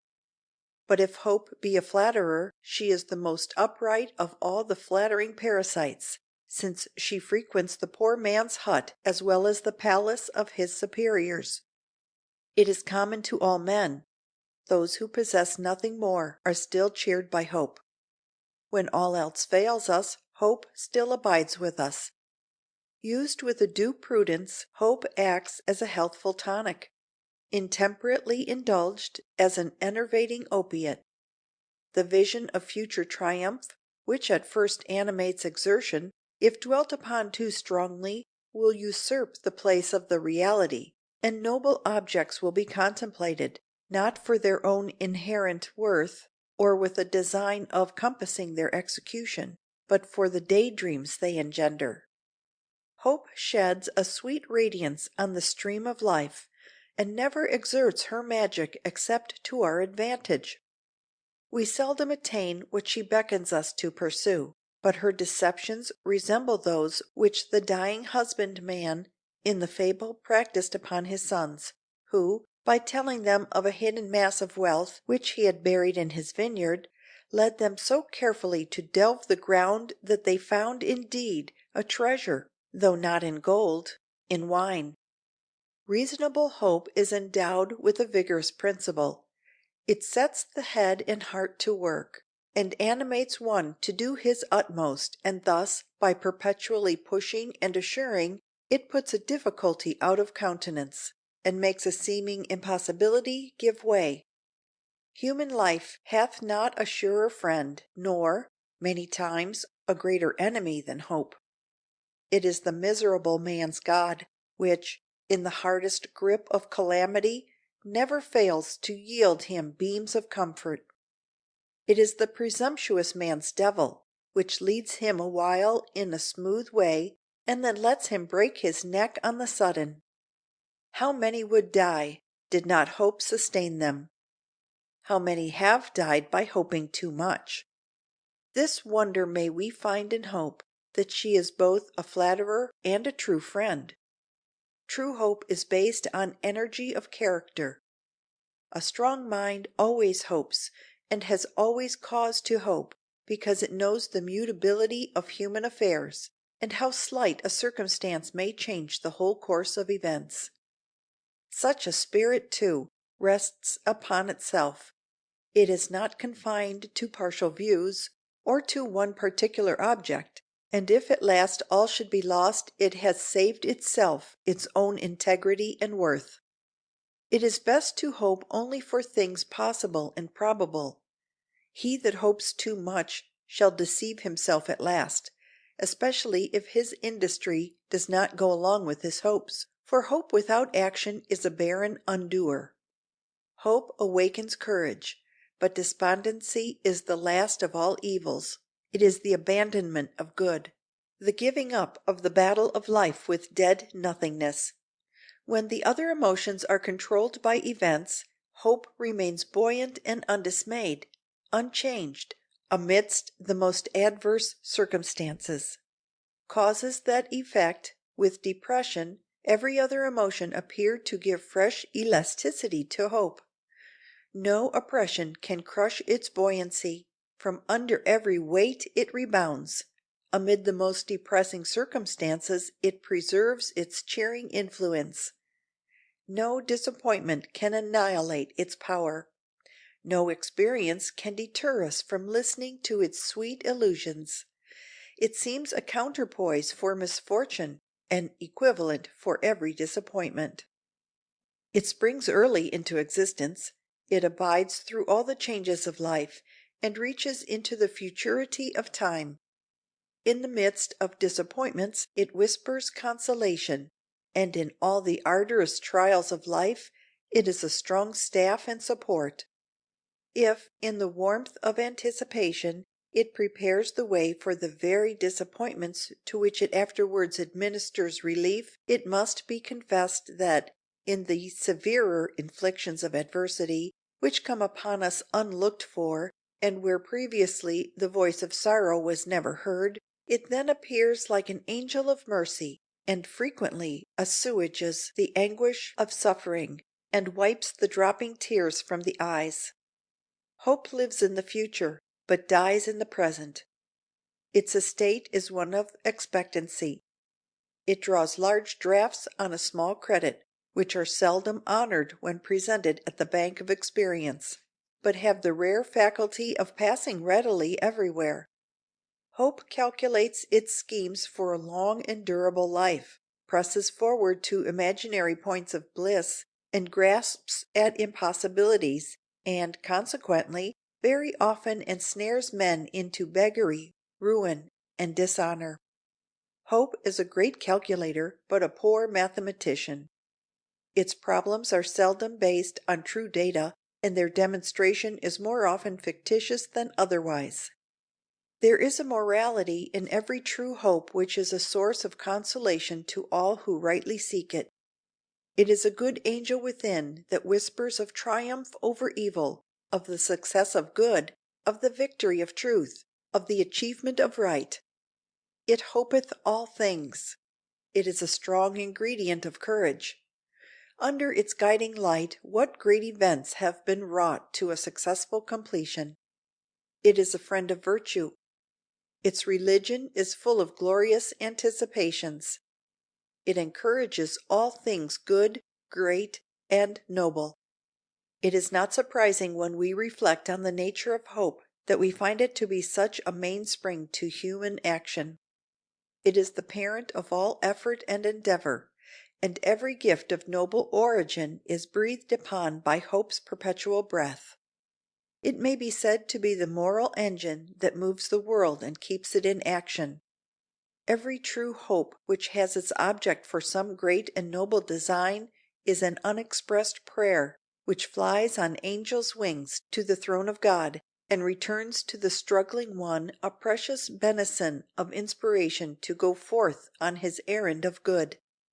A true hope we can touch somehow through all the lights and shadows of life. It is a prophecy fulfilled in part, God's earnest money paid into our hands, that he will be ready with the whole when we are ready for it.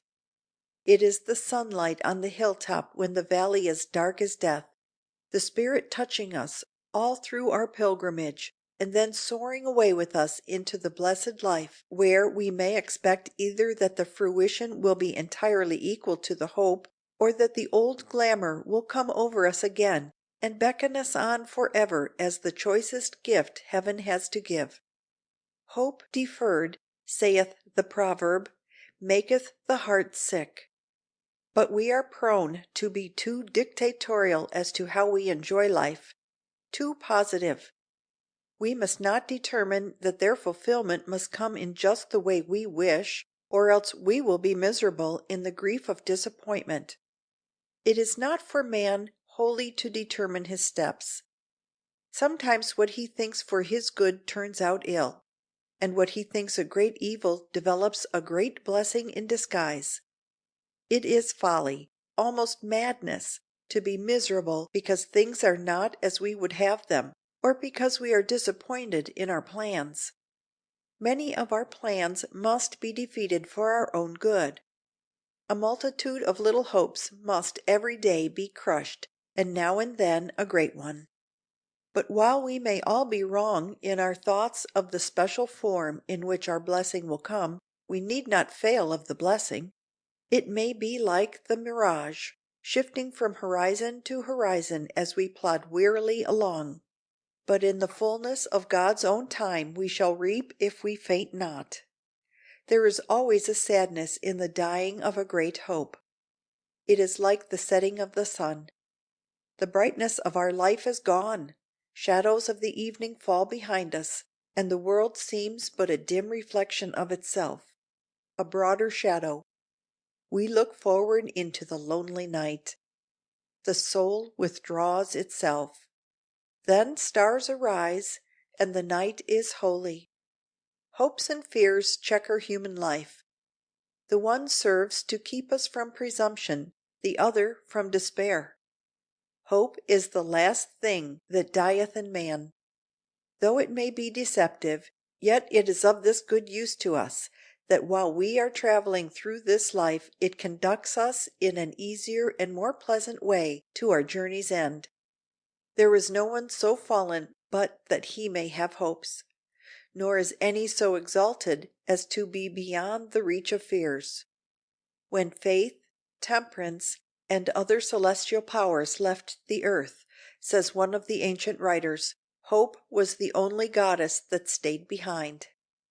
The man who carries a lantern in a dark night can have friends walking safely by the light of its rays, and not be defrauded himself. So he who is of cheerful disposition, and has the light of hope in his breast, can help on many others in this world's darkness, not to his own loss, but to their gain. Hope is an anchor to the soul, both sure and steadfast, that will restrain our frail bark and enable us to outride the storms of time. There are so many humiliations in this world. The secret is to rise above them, to throw off dissatisfaction, and to grasp some pleasing hope, grateful and beneficial to the mind. We are encompassed by illusions and delusions. We need the comforting promises of the heart, a steadfast faith in the good and true, and hopefulness in all things, especially futurity. Hope is rich and glorious, and faithfully should it be cultivated. Let its inspiring influence grow in the heart. It will give strength and courage. Let the cheerful word fall from the lips, and the smile play upon the countenance. The way of the world is dark enough even to the most favored ones among us. Why not, then, gather all the happiness out of life that you can? Why not strive to cultivate the cheerful, hopeful disposition that will enable you to see the silver lining to every cloud? By such a course you will do much to assuage the sorrows and to increase the joys and pleasures of life. End of section 75.